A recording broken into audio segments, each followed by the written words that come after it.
सत श्री अकाल जी, स्वागत है थोड़ा साडे प्लेटफॉर्म मास्टर क्लासेस पटियाला ते। सो जिमें कि तुहानूं पता ही है कि साडा मेनस का टॉपिक जां मेनस का कोर्स शुरू हो चुकिया है, जिहदे संबंध च असीं अपने प्री ते मेनस नाल संबंधित करंट अफेयर्स ते दूसरे पासे मॉडर्न हिस्टरी जिहड़ी आ उहनूं शुरू कर चुके हैं। ठीक है, सो फिलहाल असीं ये सारा कुछ अपने कोर्स दे विच अपडेट करना शुरू करता है। तो कोर्स दे विच सारियां PDFs तुहानूं अवेलेबल हो रही हैं। तो मेरी एक रिक्वेस्ट आ कि जिन्ने भी जाने कोर्स इनरोल हो चुके हैं उन्हां वास्ते मैं WhatsApp ते एक नंबर क्लीयर करता कि 8588000797। इस नंबर ते तुसीं अपना आंसर जिहड़ा है वो स्कैन करके उहदी PDF बना के भेजना है। किहड़े आंसर, जिमें कि आपां मेनस दे टॉपिक कर रहे हैं, जिन्ने भी मेनस दे विच क्वेश्चन आउणगे, बिकॉज आ प्री नाल रिलेटेड करंट अफेयर्स दे नाल साडे अज दो मेनस दे टॉपिक ने। एक आ India Iran pact on seafarers, ठीक है, बड़ा इंपॉर्टेंट टॉपिक आ जिहदे च इंडिया ईरान रिलेशनस ते ईरान US न्यूक्लीयर डील नूं पढ़िया जाऊगा। इट मीनस इंडिया ईरान ते US दे तिकड़ी दे संबंध आपस च देखे जाणगे। इस तो बाद एक टॉपिक सीगा कि लॉर्ड कर्जन जिहड़ा है ना, ठीक है, उहदी जिहड़ी एक उहदे नां ते एक सड़क आ, उहदे सामने वर्धमान दे महाराजा विजय चंद मेहताब जिहड़े आ उन्हां दा स्टैचू इरैक्ट किया गया है, उन्हां दा ते उन्हां दी वाइफ दा। करंट अफेयर इन्ना सी, इहदे चों लॉर्ड कर्जन ते लॉर्ड कर्जन दा नूं चक्किया गया, ਉਹਨੂੰ इस तरीके नाल डिस्कस किया गया कि ਉਹਨੂੰ करंट का टॉपिक किवें बनाया जाए। हुण तुसीं कहोगे कि लॉर्ड कर्जन चों करंट का टॉपिक किवें बनूगा। लॉर्ड कर्जन नूं जवाहर लाल नेहरू दे नाल कंपेयर करवाया गया तो ये तो UPSC एक सवाल पुछ चुकिया है। सो उवें दा ही एंगल मैं देने की कोशिश की है। ये कोई उहदा हिस्टोरीकल फैक्ट तो हैगा ही आ, पर उहनूं इंटरनैशनल रिलेशनस दे जां करंट पॉलिटी जिहड़ी चलंत मामले आ साडी पॉलिटी दे उहदे कंटैक्सट च लैके आया मैं। सो ये 3 टॉपिक ने, इन्हां दे नाल जिहड़े रिलेटेड करंट अफेयर्स नाल रिलेटेड वो अपने मेनस दे क्वेश्चनस आ, उन्हां क्वेश्चनस की मैं गल कर रहा कि तुसीं उन्हां दे आंसरस। इस तो बिना जिहड़ा साडा डिकलाइन ऑफ मुगल्स चल रहा है उहदे दूसरे टॉपिक दूजे लैक्चर तो बाद उहदे मेनस दे क्वेश्चन हर एक स्टूडेंट दे एक हफ्ते च 4 मेनस दे आंसर चैक होया करनगे। किहड़ी लैंगुएज तुसीं खुद चुननी है। जिहड़े नंबर तो तुसीं मैनूं आंसर भेजोगे वो नंबर WhatsApp का वो नंबर होना चाहिए है जिहड़ा तुहाडा मेरे कोल रजिस्टर्ड आ, तां जो तुहाडे आंसर चैक करके तुहानूं उसे नंबर ते वापस भेजे जाण। उस तो बिना जे किसी होर नंबर तो तुहाडा आंसर आउंदा है तो साडे वास्ते चैक करना औखा होऊगा। सो प्लीज़ ऐप च किहड़ा नंबर रजिस्टर्ड आ वो मैटर नहीं करता, जिहड़ा नंबर तुसीं WhatsApp they group which add करवाया होया है तुसीं सिर्फ उस नंबर तो ही अपना आंसर मैनूं परसनली भेजना है, ग्रुप च नहीं। तो तुहाडा आंसर चैक होके जस्ट एक दिन बाद तुहाडे कोल आऊगा ते तुहानूं प्रॉपर उहदे नाल तुहाडे नाल गल करके तुहानूं उहदे रिव्यूज़ दित्ते जाणगे। इस तरीके नाल एक हफ्ते च मैक्सीमम 4 क्वेश्चनस मैं तुहाडे चैक करिया करूँगा। तुसीं एक हफ्ते च कोई भी 4 क्वेश्चनस अपने लिखो तो चैक कराओ। सो एक हफ्ते 4 क्वेश्चनस अपने आप च बहुत होंदे आ, जदों तुसीं लिखण की प्रैक्टिस करोगे तो अपने आप समझ आऊगी। सो बिना समा खराब करे आपां अज दे कुछ टॉपिक शुरू करते हैं। तो तुहानूं पता है कि साडा करंट अफेयर्स का पैटर्न की है, प्री ते मेनस दे इकट्ठे टॉपिक करांगे, घंटे सवा घंटे का लैक्चर होया करूगा। इहदे नाल की आ, एक करंट अफेयर्स दे नाल साडी मेनस की आंसर राइटिंग बहुत इंप्रूव होगी, क्योंकि जिहड़ा मैं मेनस का टॉपिक चकदा वो इन्नी डिटेल च चकदा कि वो जिहड़ा अखबार च आर्टिकल आया हुंदा उहदियां सारियां डायमैंशनस कवर कर लईदियां, तां जो उहदे कंटैक्सट च कुछ भी आवे। तां ही तो मैं कहना कि एक दिन च 5 आर्टिकल पढ़न की बजाय 2 ही पढ़ो, पर पूरी डिटेल च पढ़ो, उन्हां नाल संबंधित सारा कुछ एक्सट्रैक्ट कर लो ताकि बाद च लिखना सौखा हो जाए। ठीक है, सो ये बहुत इंपॉर्टेंट है। सो खैर आपां शुरू करते हैं जी। सब तो पहला आ गया production linked incentive PLI scheme to develop niche batteries. ठीक है, सो एक विशेष रूप दियां बैटरियां नूं डिवेलप करने वास्ते PLI स्कीम का सहारा लिया गया है। हुण तुहाडे चों ये भी बहुत घੱਟ नूं पता होऊगा कि निर्माण आधारित छूट जिहड़ी आ ये स्कीम भारत सरकार दी किहड़ी सी। सो निर्माण दे आधारित छूट किस तरीके नाल सरकार दिंदी है पहलां तां तुहानूं यही नहीं पता, पर करंट अफेयर दसदा पहली बार होने जा रहा है कि मैन्युफैक्चरिंग तो, ठीक है, ਕਿਸੇ ਚੀਜ਼ ਨੂੰ ਬਣਾਉਣ ਤੋਂ ਜਾਂ ਕਿਸੇ ਚੀਜ਼ ਨੂੰ ਮੈਨੂਫੈਕਚਰ ਕਰਨ ਦੀ ਬਜਾਏ ਪਹਿਲੀ ਵਾਰ ਖੋਜ ਦੇ ਆਧਾਰ ਤੇ, ਰਿਸਰਚ ਦੇ ਆਧਾਰ ਤੇ ਇਸ ਸਕੀਮ ਨੂੰ ਨਿਸ਼ੇ ਬੈਟਰੀਜ਼, ਵਿਸ਼ੇਸ਼ ਰੂਪ ਦੀਆਂ ਬੈਟਰੀਆਂ ਵਾਸਤੇ ਲਿਆਂਦਾ ਜਾ ਰਿਹਾ ਹੈ। ਪਹਿਲੀ ਗੱਲ ਤੁਸੀਂ ਕਹੋਗੇ ਸਭ ਕੁਝ ਸਮਝ ਆ ਗਿਆ, ਬਟ ਇਹ ਛੂਟ ਆਧਾਰਿਤ ਸਕੀਮ ਯਾਨੀ ਕਿ ਪ੍ਰੋਡਕਸ਼ਨ ਲਿੰਕਡ ਇਨਸੈਂਟਿਵ ਸਕੀਮ ਜਿਹੜੀ ਭਾਰਤ ਸਰਕਾਰ ਨੇ ਸ਼ੁਰੂ ਕੀਤੀ ਆ, ਬਸ ਇਹਦਾ ਮਤਲਬ ਦੱਸ ਦਿਓ ਕੀ ਆ, ਬਾਕੀ ਤਾਂ ਅਸੀਂ ਆਪਣੇ ਆਪ ਸਾਰਾ ਪੜ੍ਹ ਹੀ ਲਵਾਂਗੇ। ਦੇਖੋ ਇੱਕ ਗੱਲ ਬੜੀ ਕਲੀਅਰ ਆ, ਜ਼ਮਾਨਾ 2019 ਦਾ ਸੀਗਾ ਜਾਂ ਕਹਿ ਲਓ 20 ਦਾ ਸੀ, ਕੋਵਿਡ ਜਦੋਂ ਕਰੋਨਾ ਆਇਆ, ਠੀਕ ਆ। ਉਹਨਾਂ ਸਮਿਆਂ 'ਚ ਬਹੁਤ ਲੋਕਾਂ ਦੇ ਕੰਮ ਗਏ, ਕੰਮ ਬੰਦ ਹੋਏ, ਠੀਕ ਆ। ਮੈਨੂਫੈਕਚਰਿੰਗ ਸੈਕਟਰ ਜਿਹੜਾ ਕਿ ਭਾਰਤ ਦਾ ਉਦਯੋਗਿਕ ਜਿਹੜਾ ਉਹ ਸੀਗਾ ਆਪਣਾ ਸੈਕਟਰ ਸੀਗਾ, ਠੀਕ ਆ, ਜਿਹਦੇ ਤੇ ਭਾਰਤ ਨੂੰ ਮਾਣ ਸੀ ਕਿ ਸ਼ਾਇਦ ਸਾਡਾ ਜਿਹੜਾ ਇਹ ਵਾਲਾ ਖੇਤਰ ਆ, ਉਦਯੋਗਿਕ ਖੇਤਰ ਆ, ਸ਼ਾਇਦ ਇਹ ਤਰੱਕੀ ਕਰੇ, ਠੀਕ ਆ। ਮੈਨੂਫੈਕਚਰਿੰਗ ਜਿਹੜੀ ਆ ਉਹ ਤਰੱਕੀ ਕਰੇ, ਪਰ ਹੋਇਆ ਕਿ ਇਹ ਕਰੋਨਾ ਵਰਗੀ ਆਫਤਾਂ ਨੇ ਸਾਰਾ ਕੁਝ ਤਬਾਹ ਕਰਤਾ।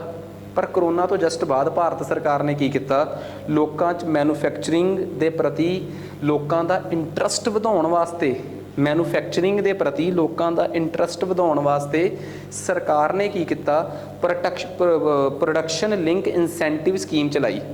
ਸਰਕਾਰ ਕਹਿੰਦੀ ਕਰੋਨਾ ਤੋਂ ਪਹਿਲਾਂ ਜੇ ਤੁਸੀਂ ਇੱਕ ਮੰਨ ਲਓ ਤੁਸੀਂ 100 ਆਈਫੋਨ ਬਣਾ ਰਹੇ ਸੀ, ਠੀਕ ਆ, ਹੁਣ ਵੀ 100 ਆਈਫੋਨ ਬਣਾਓ, ਅਸੀਂ ਤੁਹਾਨੂੰ ਕੋਈ ਇਨਸੈਂਟਿਵ ਨਹੀਂ ਦੇਵਾਂਗੇ। ਪਰ ਜੇ ਤੁਸੀਂ 100 ਤੋਂ ਉੱਪਰ ਜਿੰਨੇ ਤੁਸੀਂ ਪਹਿਲਾਂ ਬਣਾਉਂਦੇ ਸੀ, ਜੇ ਉਸ ਤੋਂ ਉੱਪਰ 10 ਆਈਫੋਨ ਹੋਰ ਬਣਾਤੇ ਜਾਂ 10 ਸੈਮਸੰਗ ਦੇ ਫੋਨ ਬਣਾਤੇ, ਉਹਨਾਂ 10 ਤੇ ਅਸੀਂ ਤੁਹਾਨੂੰ ਇਨਸੈਂਟਿਵ ਦੇਵਾਂਗੇ। ਇਟ ਮੀਨਸ ਲੋਕਾਂ ਨੂੰ ਲਾਲਚ ਦਿੱਤਾ ਗਿਆ ਕਿ ਜਿੰਨਾ ਤੁਸੀਂ ਪਹਿਲਾਂ ਬਣਾਉਂਦੇ ਸੀ ਉਹਨਾਂ ਬਣਾ ਕੇ ਉਸ ਤੋਂ ਵੀ ਵੱਧ ਬਣਾਓ ਜੇ ਤੁਸੀਂ ਛੂਟ ਦਾ ਫਾਇਦਾ ਲੈਣਾ ਹੈ। ਹੁਣ ਜਿਹੜਾ ਬੰਦਾ 100 ਦੀ ਜਗ੍ਹਾ ਤੇ 110 ਬਣਾਊਗਾ, ਉਹਨੂੰ ਉੱਪਰਲੇ 10 ਚੋਂ ਮੁਨਾਫਾ ਵੀ ਮਿਲੂਗਾ ਕਿਉਂਕਿ ਇਹ 'ਚ ਬਹੁਤ ਹੱਦ ਤੱਕ ਉਹਨੂੰ ਇਨਸੈਂਟਿਵ ਮਿਲ ਗਿਆ, ਤਾਂ ਉਹਦੀ ਕਾਸਟ ਘਟ ਗਈ, ਉਹਦਾ ਖਰਚਾ ਘਟ ਗਿਆ, ਠੀਕ ਆ, ਉਹਦੀ ਖਪਤ ਘਟ ਗਈ, ਤਾਂ ਉਹ ਆਪਣੀਆਂ ਚੀਜ਼ ਨੂੰ ਥੋੜ੍ਹੀ ਜਿਹੀ ਸਸਤੀ ਕਰਕੇ ਵੀ ਵੇਚ ਸਕਦਾ ਹੈ। ਇਹ ਸੀ ਪ੍ਰੋਡਕਸ਼ਨ ਲਿੰਕ ਇਨਸੈਂਟਿਵ ਸਕੀਮ, ਠੀਕ ਆ। ਹੁਣ ਇਹ ਸਕੀਮ ਸ਼ੁਰੂ ਦੇ ਵਿੱਚ ਫਾਰਮਾਸਿਊਟੀਕਲਸ ਦਵਾਈਆਂ ਵਾਸਤੇ ਤੇ ਹੋਰ ਕਈ ਪ੍ਰਕਾਰ ਦੀਆਂ ਮੈਨੂਫੈਕਚਰਿੰਗ ਦੀਆਂ ਚੀਜ਼ਾਂ ਵਾਸਤੇ, ਇਲੈਕਟ੍ਰੋਨਿਕਸ ਵਾਸਤੇ, ਜਿਹੜਾ ਇਲੈਕਟ੍ਰੋਨਿਕਸ ਦਾ ਸਮਾਨ ਆ ਉਹਦੇ ਤੇ ਦਿੱਤੀ ਗਈ। ਪਹਿਲੀ ਵਾਰ ਹੋਇਆ ਹੈ ਕਿ ਭਾਰਤ ਦੇ ਵਿੱਚ ਜਿਹੜੀਆਂ ਲੀਥੀਅਮ ਬੇਸਡ ਬੈਟਰੀਆਂ ਨਾ, ਉਹਨਾਂ ਦੀ ਬੜੀ ਕਮੀ ਆ ਗਈ ਤੇ ਭਾਰਤ ਨਹੀਂ ਚਾਹੁੰਦਾ ਕਿ ਭਾਰਤ ਜੇ ਲੀਥੀਅਮ ਦੀਆਂ ਬੈਟਰੀਆਂ ਨਹੀਂ ਬਣਾ ਪਾ ਰਿਹਾ ਤੇ ਹੋਰ ਕੈਮੀਕਲ ਬੈਟਰੀਆਜ਼ ਵੀ ਨਾ ਬਣਾਵੇ, ਬਿਕੋਜ਼ ਭਾਰਤ ਜਿਹੜਾ ਹੈ ਨਾ ਉਹ ਵਾਤਾਵਰਨ ਦੇ ਪੱਖ 'ਚ ਕਲਾਈਮੇਟ ਚੇਂਜ, ਜਿਹਨੂੰ ਆਪਾਂ ਕਹਿੰਦੇ ਜਲਵਾਯੂ ਪਰਿਵਰਤਨ ਦੀ ਪੂਰੀ ਦੁਨੀਆ ਸ਼ਿਕਾਰ ਆ ਕਲਾਈਮੇਟ ਚੇਂਜ ਦੀ, ਤੇ ਪੂਰੀ ਦੁਨੀਆ ਦੀਆਂ ਸਰਕਾਰਾਂ ਤੇ ਪ੍ਰੈਸ਼ਰ ਆ ਇਹ ਕਲਾਈਮੇਟ ਚੇਂਜ ਯਾਨੀ ਕਿ ਜਲਵਾਯੂ ਪਰਿਵਰਤਨ ਨੂੰ ਲੈ ਕੇ ਕੰਮ ਕਰੋ। ਉਹਨਾਂ 'ਚ ਭਾਰਤ ਵੀ ਇੱਕ ਦੇਸ਼ ਆ। ਤਾਂ ਭਾਰਤ ਜਲਵਾਯੂ ਪਰਿਵਰਤਨ ਤੇ ਯਾਨੀ ਕਿ ਕਲਾਈਮੇਟ ਚੇਂਜ ਤੇ ਕੰਮ ਕਿਵੇਂ ਕਰ ਰਿਹਾ, ਹੁਣ ਇਹ ਸੁਣੋ। ਭਾਰਤ ਇਹੋ ਜਿਹੀਆਂ ਚੀਜ਼ਾਂ ਨੂੰ ਜ਼ਿਆਦਾ ਪ੍ਰਮੋਟ ਕਰ ਰਿਹਾ ਜਿਹੜੀਆਂ ਕਿ ਰੀਨਿਊਏਬਲ ਜਾਂ ਇਹ ਕਹਿ ਲਓ ਕਿ એનર્ਜੀ ਦੀ ਖਪਤ, ਊਰਜਾ ਦੀ ਖਪਤ, એનર્ਜੀ ਦੀ ਕੰਜ਼ੰਪਸ਼ਨ ਘੱਟ ਕਰਨ। ਸੋ ਇਸੇ ਹੀ ਚੀਜ਼ 'ਚੋਂ ਇੱਕ ਗੱਲ ਨਿਕਲ ਕੇ ਆਈ ਕਿ ਭਾਰਤ ਨਿਸ਼ੇ ਬੈਟਰੀਜ਼ ਵਿਸ਼ੇਸ਼ ਰੂਪ 'ਚ ਤਿਆਰ ਹੋ ਰਹੀਆਂ ਕੈਮੀਕਲ ਬੈਟਰੀਜ਼ ਜਿਹੜੀਆਂ ਕਿ ਭਾਰਤ 'ਚ એનર્ਜੀ ਦੀ ਕੰਜ਼ੰਪਸ਼ਨ, ਊਰਜਾ ਦੀ ਖਪਤ ਨੂੰ ਵੀ ਕਾਬੂ ਕਰਨ 'ਚ ਮਦਦ ਕਰਨਗੀਆਂ। ਉਹਨਾਂ ਤੇ ਭਾਰਤ PLI ਦੀ ਸਕੀਮ ਦੇ ਤਹਿਤ ਕੰਪਨੀਆਂ ਨੂੰ ਕਹਿ ਰਿਹਾ ਕਿ ਜਿਹੜੀ ਕੰਪਨੀ ਆਪਣੀ ਰਿਸਰਚ ਪਹਿਲਾਂ ਨਾਲੋਂ ਵਧਾਊਗੀ, ਜਿੰਨੀ ਰਿਸਰਚ ਕਰ ਰਹੀ ਹੈ ਜੇ ਉਸ ਤੋਂ ਵੱਧ ਰਿਸਰਚ ਕਰੂਗੀ ਤਾਂ ਉਸ ਰਿਸਰਚ ਨੂੰ ਵਾਸਤੇ ਤੁਹਾਨੂੰ ਛੂਟ ਦਿੱਤੀ ਜਾਊਗੀ, ਤੁਹਾਨੂੰ ਡਿਸਕਾਊਂਟ ਦਿੱਤਾ ਜਾਊਗਾ, ਸਰਕਾਰ ਵੱਲੋਂ ਤੁਹਾਨੂੰ ਪੈਸਾ ਦਿੱਤਾ ਜਾਊਗਾ ਤਾਂ ਕਿ ਤੁਹਾਡਾ ਉਸ ਰਿਸਰਚ ਤੇ ਖਰਚਾ ਘਟੇ। ਪਹਿਲੀ ਵਾਰ ਹੋਇਆ ਹੈ ਕਿ ਮੈਨੂਫੈਕਚਰਿੰਗ ਦੀ ਬਜਾਏ ਰਿਸਰਚ ਦੇ ਆਧਾਰਿਤ ਇਸ ਸਕੀਮ ਨੂੰ ਲਿਆਂਦਾ ਜਾ ਰਿਹਾ ਹੈ। ਬਸ ਆਹ ਕਰੰਟ ਅਫੇਅਰ ਸੀਗਾ। ਕਹਿੰਦੇ PLI ਸਕੀਮ ਜਿਹੜੀ ਸੀ ਪਹਿਲੀ ਵਾਰੀ ਵਿਸ਼ੇਸ਼ ਰੂਪ ਦੇ ਵਿੱਚ ਕੈਮੀਕਲ ਸੈੱਲਸ, ਜਿਹੜੇ ਰਸਾਇਣਿਕ ਸੈੱਲ ਹੁੰਦੇ ਆ, ਉਹਨਾਂ ਵਾਸਤੇ ਲਿਆਂਦੀ ਜਾ ਰਹੀ ਆ। ਇਸ ਤੋਂ ਪਹਿਲਾਂ ਇਹ ਸਕੀਮ ਸਿਰਫ ਨਿਰਮਾਣ ਦੇ ਖੇਤਰ 'ਚ ਯਾਨੀ ਕਿ ਮੈਨੂਫੈਕਚਰਿੰਗ ਸੈਕਟਰ ਵਾਸਤੇ ਸੀ। ਪਹਿਲੀ ਵਾਰ ਹੋਇਆ ਕਿ ਇਹਨੂੰ ਨਿਰਮਾਣ ਦੇ ਖੇਤਰ 'ਚੋਂ ਕੱਢ ਕੇ ਕਿਸੇ ਚੀਜ਼ ਦੀ ਖੋਜ ਦੇ ਖੇਤਰ 'ਚ ਪ੍ਰਮੋਟ ਕਰਨ ਦੀ ਗੱਲ ਹੋ ਰਹੀ ਆ।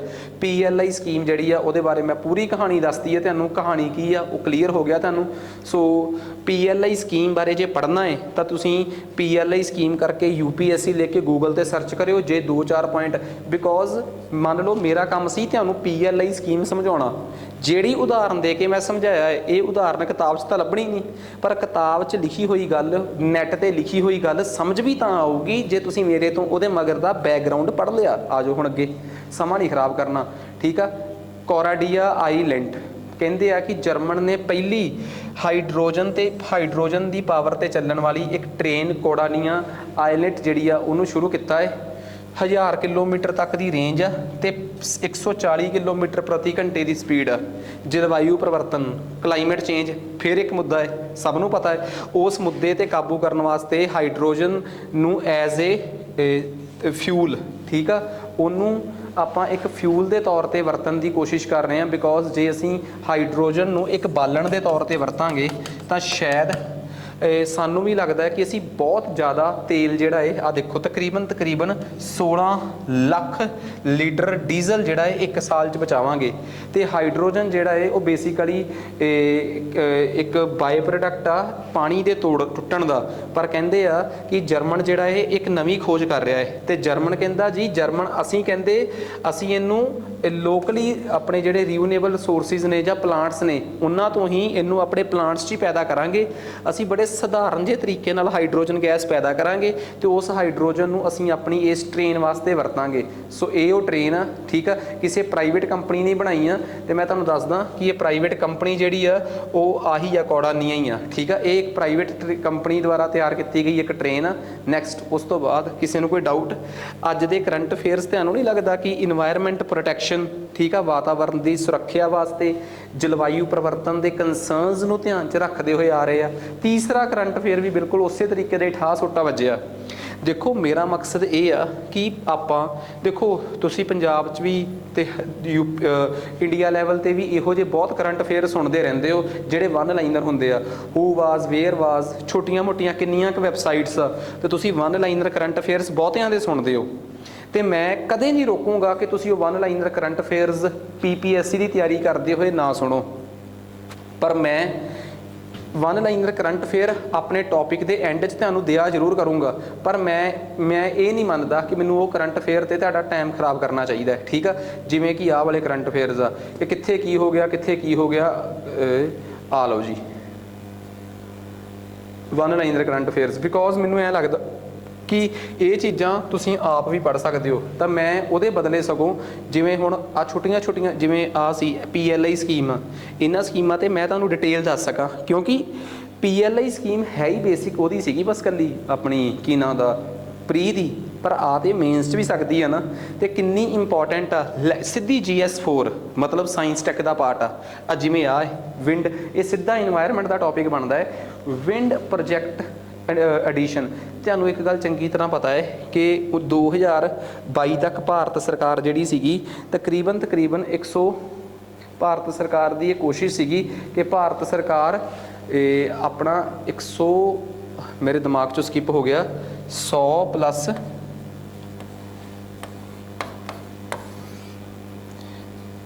ਮੇਰੇ ਦਿਮਾਗ 'ਚੋਂ ਸਕਿਪ ਹੋ ਗਿਆ ਕਿ ਕਿੰਨਾ ਭਾਰਤ ਸਰਕਾਰ ਦਾ ਮਕਸਦ ਸੀਗਾ। 160 180 ਦੇ ਕਰੀਬ, ਚਲੋ ਮੇਰੇ ਦਿਮਾਗ 'ਚ ਆਊਗਾ ਮੈਂ 175 ਗੀਗਾਵਾਟਸ ਭਾਰਤ ਨੇ 2022 ਤੱਕ ਆਪਣੀ એનર્ਜੀ ਜਿਹੜੀ ਸੀਗੀ ਉਹ ਰੀਨਿਊਏਬਲ ਸੋਰਸਿਸ ਆਫ એનર્ਜੀ ਤੋਂ ਲੈਣੀ ਸੀ, ਠੀਕ ਆ।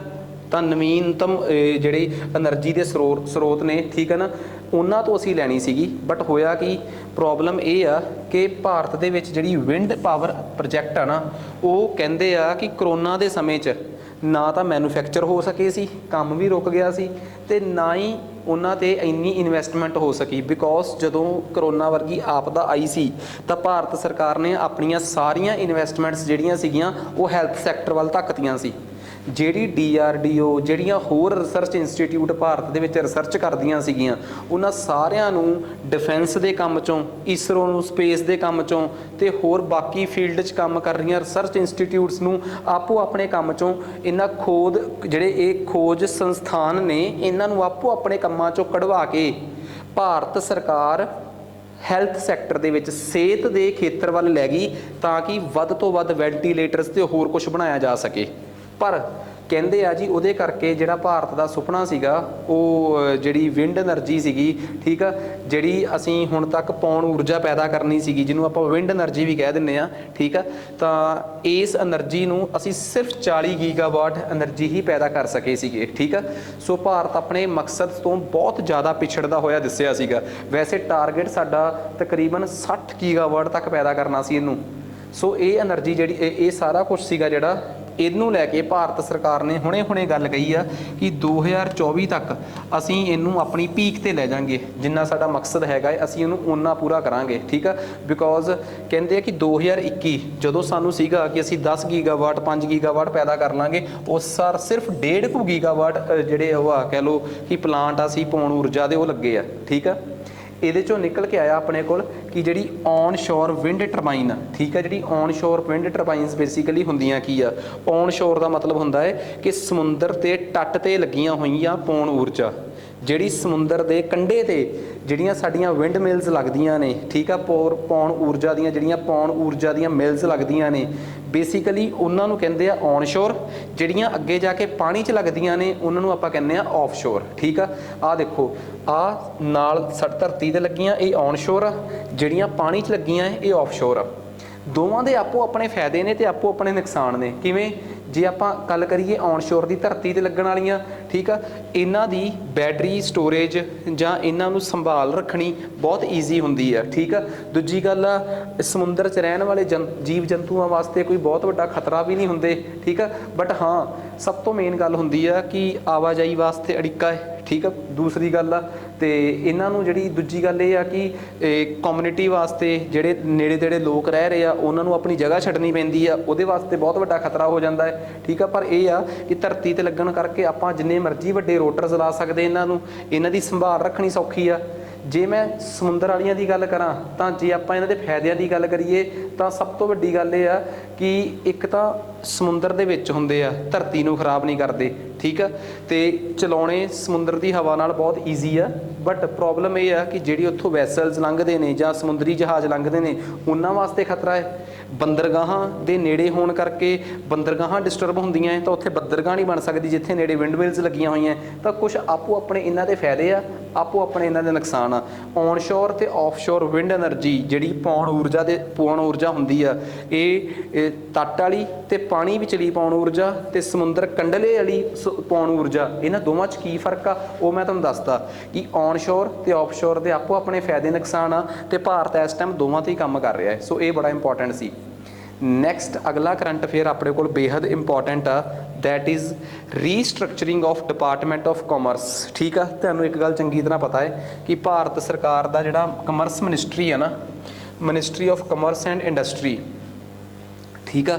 Ministry of commerce and industry, ਦੇਖੋ ਇੱਕ ਗੱਲ ਬੜੀ ਕਲੀਅਰ ਆ, ਭਾਰਤ ਸਰਕਾਰ ਦੇ ਵੱਖਰੇ ਵੱਖਰੇ ਮੰਤਰਾਲੇ ਨੇ, ਇਹਨਾਂ ਨਾਲ ਸੰਬੰਧਿਤ ਮੇਨਸ ਦੇ ਵਿੱਚ ਕੁਐਸਚਨ ਨਹੀਂ ਆਊਗਾ, ਪ੍ਰੀ ਦੇ ਵਿੱਚ ਕੁਐਸਚਨਸ ਆ ਸਕਦਾ। ਇਹਦੇ 'ਚੋਂ ਨਾ ਇੱਕ ਨਾ ਪੋਲਿਟੀ ਦਾ ਸਵਾਲ ਨਿਕਲਦਾ ਹੈ ਕਿ ਭਾਰਤ ਸਰਕਾਰ ਦੇ ਵਿੱਚ ਜੇ ਮਤਲਬ ਇਹ ਆਪਾਂ ਨੂੰ ਸਪੋਜ਼ ਕਰੋ ਕੋਈ ਨਵਾਂ ਮਹਿਕਮਾ ਕ੍ਰੀਏਟ ਕਰਨਾ ਭਾਰਤ ਸਰਕਾਰ ਨੇ, ਜਿਵੇਂ ਪਿੱਛੇ ਜੇ ਇੱਕ ਮਹਿਕਮਾ ਕ੍ਰੀਏਟ ਹੋਇਆ ਸੀ ਖੁਸ਼ਹਾਲੀ ਮੰਤਰਾਲਾ, ਮਿਨਿਸਟਰੀ ਆਫ ਕੋਆਪਰੇਸ਼ਨ ਜਾਂ ਸਹਿਕਾਰਤਾ ਮੰਤਰਾਲਾ, ਜਿਹਨੂੰ ਆਪਾਂ ਪੰਜਾਬੀ 'ਚ ਕਹਿ ਸਕਦੇ ਹਾਂ ਸਹਿਕਾਰਤਾ ਮੰਤਰਾਲਾ ਕਹਿ ਲਓ, ਇੰਗਲਿਸ਼ 'ਚ ਕਹਿ ਸਕਦੇ ਹੋ ਮਿਨਿਸਟਰੀ ਆਫ ਕੋਆਪਰੇਸ਼ਨ।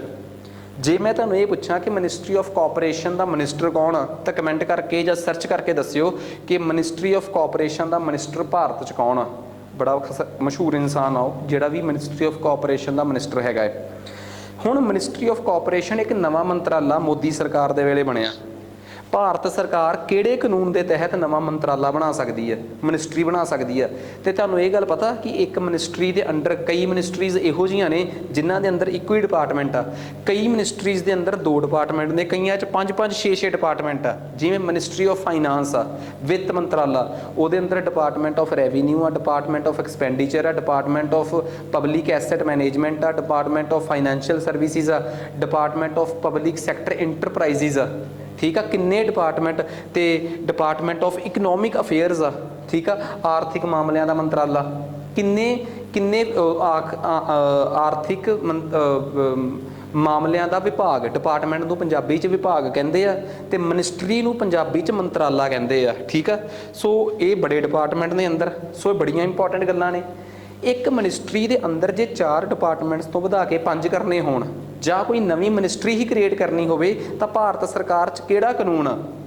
ਅਸਲ ਦੇ ਵਿੱਚ ਸੰਵਿਧਾਨ ਨੇ ਅਨੁਛੇਦ 77 ਦੇ ਵਿੱਚ ਕਨਸਟੀਟਿਊਸ਼ਨ ਦੇ ਆਰਟੀਕਲ 77 'ਚ ਲਿਖਿਆ ਹੋਇਆ ਹੈ ਕਿ ਭਾਰਤ ਦਾ ਰਾਸ਼ਟਰਪਤੀ ਕੌਂਸਲ ਆਫ ਮਿਨਿਸਟਰ 'ਤੇ ਕਹਿਣ 'ਤੇ ਆਪਣੇ ਬਿਜ਼ਨਸ ਨੂੰ ਬਿਜ਼ਨਸ ਟ੍ਰਾਂਜੈਕਸ਼ਨ ਆਪਣੇ ਕੰਮਕਾਜ ਨੂੰ ਸੁਖਾਲਾ ਕਰਨ ਵਾਸਤੇ, ਈਜ਼ੀ ਕਰਨ ਵਾਸਤੇ, ਠੀਕ ਆ, ਰੂਲਸ ਬਣਾ ਸਕਦਾ ਹੈ।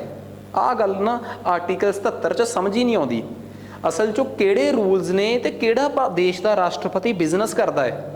ਦੇਸ਼ ਦੇ ਰਾਸ਼ਟਰਪਤੀ ਦਾ ਬਿਜ਼ਨਸ ਆ ਭਾਰਤ ਦੇਸ਼ ਦੇ ਨਾਗਰਿਕਾਂ ਦੀ ਸੇਵਾ ਕਰਨਾ, ਤੇ ਉਹਨੂੰ ਲੈ ਕੇ ਰੂਲਸ ਕਿਵੇਂ ਬਣਦੇ ਆ। ਰੂਲਸ ਦਾ ਮਤਲਬ ਇਹ ਆ ਕਿ ਭਾਰਤ ਸਰਕਾਰ ਜਿਹੜੀ ਆ ਆਪਣੇ ਕੰਮ ਨੂੰ ਸੌਖਾ ਕਰਨ ਲਈ ਕੋਈ ਵੀ ਰੂਲ ਬਣਾ ਸਕਦੀ ਆ। ਤੇ ਭਾਰਤ ਸਰਕਾਰ ਨੇ ਟ੍ਰਾਂਜੈਕਸ਼ਨ ਆਫ ਬਿਜ਼ਨਸ ਰੂਲਸ 1961 ਬਣਾਏ, 1961 ਦੇ ਟ੍ਰਾਂਜੈਕਸ਼ਨ ਆਫ ਬਿਜ਼ਨਸ ਰੂਲਸ।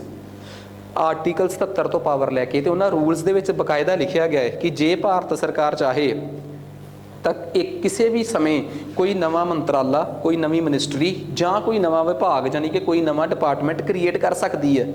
ਰਾਸ਼ਟਰਪਤੀ ਨੂੰ ਕਹਿ ਕੇ ਕਰਵਾ ਸਕਦੀ ਹੈ। ਤੇ ਕਰਵਾਊਗਾ ਕੌਣ? ਦੇਸ਼ ਦਾ ਪ੍ਰਧਾਨ ਮੰਤਰੀ ਯਾਨੀ ਕਿ ਮੰਤਰੀ ਮੰਡਲ, ਕੌਂਸਲ ਆਫ ਮਿਨਿਸਟਰਸ, ਜਿਹਦਾ ਕਿ ਮੁਖੀ ਪ੍ਰਧਾਨ ਮੰਤਰੀ ਹੁੰਦਾ ਹੈ। ਤਾਂ ਓਬਵੀਅਸ ਜੀ ਗੱਲ ਆ, ਪ੍ਰਧਾਨ ਮੰਤਰੀ ਕਰਾਊਗਾ।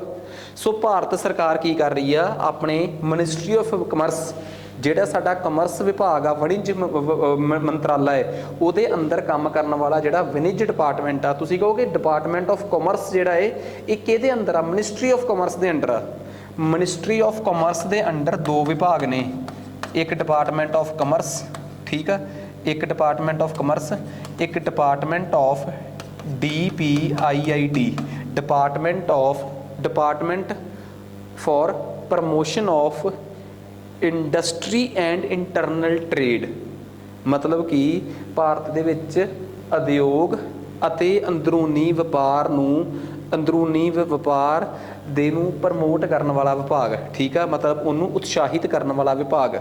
ਭਾਰਤ ਵਿੱਚ ਇੰਡਸਟਰੀ ਅਤੇ ਅੰਦਰੂਨੀ ਵਪਾਰ ਨੂੰ ਪ੍ਰਮੋਟ ਕਰਨ ਵਾਲਾ, ਠੀਕ ਆ, ਉਹਨੂੰ ਉਤਸ਼ਾਹਿਤ ਕਰਨ ਵਾਲਾ ਮਹਿਕਮਾ ਉਹ ਆ ਜੀ DPIIT। ਤੇ ਡਿਪਾਰਟਮੈਂਟ ਆਫ ਕਾਮਰਸ ਭਾਰਤ 'ਚ ਵਣਿਜ ਨੂੰ, ਫੋਰਨ ਪਾਲਿਸੀ ਨੂੰ, ਠੀਕ ਆ, ਵਿਦੇਸ਼ੀ ਵਪਾਰ ਨੀਤੀ ਜਿਹਨੂੰ ਆਪਾਂ ਕਹਿ ਦਿੰਦੇ ਆ ਫੋਰਨ ਟ੍ਰੇਡ ਪਾਲਿਸੀ, ਉਹਨੂੰ ਪ੍ਰਮੋਟ ਕਰਨ ਵਾਸਤੇ, ਉਹਨੂੰ ਉਤਸ਼ਾਹਿਤ ਕਰਨ ਵਾਸਤੇ ਆਏ। ਤੇ ਅੰਦਰੂਨੀ ਵਪਾਰ ਯਾਨੀ ਕਿ ਇੰਟਰਨਲ ਟ੍ਰੇਡ ਦੂਜੇ ਪਾਸੇ, ਜਾਂ ਇੰਡਸਟਰੀ ਦਾ ਮਤਲਬ ਆ ਕਿ ਸਾਡਾ ਉਦਯੋਗ, ਉਹਨੂੰ ਪ੍ਰਮੋਟ ਕਰਨ ਵਾਸਤੇ ਆ ਦੂਜਾ ਵਿਭਾਗ ਆ। ਇਹ ਅੰਦਰੂਨੀ ਮਸਲੇ ਦੇਖਦਾ ਹੈ, ਇਹ ਵਿਦੇਸ਼ੀ ਮਸਲੇ। ਇਹਦੇ ਅੰਦਰ ਆਉਂਦਾ ਹੈ ਡਿਪਾਰਟਮੈਂਟ ਆਫ ਕਾਮਰਸ ਦੇ ਅੰਡਰ ਆਉਂਦਾ ਹੈ ਇੱਕ ਤਾਂ ਸਾਡੇ ਦੇਸ਼ ਦਾ ਇੰਪੋਰਟ ਐਕਸਪੋਰਟ ਤੇ ਇੱਕ ਫੋਰਨ ਟ੍ਰੇਡ ਪਾਲਿਸੀ, ਇੱਕ ਆਯਾਤ ਨਿਰਯਾਤ ਤੇ ਦੂਜਾ ਕੀ ਆਉਂਦਾ ਹੈ ਵਿਦੇਸ਼ੀ ਵਪਾਰ ਨੀਤੀ। ਇਹ ਦੋਵਾਂ ਚੀਜ਼ਾਂ ਨੂੰ ਡਿਪਾਰਟਮੈਂਟ ਆਫ ਕਾਮਰਸ ਦੇਖਦਾ ਹੈ, ਠੀਕ ਆ। ਸੋ ਕਹਿੰਦੇ ਡਿਪਾਰਟਮੈਂਟ ਆਫ DPIIT ਨੂੰ ਬਦਲਦਾ ਕੋਈ ਨਹੀਂ। ਤੁਹਾਨੂੰ ਤੁਹਾਡੀ ਜਾਣਕਾਰੀ ਲਈ ਦੱਸਦਾ, ਡਿਪਾਰਟਮੈਂਟ DIPP ਪਹਿਲਾ ਨਾਮ ਹੁੰਦਾ ਸੀ ਤੇ 2 ਸਾਲ ਪਹਿਲਾਂ DPIIT ਨਾਮ ਬਦਲਤਾ ਇਹਦਾ, ਠੀਕ ਆ। Department of industrial policy and promotion ਉਹ ਦੂਜੇ ਵਿਭਾਗ ਦਾ ਨਾਮ ਹੁੰਦਾ ਸੀ ਤੇ ਹੁਣ ਆ department of promotion of industry and internal trade. ਇਹਦਾ ਮਤਲਬ ਦੂਸਰੇ department the, ministry of commerce, ਵਣਿਜ ਮੰਤਰਾਲੇ ਦੇ ਅੰਦਰ ਇੱਕ ਡਿਪਾਰਟਮੈਂਟ ਦੀ ਤਾਂ ਰੀਸਟਰਕਚਰਿੰਗ ਅੱਜ ਤੋਂ 2-3 ਸਾਲ ਪਹਿਲਾਂ ਹੋ ਚੁੱਕੀ ਆ। ਔਰ department of commerce the restructuring ਹੁਣ ਹੋ ਰਹੀ ਆ। ਵਜ੍ਹਾ ਕਿਉਂ ਹੋ ਰਹੀ ਆ? ਮੈਂ ਤੁਹਾਨੂੰ ਛੋਟੀਆਂ ਗੱਲਾਂ ਦੱਸੀਆਂ। ਟ੍ਰਾਂਜੈਕਸ਼ਨ ਆਫ ਬਿਜ਼ਨਸ ਰੂਲਸ ਕੀ ਹੁੰਦੇ ਆ, ਕਨਸਟੀਟਿਊਸ਼ਨ ਦੇ ਕਿਹੜੇ ਆਰਟੀਕਲ 'ਚ ਆ, ਤੇ ਤੁਸੀਂ ਯਾਦ ਰੱਖਿਓ ਅਸੀਂ ਜਿਹੜੇ ਆ ਕਰੰਟ ਅਫੇਅਰਸ ਪੜ੍ਹਦੇ ਆ ਨਾ, ਇਹਨਾਂ ਕਰੰਟ ਅਫੇਅਰਸ ਨੂੰ ਜੇ ਮੈਂ ਚਾਹਾਂ ਤਾਂ ਮੈਂ ਪੌਣੇ ਘੰਟੇ, ਅੱਧੇ ਘੰਟੇ 'ਚ ਖਤਮ ਕਰ ਸਕਦਾ। ਇਹਨਾਂ 'ਚ ਹੈ ਹੀ ਕੁਛ ਨਹੀਂ, ਪਰ ਇਹਨਾਂ ਗੱਲਾਂ 'ਚੋਂ ਗੱਲਾਂ ਕਰਕੇ ਗੱਲਾਂ ਜੋੜਨੀਆਂ ਤਾਂ ਕਿ ਕੱਲ੍ਹ ਨੂੰ ਤੁਹਾਨੂੰ ਪਤਾ ਲੱਗੇ ਕਿ ਅਸੀਂ ਜੋ ਪੜ੍ਹਿਆ ਹੈ ਨਾ ਉਹ ਬਹੁਤ ਡੀਪਲੀ ਪੜ੍ਹਿਆ ਹੈ।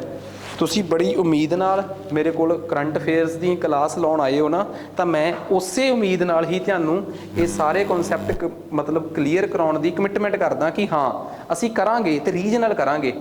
ਸੋ ਮਿਨਿਸਟਰੀ ਆਫ ਕਾਮਰਸ ਜਿਹੜੀ ਆ ਉਹਦਾ ਮਕਸਦ ਕੀ ਆ? ਕਿਉਂਕਿ ਜੇ ਡਿਪਾਰਟਮੈਂਟ ਆਫ ਕਾਮਰਸ ਨੂੰ ਹੀ ਰੀਸਟਰਕਚਰ ਕੀਤਾ ਜਾ ਰਿਹਾ ਹੈ ਤਾਂ ਭਾਰਤ ਦਾ ਮਕਸਦ ਉਹੀ ਆ ਕਿ ਭਾਰਤ 2 ਟ੍ਰਿਲੀਅਨ ਦਾ ਨਿਰਯਾਤ ਕਰ ਸਕੇ 2030 ਤੱਕ, ਮਤਲਬ ਆਪਣੀਆਂ ਚੀਜ਼ਾਂ ਵੇਚ ਸਕੇ। ਦੁਨੀਆ ਦੇ ਵਪਾਰ 'ਚ ਭਾਰਤ ਦਾ ਘੱਟੋ ਘੱਟ 2 ਟ੍ਰਿਲੀਅਨ ਦੀ ਹੈਸੀਅਤ ਦਾ ਵਪਾਰ ਨਿਰਯਾਤ ਹੋਵੇ। ਦੂਜੀ ਗੱਲ, ਭਾਰਤ ਜਿਹੜੀਆਂ ਅੰਤਰਰਾਸ਼ਟਰੀ ਸੰਗਠਨ ਨੇ WTO, UNWTO, ਵਿਸ਼ਵ ਵਪਾਰ ਸੰਗਠਨ, ਉਹਨਾਂ 'ਚ ਭਾਰਤ ਦੀ ਬੱਲੇ ਬੱਲੇ ਹੋਵੇ ਤੇ ਪੂਰੀ ਦੁਨੀਆ 'ਚ ਵਪਾਰ ਦਾ ਲੋਕਤੰਤਰੀਕਰਨ ਹੋਵੇ। ਇਹ ਨਾ ਹੋਵੇ ਕਿ ਵਪਾਰ ਅਮੀਰਾਂ ਦੇ ਹੱਥਾਂ 'ਚ, USA, ਰਸ਼ੀਆ ਟਾਈਪ ਦੇਸ਼ਾਂ ਦੇ ਹੱਥਾਂ 'ਚ। ਅਗਲੀ ਗੱਲ, ਭਾਰਤ 'ਚ ਘੱਟੋ ਘੱਟ 100 ਬ੍ਰਾਂਡ ਇਹੋ ਜਿਹੇ ਹੋਣ ਜਿਨ੍ਹਾਂ ਨੂੰ ਦੁਨੀਆ ਜਾਣਦੀ ਹੋਵੇ। ਸੋ ਇਹ ਭਾਰਤ ਦੇ ਮਕਸਦ ਆ। ਸਾਫ਼ ਪਤਾ ਲੱਗ ਰਿਹਾ ਕਿ ਭਾਰਤ ਵਿੱਚ ਜਿੰਨੀਆਂ ਵੀ ਆਰਥਿਕ ਜ਼ੋਨ ਬਣੀਆਂ ਨੇ, ਜਿਨ੍ਹਾਂ ਨੂੰ ਆਪਾਂ ਸਪੈਸ਼ਲ ਇਕਨੋਮਿਕ ਜ਼ੋਨਸ ਕਹਿੰਦੇ ਆ, ਸਪੈਸ਼ਲ ਇਕਨੋਮਿਕ ਜ਼ੋਨ ਭਾਰਤ ਦੇ ਵਿੱਚ ਉਹ ਇਲਾਕੇ ਆ ਜਿੱਥੇ ਵਪਾਰ ਨੂੰ ਪ੍ਰਫੁੱਲਤ ਪ੍ਰਮੋਟ ਹੋਣ ਵਾਸਤੇ ਸੂਬਾ ਸਰਕਾਰਾਂ, ਸਟੇਟ ਗਵਰਨਮੈਂਟਸ ਤੇ ਕੇਂਦਰ ਸਰਕਾਰ ਵਿਸ਼ੇਸ਼ ਛੂਟਾਂ ਦਿੰਦੀ ਹੈ। ਪੰਜਾਬ ਦੇ ਵਿੱਚ ਵੀ ਮੋਹਾਲੀ ਇੱਕ ਇਹੋ ਜਿਹਾ ਇਲਾਕਾ ਹੈ, ਇਹਨਾਂ ਨੂੰ ਕਿਹਾ ਜਾਂਦਾ ਸਪੈਸ਼ਲ ਇਕਨੋਮਿਕ ਜ਼ੋਨਸ, ਠੀਕ ਆ। ਵਿਸ਼ੇਸ਼ ਆਰਥਿਕ ਗਲਿਆਰੇ, ਜ਼ੋਨ ਕਹਿ ਲਓ, ਗਲਿਆਰੇ ਕਹਿ ਲਓ, ਇੱਕੋ ਹੀ ਜੀ ਗੱਲ ਆ, ਠੀਕ ਆ। ਵਿਸ਼ੇਸ਼ ਆਰਥਿਕ ਗਲਿਆਰੇ, ਤੁਹਾਨੂੰ ਪਤਾ ਇਹਨਾਂ ਨੂੰ ਲੈ ਕੇ ਸਟੇਟ ਸਰਕਾਰਾਂ ਵੱਖਰੇ ਵੱਖਰੇ ਕਾਨੂੰਨ ਬਣਾਉਂਦੀਆਂ ਹੈ ਤੇ ਪੰਜਾਬ 'ਚ ਸਪੈਸ਼ਲ ਇਕਨੋਮਿਕ ਜ਼ੋਨ ਐਕਟ 2009 ਬਣਿਆ ਸੀ। ਤੁਸੀਂ ਕਹੋਗੇ ਇਹਨੂੰ ਲੈ ਕੇ ਸੈਂਟਰ ਕਿਉਂ ਨਹੀਂ ਬਣਾਉਂਦੀ? ਬਿਕੋਜ਼ ਇਹ ਬਣਨੇ ਕਿਹਦੇ ਤੇ ਆ? ਜ਼ਮੀਨ ਤੇ ਜ਼ਮੀਨ, ਲੈਂਡ ਇੱਕ ਅਜਿਹਾ ਵਿਸ਼ਾ ਹੈ ਜਿਹਦੇ ਤੇ ਕਾਨੂੰਨ ਬਣਾਉਣ ਦੀ ਪਾਵਰ ਸੂਬਾ ਸਰਕਾਰਾਂ ਕੋਲ ਹੁੰਦੀ ਆ, ਸਟੇਟ ਗਵਰਨਮੈਂਟ ਕੋਲ ਹੁੰਦੀ ਆ, ਨਾ ਕਿ ਕੇਂਦਰ ਸਰਕਾਰਾਂ ਕੋਲ ਹੁੰਦੀ ਹੈ। ਇਸ ਕਰਕੇ ਸਪੈਸ਼ਲ ਇਕਨੋਮਿਕ ਜ਼ੋਨ ਐਕਟ ਦੁਨੀਆ ਦੇ ਵੱਖਰੀਆਂ ਸਟੇਟਾਂ, ਭਾਰਤ ਦੀਆਂ ਵੱਖਰੀਆਂ ਸਟੇਟਾਂ ਨੇ ਆਪ ਬਣਾਏ ਹੋਏ ਆ। ਪੰਜਾਬ ਨੇ 2009 'ਚ ਬਣਾਇਆ ਸੀ। ਪਹਿਲੀ ਵਾਰ ਕੋਈ ਸਪੈਸ਼ਲ ਇਕਨੋਮਿਕ ਜ਼ੋਨ 1965 'ਚ ਗੁਜਰਾਤ ਦੇ ਕਾਂਡਲਾ 'ਚ ਬਣੀ ਸੀਗੀ। ਆ ਜਾਓ ਆਪਣੇ ਮੇਨ ਪੁਆਇੰਟ ਤੇ। ਸੋ ਭਾਰਤ ਦਾ ਮਕਸਦ ਕਿਉਂ ਆ ਇਸ ਡਿਪਾਰਟਮੈਂਟ ਆਫ ਕਮਰਸ ਨੂੰ ਰੀਸਟਰਕਚਰ ਕਰਨ ਦਾ? ਭਾਰਤ ਵਪਾਰ, ਤਕਨੀਕ ਤੇ ਸੈਰ ਸਪਾਟਾ, ਇਹਨਾਂ ਤਿੰਨ ਚੀਜ਼ਾਂ ਨੂੰ ਪ੍ਰਮੋਟ ਕਰਨਾ ਚਾਹੁੰਦਾ ਹੈ। ਭਾਰਤ ਚਾਹੁੰਦਾ ਹੈ ਕਿ ਡਿਪਾਰਟਮੈਂਟ ਆਫ ਕਮਰਸ ਦੇ ਵਿੱਚ ਇੱਕ ਅਜਿਹੀ ਸਪੈਸ਼ਲ ਬੋਡੀ ਬਣਾਈ ਜਾਵੇ ਜਿਹੜੀ ਸਿਰਫ ਵਪਾਰ ਨੂੰ ਪ੍ਰਮੋਟ ਕਰੇ। ਭਾਰਤ ਆਪਣੀ ਵਿਸ਼ਵ ਵਪਾਰ ਨੀਤੀ, world trade policy, foreign trade policy ਕਹਿ ਲਓ, ਵਿਦੇਸ਼ ਵਪਾਰ ਨੀਤੀ ਨੂੰ ਵੀ ਬਦਲ ਕੇ ਭਾਰਤ 'ਚ ਇੱਕ ਅਜਿਹਾ ਈਕੋਸਿਸਟਮ ਪੈਦਾ ਕਰਨਾ ਚਾਹੁੰਦਾ ਹੈ, ਭਾਰਤ 'ਚ ਇੱਕ ਅਜਿਹਾ ਮਾਹੌਲ ਪੈਦਾ ਕਰਨਾ ਚਾਹੁੰਦਾ ਹੈ ਜਿਹਦੇ 'ਚ ਭਾਰਤ ਦਾ ਵਪਾਰ ਦੁਨੀਆ ਦੇ ਵਪਾਰ 'ਚ ਖੜ ਸਕੇ। ਫਿਲਹਾਲ ਦੀ ਘੜੀ ਭਾਰਤ ਦੀ ਮਿਨਿਸਟਰੀ ਆਫ ਕਮਰਸ, ਭਾਰਤ ਦਾ ਜਿਹੜਾ ਵਣਿਜ ਮੰਤਰਾਲਾ ਹੈ, ministry of commerce and industry ਤੇ ਵਣਿਜ ਅਤੇ ਉਦਯੋਗ ਮੰਤਰਾਲਾ ਹੈ, ਉਹਦੇ ਅੰਦਰ ਫਿਲਹਾਲ ਦੋ ਡਿਪਾਰਟਮੈਂਟ ਨੇ। ਡਿਪਾਰਟਮੈਂਟ ਆਫ ਕਮਰਸ ਜਿਹਨੂੰ ਰੀਸਟਰਕਚਰ ਕਰਨ ਦੀ ਗੱਲ ਚੱਲ ਰਹੀ ਆ, ਤੇ ਦੂਜੇ ਨੂੰ 3 ਸਾਲ ਪਹਿਲਾਂ ਹੀ ਰੀਸਟਰਕਚਰ ਕਰਿਆ ਜਾ ਚੁੱਕਿਆ ਹੈ। ਕਹਾਣੀ ਕਲੀਅਰ? ਸੋ ਕਿੰਨੀ ਵਧੀਆ ਗੱਲ ਆ ਕਿ ਇੱਕ ਛੋਟੀ ਜੀ ਖਬਰ ਦੇ ਬਹਾਨੇ ਮੈਂ ਤੁਹਾਨੂੰ ਇੱਕ ਪੂਰੀ ਦੀ ਪੂਰੀ ਮਿਨਿਸਟਰੀ ਫੋਲ ਕੇ ਰੱਖਦੀ ਤੁਹਾਡੇ ਸਾਹਮਣੇ, ਠੀਕ ਆ। ਵਿਕੀਪੀਡੀਆ ਕਰਿਓ ਮਿਨਿਸਟਰੀ ਆਫ ਕਮਰਸ, ਤੁਹਾਨੂੰ ਸਾਰੀ ਕਹਾਣੀ ਸਮਝ ਆ ਜਾਊਗੀ। ਅਗਲੀ ਖਬਰ ਆਈ ਆ, ਕਹਿੰਦੇ ਜੀ ਭਾਰਤ ਦੇ ਵਿੱਚ ਭਾਰਤ ਮਾਲਾ ਪਰਿਯੋਜਨਾ ਦੇ ਤਹਿਤ, ਠੀਕ ਆ, modern multi modal logistic park ਜਿਹੜੇ ਆ ਉਹਨਾਂ ਦਾ ਨਿਰਮਾਣ ਹੋ ਰਿਹਾ ਹੈ, ਠੀਕ ਆ। ਸੋ ਮਲਟੀ ਮਾਡਲ ਲੌਜਿਸਟਿਕ ਪਾਰਕ ਜਿਹੜੇ ਆ ਖਬਰਾਂ 'ਚ। ਹੁਣ what is multi modal logistic park, ਠੀਕ ਆ। ਅਸਲ 'ਚ ਲੌਜਿਸਟਿਕ ਪਾਰਕ ਕੀ ਹੁੰਦੇ ਆ? ਇੱਕ ਇਹੋ ਜਿਹੇ ਪਾਰਕ, ਇੱਕ ਇਹੋ ਜਿਹਾ ਇਲਾਕਾ ਜਿੱਥੇ ਸਮਾਨ ਇੱਕੋ ਜਗ੍ਹਾ ਤੋਂ ਢੋਆ ਢਵਾਈ ਹੋ ਕੇ ਆ ਜੇ ਤੇ ਨੇੜੇ ਖੇੜੇ ਦੀਆਂ ਸਟੇਟਾਂ ਦੇ ਵਿੱਚ ਜਾਂ ਨੇੜੇ ਤੇੜੇ ਦੇ ਇਲਾਕਿਆਂ 'ਚ ਸਮਾਨ ਉੱਥੋਂ ਚੱਲ ਜੇ, ਠੀਕ ਆ। ਇੱਕ ਅਜਿਹਾ ਇਲਾਕਾ, ਮੰਨ ਲਓ ਪੰਜਾਬ 'ਚ ਇੱਕ ਸੰਗਰੂਰ ਜ਼ਿਲ੍ਹਾ ਹੋਵੇ, ਸੰਗਰੂਰ ਸ਼ਹਿਰ ਦੇ ਵਿੱਚ ਇੱਕ ਲੌਜਿਸਟਿਕ ਪਾਰਕ ਬਣੇ, ਉੱਥੇ ਹਵਾਈ ਜਹਾਜ਼ ਤੇ ਰੇਲ ਤੇ ਗੱਡੀਆਂ ਦੀ ਸਿੱਧੀ ਫੈਸਿਲਿਟੀ ਹੋਵੇ, ਐਕਸਪ੍ਰੈਸ ਹਾਈਵੇ ਵੀ ਉੱਥੇ ਆਉਂਦਾ ਹੋਵੇ, ਐਕਸਪ੍ਰੈਸ ਹਾਈਵੇ ਕਹਤਾ, ਐਕਸਪ੍ਰੈਸਵੇ ਵੀ ਉੱਥੇ ਆਉਂਦਾ ਹੋਵੇ, ਵੱਡੀ ਰੇਲ ਦੀ ਲਾਈਨ ਵੀ, ਪਟੜੀ ਵੀ ਉੱਥੇ ਆਉਂਦੀ ਹੋਵੇ, ਠੀਕ ਆ।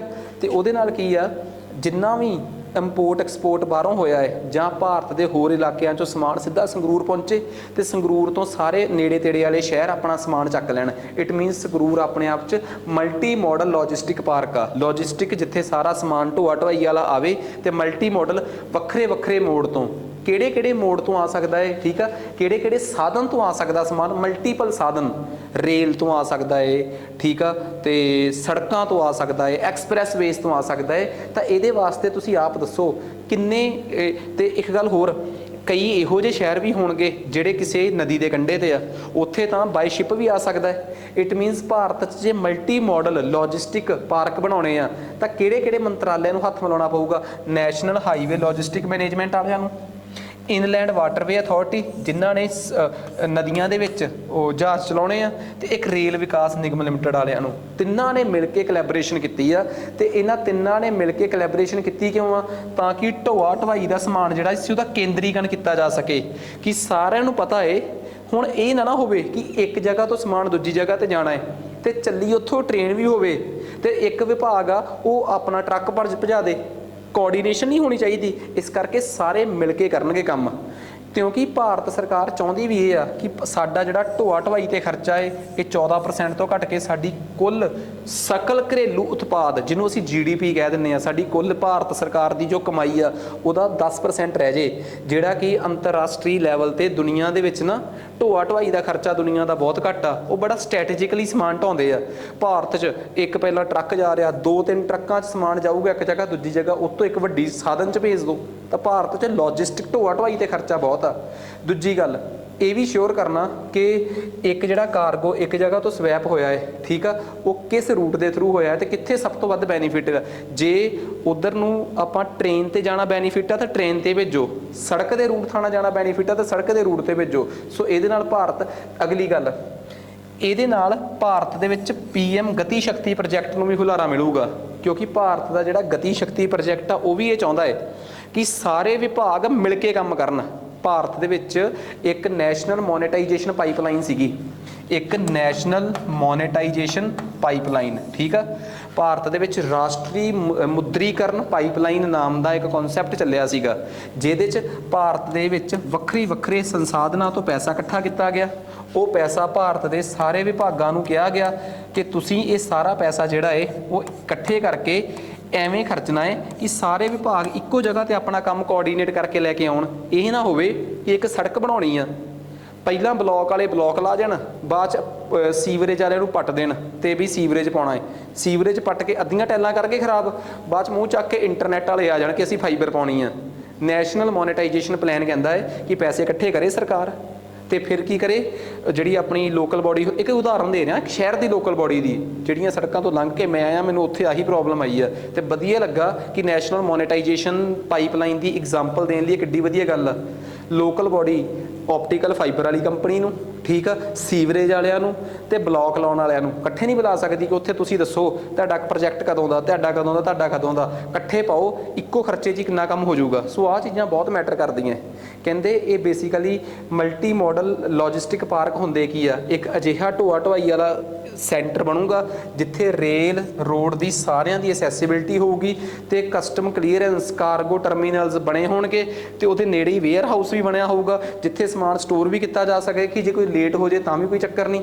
ਸੋ ਇਹਦੇ ਵਾਸਤੇ ਬਹੁਤ ਵੱਡੀ ਜ਼ਰੂਰਤ ਆ ਕਿ ਕਿਹੜੀਆਂ ਤੇ ਇਹਦੇ 'ਚ ਸਭ ਤੋਂ ਵੱਧ ਗਤੀ ਸ਼ਕਤੀ ਸਕੀਮ ਦਾ ਇਸਤੇਮਾਲ ਕੀਤਾ ਜਾਊਗਾ, ਜਿਹੜੀ ਕਿ ਮੋਦੀ ਸਰਕਾਰ ਨੇ ਨੈਸ਼ਨਲ ਇਨਫਰਾਸਟ੍ਰਕਚਰ ਪਾਈਪਲਾਈਨ ਨੂੰ ਮਰਜ ਕਰਕੇ ਲਿਆਂਦੀ ਸੀ। ਨੈਸ਼ਨਲ ਇਨਫਰਾਸਟ੍ਰਕਚਰ ਪਾਈਪਲਾਈਨ ਉਹੀ ਸੀਗੀ, ਮੈਂ ਗਲਤੀ ਨਾਲ ਨੈਸ਼ਨਲ ਮੋਨੇਟਾਈਜੇਸ਼ਨ ਪਾਈਪਲਾਈਨ ਕਹਿਤਾ, ਸਕੀਮ ਦਾ ਨਾਮ ਸੀ ਨੈਸ਼ਨਲ ਇਨਫਰਾਸਟ੍ਰਕਚਰ ਪਾਈਪਲਾਈਨ। ਇਹਦਾ ਹੀ ਕੁੱਲ ਮਿਲਾ ਕੇ ਨਾਮ ਬਦਲ ਕੇ ਗਤੀ ਸ਼ਕਤੀ ਸਕੀਮ ਕਰਤਾ ਸੀ ਕਿ ਇੱਕ ਸਾਰੇ ਮੰਤਰਾਲੇ ਇਕੱਠੇ ਹੋ ਜਾਓ ਤੇ ਇੱਕੋ ਸਕੀਮ ਪਾਈਪਲਾਈਨ ਦੇ ਥਰੂ ਪੈਸਾ ਜਿਹੜਾ ਸੀ ਉਹਨੂੰ ਵਰਤੋ, ਠੀਕ ਆ। ਕਿਹੜੀਆਂ ਸਕੀਮ ਡਿਪਾਰਟਮੈਂਟ ਇਹਦੇ 'ਚ ਕੰਮ ਕਰ ਰਹੇ ਆ, ਇੱਕ national highway logistic multi modal limited ਜਿਹੜਾ ਉਹ ਆ, ਇੱਕ ਆ ਇਨਲੈਂਡ ਵਾਟਰਵੇ ਅਥਾਰਟੀ ਆਫ ਇੰਡੀਆ ਜਿਹੜੀ ਕਿ ਮਿਨਿਸਟਰੀ ਆਫ ਸ਼ਿਪਿੰਗ ਦੇ ਅੰਡਰ ਕੰਮ ਕਰਦੀ ਆ, ਠੀਕ ਆ।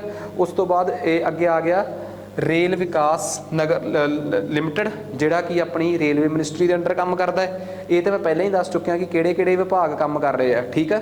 ਤੇ ਤੁਸੀਂ ਇੱਕ ਗੱਲ ਦੇਖੋ ਇਹਦੇ ਅੰਤਰਗਤ ਭਾਰਤ 'ਚ ਹੋ ਕੀ ਰਿਹਾ ਹੈ। ਤੁਸੀਂ ਮੈਂ ਦੱਸਦਾ ਲੌਜਿਸਟਿਕ ਪਾਰਕ ਬਣਾਉਣ ਦੇ ਕੇਸ 'ਚ ਇੱਕ ਬੜੀ ਇੰਟਰਸਟਿੰਗ ਗੱਲ ਦੱਸਦਾ। ਭਾਰਤ 'ਚ ਲੁਧਿਆਣੇ ਤੇ ਸਾਹਨੇਵਾਲ ਤੋਂ ਲੈ ਕੇ ਵੈਸਟ ਬੰਗਾਲ ਦੇ ਡਨਕਣੀ ਤੱਕ ਇੱਕ ਸੜਕ ਉਹ ਬਣ ਰਹੀ ਹੈ, ਰੇਲਵੇ ਲਾਈਨ, ਇਹਨੂੰ ਕਹਿੰਦੇ ਆ ਈਸਟਰਨ, ਠੀਕ ਆ। ਮਤਲਬ ਕਿ ਕਹਿ ਲਓ ਕਿ ਆਪਣੀ ਪੂਰਬੀ ਸਪੈਸ਼ਲ ਢੋਆ ਢਵਾਈ ਵਾਸਤੇ ਇੱਕ ਕੋਰੀਡੋਰ ਬਣ ਰਿਹਾ, ਗਲਿਆਰਾ ਬਣ ਰਿਹਾ ਹੈ, ਠੀਕ ਆ। ਇੱਕ ਇਹਨੂੰ ਕਹਿੰਦੇ ਆ ਈਸਟਰਨ ਡੈਡੀਕੇਟਡ ਕੋਰੀਡੋਰ, ਠੀਕ ਆ। ਸੋ ਈਸਟਰਨ ਡੈਡੀਕੇਟਡ ਫਰਾਈਟ ਕੋਰੀਡੋਰ ਮਤਲਬ ਕਿ ਢੋਆ ਢਵਾਈ ਵਾਸਤੇ ਸਪੈਸ਼ਲ ਗਲਿਆਰਾ। ਇੱਕ ਬਣ ਰਿਹਾ ਹੈ ਆਪਣੇ ਇੱਥੋਂ ਦਾਦਰੀ ਤੋਂ, ਯੂਪੀ ਦੇ ਦਾਦਰੀ ਤੋਂ ਬੰਬੇ ਦੇ ਵਿੱਚ ਇੱਕ ਪੋਰਟ ਆ ਜਵਾਹਰ ਲਾਲ ਨਹਿਰੂ ਪੋਰਟ, ਠੀਕ ਆ। ਸੋ ਇਹ ਦੋ ਬਣ ਰਹੇ ਆਪਣੇ ਕੋਲ, ਸੋ ਬਹੁਤ ਇੰਪੋਰਟੈਂਟ ਆ। ਫਿਰ ਇਹ ਖੁਰਜਾ ਤੇ ਦਾਦਰੀ ਇੱਥੇ ਆਪਸ 'ਚ ਲਿੰਕ ਵੀ ਨੇ ਦੋਵੇਂ। ਇੱਕ ਇਹਨੂੰ ਕਹਿੰਦੇ ਆ ਵੈਸਟਰਨ, ਇਹਨੂੰ ਕਹਿੰਦੇ ਆ ਈਸਟਰਨ, ਠੀਕ ਆ।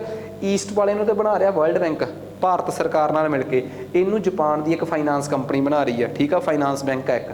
ਸੋ ਇਹ ਦੋਵੇਂ ਕਿਉਂ ਬਣ ਰਹੇ ਆ? ਕਿਉਂਕਿ ਇੱਕ ਪਾਸੇ ਸੜਕਾਂ ਦਾ ਵਿਕਾਸ ਕਰਨਾ ਹੈ ਨੈਸ਼ਨਲ ਹਾਈਵੇ ਵਾਲਿਆਂ ਨੇ, ਇਹ ਵਿਕਾਸ ਕਰਨਾ ਹੈ ਰੇਲਵੇ ਵਿਕਾਸ ਬੋਰਡ ਨੇ, ਤੇ ਜਿੱਥੇ ਸਮੁੰਦਰ ਆ ਇਲਾਹਾਬਾਦ ਦੇ ਨੇੜੇ ਉਹ ਆ ਨਦੀ ਆ, ਉੱਥੇ ਇਨਲੈਂਡ ਵਾਟਰਵੇ ਅਥਾਰਟੀ ਵਾਲਿਆਂ ਨੇ, ਜਿਹੜੇ ਕਿ ਸ਼ਿਪਿੰਗ ਵਿਭਾਗ ਦੇ ਅੰਦਰ, ਸ਼ਿਪਿੰਗ ਮੰਤਰਾਲੇ ਦੇ ਅੰਦਰ, ਜਲ ਮਾਰਗ ਵਿਭਾਗ ਦੇ ਅੰਦਰ ਕੰਮ ਕਰਨ ਵਾਲਾ ਇੱਕ ਅਥਾਰਟੀ ਆ, ਠੀਕ ਆ।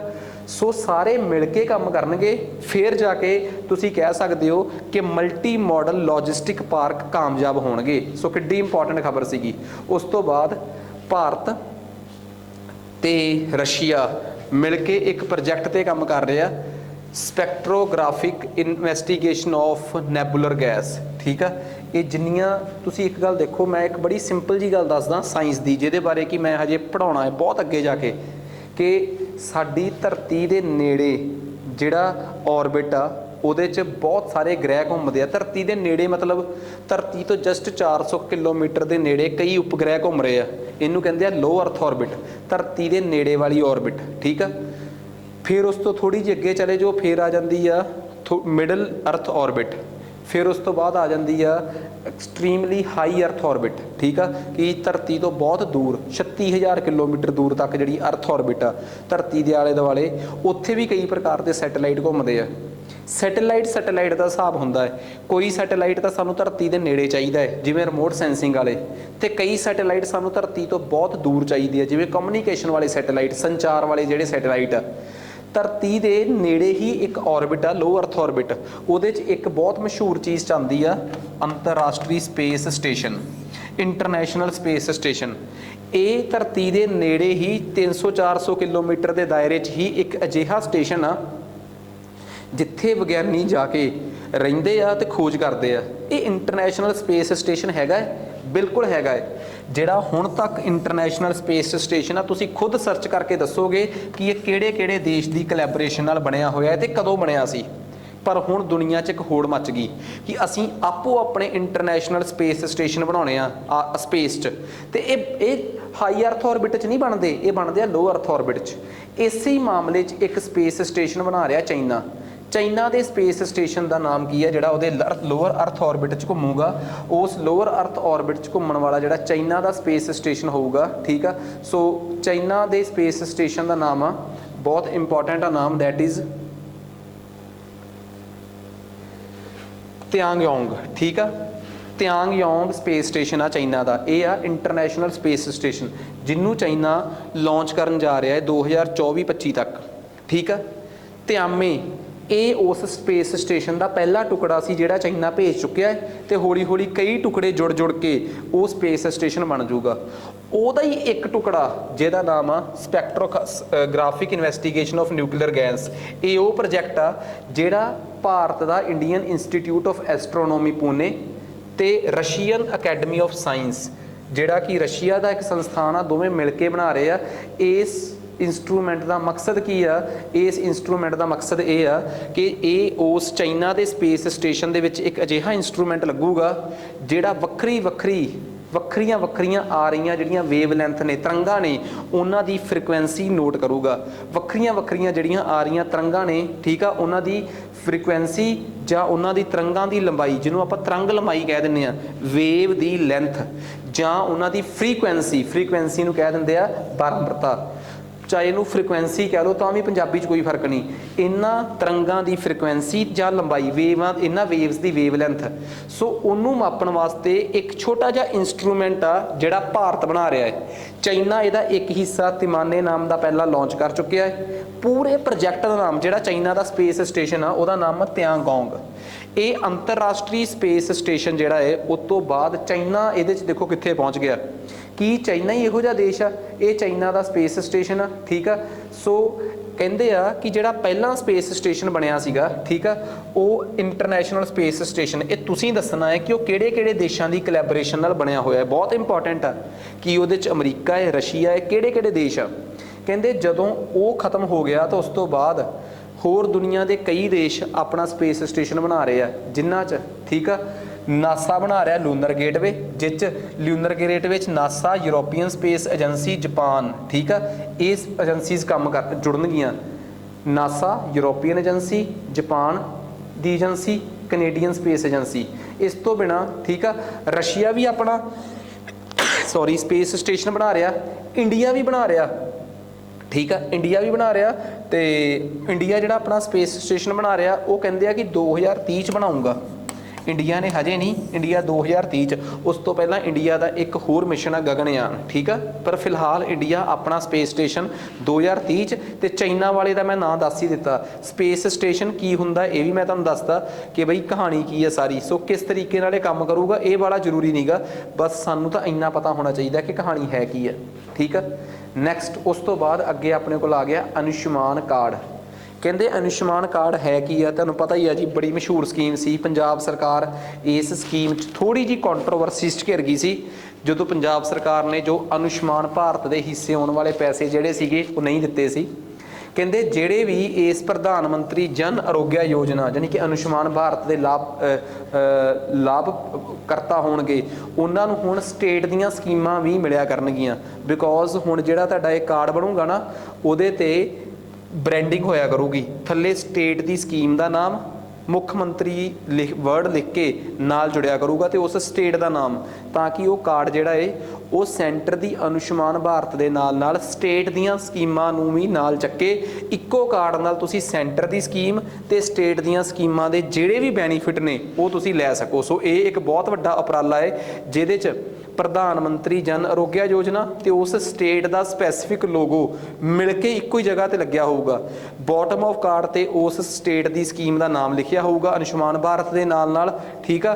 ਤੇ ਉਹਦੇ ਥੱਲੇ ਲਿਖਿਆ ਹੋਊਗਾ ਮੁੱਖ ਮੰਤਰੀ ਯੋਜਨਾ ਜਾਂ ਉਸ ਸਟੇਟ ਦੀ ਸਕੀਮ ਦਾ ਨਾਮ। ਜੇ ਤਾਂ ਉਹ ਸਟੇਟ ਦੀ ਸਕੀਮ ਕਿਸੇ ਮੁੱਖ ਮੰਤਰੀ ਯੋਜਨਾ ਦੇ ਨਾਮ ਤੇ ਆ ਤੇ ਉਵੇਂ, ਅਦਰਵਾਈਜ਼ ਉਸ ਸਟੇਟ ਦੀ ਸਕੀਮ ਦਾ ਨਾਮ। ਆਯੁਸ਼ਮਾਨ ਭਾਰਤ ਕੀ ਸੀਗਾ ਜਦੋਂ ਇਹ ਸ਼ੁਰੂ ਹੋਈ ਸੀ 2015-16 ਚ, ਤਾਂ ਮੈਨੂੰ ਐਗਜ਼ੈਕਟਲੀ ਨਹੀਂ, ਇਹਦੇ ਚ ਦੋ ਚੀਜ਼ਾਂ ਸੀਗੇ। ਇੱਕ ਤਾਂ ਭਾਰਤ ਚ ਹੈਲਥ ਤੇ ਵੈਲਫੇਅਰ ਸੈਂਟਰਸ ਤੇ ਕੰਮ ਕਰਨਾ, ਤੇ ਇੱਕ ਪ੍ਰਧਾਨ ਮੰਤਰੀ ਆਰੋਗਿਆ ਯੋਜਨਾ ਤੇ ਕੰਮ ਕਰਨਾ। ਇਹ ਇੰਸ਼ੋਰੈਂਸ ਸੀ, ਇਹ ਭਾਰਤ ਦੇ ਵਿੱਚ ਪ੍ਰਾਇਮਰੀ ਹੈਲਥ ਸੈਂਟਰ ਜਿਹੜੇ ਪਿੰਡਾਂ 'ਚ ਉਹਨਾਂ ਦੀ ਇੰਪਰੂਵਮੈਂਟ, ਦੋਵੇਂ ਮਿਲ ਕੇ ਆਯੁਸ਼ਮਾਨ ਭਾਰਤ ਬਣਦੇ ਆ, ਜਿਹਨੂੰ ਰਾਜਸਥਾਨ ਤੋਂ ਲਾਂਚ ਕੀਤਾ ਗਿਆ ਸੀ। ਜਿਹੜਾ ਆਪਣਾ ਪ੍ਰਧਾਨ ਮੰਤਰੀ ਜਨ ਆਰੋਗਿਆ ਯੋਜਨਾ, ਜਿਹੜਾ ਆਯੁਸ਼ਮਾਨ ਭਾਰਤ ਸਕੀਮ ਦਾ ਪਹਿਲਾ ਕੰਪੋਨੈਂਟ ਆ, ਉਹਦੇ 'ਚ ਸੀ ਦੁਨੀਆ ਦਾ ਸਭ ਤੋਂ ਤਗੜੀ ਇੰਸ਼ੋਰੈਂਸ ਸਕੀਮ, ਜਿਹੜੀ ਕਿ 5 ਲੱਖ ਪਰ ਫੈਮਿਲੀ ਪਰ ਈਅਰ ਨੂੰ ਕਵਰ ਕਰਦੀ ਆ। ਕਿਹੜੇ ਭਲਾ? ਸੈਕੰਡਰੀ ਯਾਨੀ ਕਿ ਦੂਜੇ ਦਰਜੇ ਤੇ ਤੀਜੇ ਦਰਜੇ ਦੀ ਹੌਸਪੀਟਲਾਈਜੇਸ਼ਨ 'ਚ, ਮਤਲਬ ਕਿ ਦੂਜੇ ਦਰਜੇ ਤੇ ਤੀਜੇ ਦਰਜੇ ਦੀ ਦੇਖਭਾਲ। ਮਤਲਬ ਕੀ ਕਹਿਣਾ ਇਹਦਾ, ਕੀ ਕਹਿਣ ਦਾ ਮਤਲਬ, ਦੇਖੋ ਜਦੋਂ ਆਪਾਂ ਨੂੰ ਕੋਈ ਛੋਟੀ ਮੋਟੀ ਸੱਟ ਲੱਗਦੀ ਹੈ ਤੇ ਅਸੀਂ ਪਹਿਲੇ ਦਰਜੇ ਦੇ ਹੌਸਪੀਟਲਸ 'ਚ, ਪ੍ਰਾਇਮਰੀ ਹੌਸਪੀਟਲਸ 'ਚ ਜਾਂਦੇ ਆ, ਜਿਹਨੂੰ ਆਪਾਂ ਪ੍ਰਾਇਮਰੀ ਹੈਲਥ ਕੇਅਰ ਸੈਂਟਰ ਵੀ ਕਹਿ ਦਿੰਦੇ ਆ। ਫਿਰ ਥੋੜੇ ਜਿਹੇ ਵੱਡੇ ਸ਼ਹਿਰ 'ਚ ਦੂਜੇ ਦਰਜੇ ਦੇ ਹੌਸਪੀਟਲ, ਫਿਰ PGI's ਲੈਵਲ ਦੇ ਜਿਹੜੇ ਹੌਸਪੀਟਲ ਨੇ ਉਹ ਤੀਜੇ ਦਰਜੇ ਦੇ ਹੌਸਪੀਟਲ ਹੁੰਦੇ ਆ। ਇਹ ਦੂਜੇ ਤੇ ਤੀਜੇ ਦਰਜੇ ਦੇ, ਇਹਦੀ ਜ਼ਿੰਮੇਵਾਰੀ, ਇਹਦਾ ਸਾਰਾ ਪੈਸਾ ਰਿਲੀਜ਼ ਕਰਨ ਦੀ ਜ਼ਿੰਮੇਵਾਰੀ ਮਿਨਿਸਟਰੀ ਆਫ ਹੈਲਥ, ਭਾਰਤ ਸਰਕਾਰ ਦੇ ਅੰਦਰ ਇੱਕ ਅਥਾਰਟੀ ਆ ਨੈਸ਼ਨਲ ਹੈਲਥ ਅਥਾਰਟੀ, ਉਹਦੀ ਜ਼ਿੰਮੇਵਾਰੀ ਆ ਇਸ ਸਕੀਮ ਨੂੰ ਚਲਾਉਣਾ। ਇਹ ਸੈਂਟਰ ਸਪਾਂਸਰਡ ਸਕੀਮ ਆ, ਠੀਕ ਆ। ਕੁਛ ਹਿੱਸਾ ਇਹਦਾ ਸੈਂਟਰ ਸੈਕਟਰ ਆ।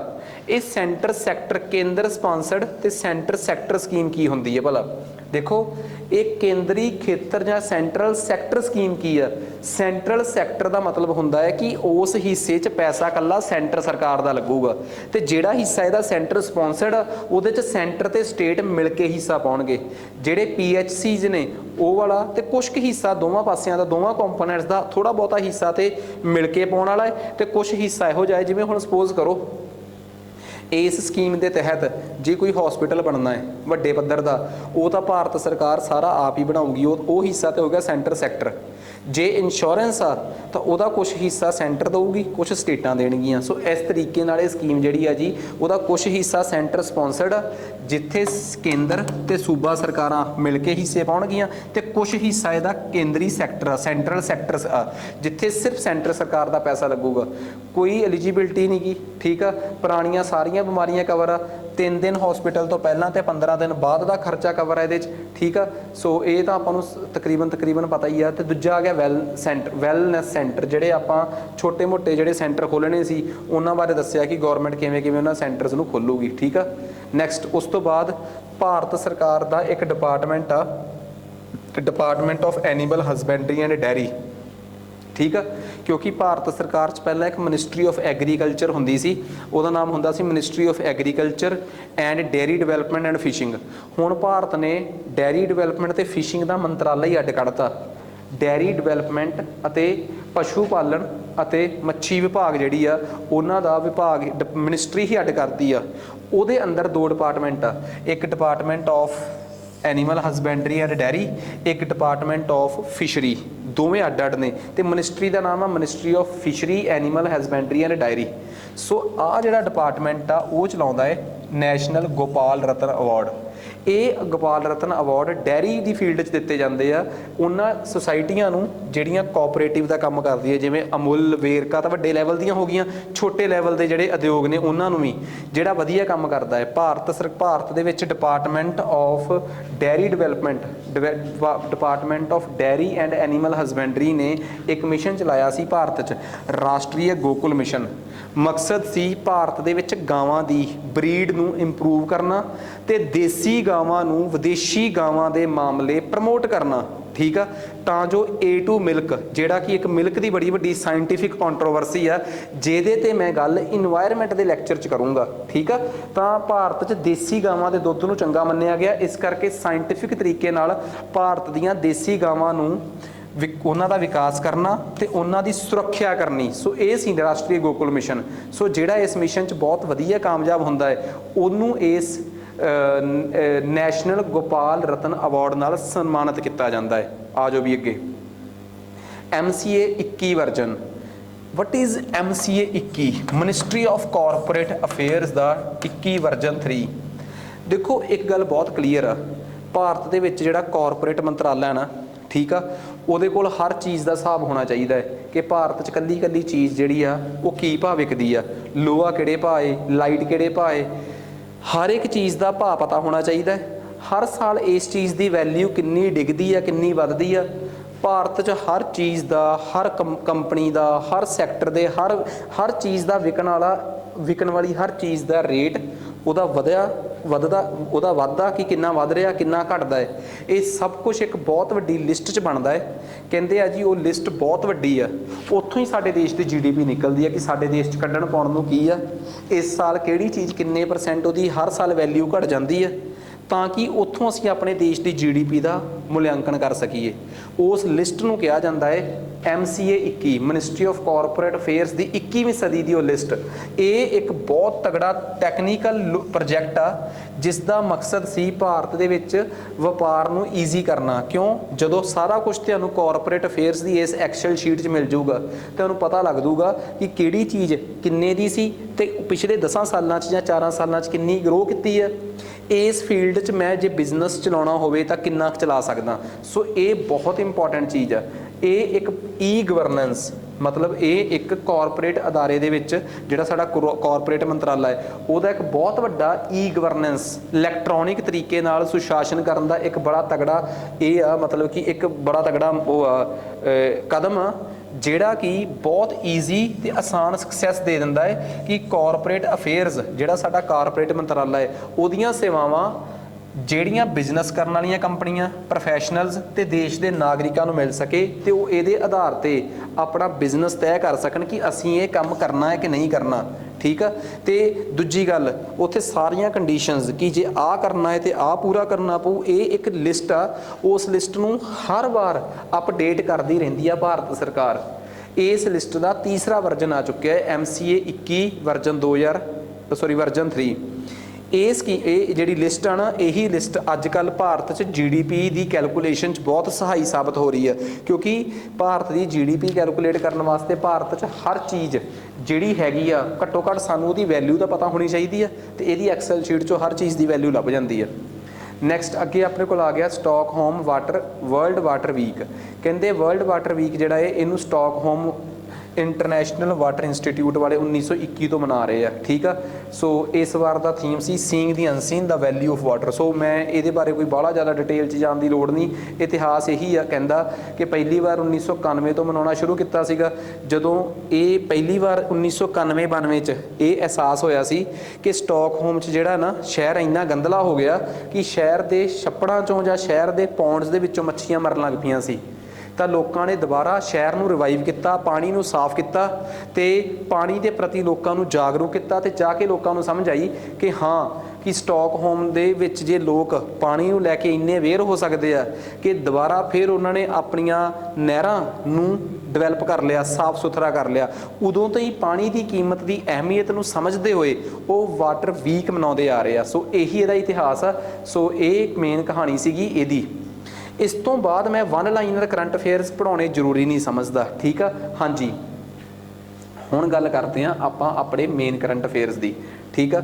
ਸੋ ਇਹ ਆਪਣੇ ਆ ਗਏ ਮੇਨਸ ਦੇ ਕਰੰਟ ਅਫੇਅਰਸ। ਸੋ ਇਹ ਕਰੰਟ ਅਫੇਅਰਸ ਕਰਨ ਤੋਂ ਪਹਿਲਾਂ ਮੈਂ ਜਸਟ 2 ਮਿੰਟ ਦੀ ਪਾਣੀ ਪੀਣ ਦੀ ਬ੍ਰੇਕ ਲੈਣਾ, ਤਾਂ ਫਿਰ ਮੈਂ ਆ ਕੇ 2 ਮਿੰਟ ਬਸ ਸ਼ੁਰੂ ਕਰਦੇ ਹਾਂ ਜੀ, ਟਾਈਮ ਨਹੀਂ ਖਰਾਬ ਕਰਨਾ।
ਹਾਂਜੀ, ਸੋ ਆਪਾਂ ਹੁਣ ਨੈਕਸਟ ਅੱਗੇ ਕੰਟੀਨਿਊ ਕਰਦੇ ਹਾਂ, ਠੀਕ ਆ।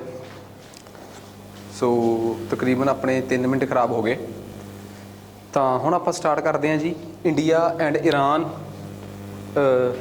Packet on seafarers. ਦੇਖੋ, ਸਾਨੂੰ ਇਹ ਵੀ ਗੱਲ ਚੰਗੀ ਤਰ੍ਹਾਂ ਪਤਾ ਹੈ ਕਿ ਸਮੁੰਦਰ ਦੇ ਵਿੱਚ ਬਹੁਤ ਸਾਰੇ ਜਿਹੜੇ ਚਾਲਕ ਨੇ ਉਹ ਆਪਣੀਆਂ ਕਿਸ਼ਤੀਆਂ ਜਾਂ ਛੋਟੇ ਮੋਟੇ ਜਹਾਜ਼ ਲੈ ਕੇ ਚੱਲਦੇ ਆ। पर यह गल बड़ी पक्की आ कि समुद्र ਚੱਲਣ वाले वो ਜਿਹੜੇ चालक ने जे उन्होंने लैके कोई कानून ना बने तो वो एक देश के चालक दूजे देश की हद से जाके कोई भी नुकसान या कोई भी रूल तोड़ सकते हैं, ਜਿਹਦੇ ਨਾਲ कि दूजे देश का नुकसान हो सकता है तो उन्होंने देशों 'ਚ आपसी संबंध खराब हो सकते हैं। ਭਾਰਤ ਤੇ ਈਰਾਨ ਨੇ ਸਮੁੰਦਰੀ ਜਹਾਜ਼ਾਂ ਲਈ ਅੰਤਰਰਾਸ਼ਟਰੀ ਜਿਹੜੀ ਕਨਵੈਨਸ਼ਨ ਬਣੀ ਹੋਈ ਹੈ, international convention on standards of training certification and watch keeping for seafarers. ਇਹ ਜਿਹੜੇ ਸਮੁੰਦਰੀ ਜਹਾਜ਼ ਦੇ ਚਾਲਕ ਨੇ ਇਹਨਾਂ ਦੇ ਕੀ ਸਟੈਂਡਰਡਸ ਹੋਣੇ ਚਾਹੀਦੇ ਆ, ਤੁਸੀਂ ਆਪਣੇ ਚਾਲਕ ਨੂੰ ਕਿਹੜੇ ਲਾਇਸੈਂਸ ਕਦੋਂ ਇਸ਼ੂ ਕਰਨਾ ਹੈ। ਜੇ ਤੁਸੀਂ ਇਸ ਸੰਧੀ ਦੇ ਸਿਗਨੇਟਰੀ ਹੈਗੇ ਹੋ, ਜੇ ਤੁਸੀਂ ਇੱਥੇ ਸਾਈਨ ਕੀਤੇ ਆ ਤਾਂ ਤੁਸੀਂ ਆਪਣੇ ਦੇਸ਼ 'ਚੋਂ ਸਾਰੇ ਰੂਲਸ ਫੋਲੋ ਕਰੋਗੇ ਜਿਹੜੇ ਇਸ ਕਨਵੈਨਸ਼ਨ 'ਚ ਲਿਖੇ ਆ, ਤਾਂ ਕਿ ਉਹਨਾਂ ਸ਼ਰਤਾਂ 'ਤੇ ਜੇ ਤੁਹਾਡਾ ਕੋਈ ਚਾਲਕ ਦੂਜੀ ਦੇਸ਼ 'ਚ ਚਲੇ ਵੀ ਗਿਆ ਤਾਂ ਘੱਟੋ ਘੱਟ ਰੂਲ ਨਹੀਂ ਤੋੜੂਗਾ, ਬਿਕੋਜ਼ ਉਹਦਾ ਲਾਇਸੈਂਸ ਉਸ ਚੀਜ਼ ਦੇ ਆਧਾਰ 'ਤੇ ਬਣਿਆ ਹੋਇਆ ਹੈ। ਭਾਰਤ ਨੇ ਇਹਦੇ ਵਾਸਤੇ ਈਰਾਨ ਨਾਲ ਸਮਝੌਤਾ ਕੀਤਾ। ਈਰਾਨ ਵੀ ਇਸ ਕਨਵੈਨਸ਼ਨ ਦਾ ਸਿਗਨੇਟਰੀ ਆ, ਭਾਰਤ ਵੀ ਇਸ ਕਨਵੈਨਸ਼ਨ 'ਤੇ ਹਸਤਾਖਰ ਕਰੀ ਬੈਠਾ ਹੈ। ਇਹ ਕਨਵੈਨਸ਼ਨ ਬਣਾਈ ਕਿਹਨਾਂ ਨੇ ਆ, ਕਿਹੜੀ ਸੰਸਥਾ ਦੁਨੀਆ 'ਚ ਜਿਹੜੀ ਇਹਨਾਂ ਸਾਰੇ ਮਾਮਲਿਆਂ ਨੂੰ ਦੇਖਦੀ ਆ, ਪਾਣੀ ਦੇ ਵਿੱਚ ਚੱਲਣ ਵਾਲੀਆਂ ਕਿਸ਼ਤੀਆਂ ਦੇ ਮਾਮਲੇ ਦੇਖਦੀ ਆ? International maritime organisation, UK based, Cambridge based ਇੱਕ ਸੰਸਥਾ ਹੈ, ਠੀਕ ਆ। ਅੰਤਰਰਾਸ਼ਟਰੀ ਪੱਧਰ ਦੀ ਜਿਹੜਾ ਆਪਣਾ ਉਹ ਹੁੰਦਾ ਹੈ ਅੰਤਰਰਾਸ਼ਟਰੀ ਜਲ ਮਾਰਗ ਸੰਗਠਨ ਆ, ਜਿਹੜਾ ਇੰਟਰਨੈਸ਼ਨਲ ਮੈਰੀਟਾਈਮ ਆਰਗੇਨਾਈਜੇਸ਼ਨ ਆ, ਉਹ ਸੰਸਥਾ ਇਹ ਸੰਧੀ ਤੇ ਨਿਗਰਾਨੀ ਰੱਖਦੀ ਆ। ਉਹਨਾਂ ਦੁਆਰਾ ਬਣਾਈ ਗਈ ਇਹ ਕਨਵੈਨਸ਼ਨ ਤੇ ਭਾਰਤ ਤੇ ਈਰਾਨ ਦੋਵੇਂ ਇਹਦੇ ਤੇ ਹਸਤਾਖਰ ਕਰੀ ਬੈਠੇ ਆ, ਦੋਵੇਂ ਹੀ ਇਹਦੇ ਸਿਗਨੇਟਰੀ ਆ। ਇਹਨਾਂ ਨੇ ਆਪਸ ਦੇ ਵਿੱਚ ਸਮਝੌਤਾ ਕਰ ਲਿਆ ਕਿ ਅਸੀਂ ਇੱਕ ਦੂਜੇ ਦੇ ਸੀ ਫੇਅਰਰਸ ਨੂੰ ਬਾਹਲਾ ਤੰਗ ਨਹੀਂ ਕਰਾਂਗੇ।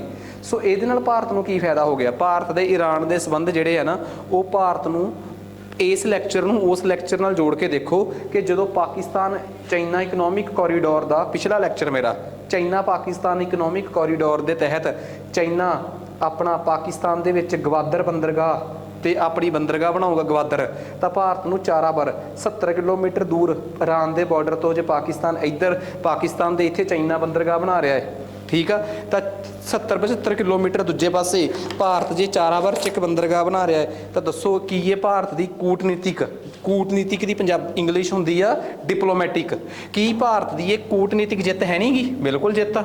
ਭਾਰਤ ਬੰਬੇ ਤੋਂ ਸਿੱਧਾ ਚਾਰਾਬਰ ਜਾਂ ਭਾਰਤ ਇੱਕ ਇੱਥੇ ਹੋਰ ਬਣਾ ਰਿਹਾ ਹੈ ਬੰਦਰ ਅਬਾਸ। ਚਾਈਨਾ ਸਾਨੂੰ ਇਸ ਫਾਰਸ ਦੀ ਖਾੜੀ ਗਲਫ ਆਫ ਪਰਸ਼ੀਆ ਦੇ ਵਿੱਚ ਇੱਕ ਬੰਦਰਗਾਹ ਬਣਾਉਣ ਦੀ ਪਰਮਿਸ਼ਨ ਦੇ ਰਿਹਾ ਹੈ। ਭਾਰਤ ਇੱਥੋਂ ਕਿੱਥੋਂ ਕਿੱਧਰਲੇ ਪਾਸੇ ਨੂੰ ਜਾ ਸਕਦਾ ਹੈ? ਸਿੱਧਾ ਕੇਂਦਰੀ ਜਿਹੜਾ ਸੈਂਟਰਲ ਏਸ਼ੀਆ ਹੈ, ਜਿਹਨੂੰ ਆਪਾਂ ਮੱਧ ਏਸ਼ੀਆ ਕਹਿੰਦੇ ਆ, ਤੁਰਕਮੇਨਿਸਤਾਨ, ਕਜ਼ਾਕਿਸਤਾਨ, ਕਿਰਗਿਸਤਾਨ, ਤੁਰਕਮੇਨਿਸਤਾਨ ਤੇ ਉਜ਼ਬੇਕਿਸਤਾਨ, ਇਹ 5 ਸਥਾਨ ਸੈਂਟਰਲ ਏਸ਼ੀਆ ਨੇ, ਮੱਧ ਏਸ਼ੀਆ। ਭਾਰਤ ਦਾ ਮੱਧ ਏਸ਼ੀਆ ਨੂੰ ਰੂਟ ਖੁੱਲ੍ਹ ਗਿਆ, ਠੀਕ ਆ। ਸੋ ਇੱਥੋਂ ਘੁੰਮ ਕੇ ਭਾਰਤ ਇੱਥੋਂ ਯੂਰਪ ਜਾ ਸਕਦਾ ਹੈ। ਸੋ ਈਰਾਨ ਦੇ ਨਾਲ ਭਾਰਤ ਦੇ ਸੰਬੰਧ ਬਹੁਤ ਜ਼ਰੂਰੀ ਨੇ। ਸੋ ਇਹ ਕਹਾਣੀ ਬਹੁਤ ਕਲੀਅਰ ਆ। ਇੰਟਰਨੈਸ਼ਨਲ ਕਨਵੈਨਸ਼ਨ ਔਨ ਸੀਫੇਅਰਰਸ ਇਹ ਹੈ ਕੀ ਚੀਜ਼ ਆ?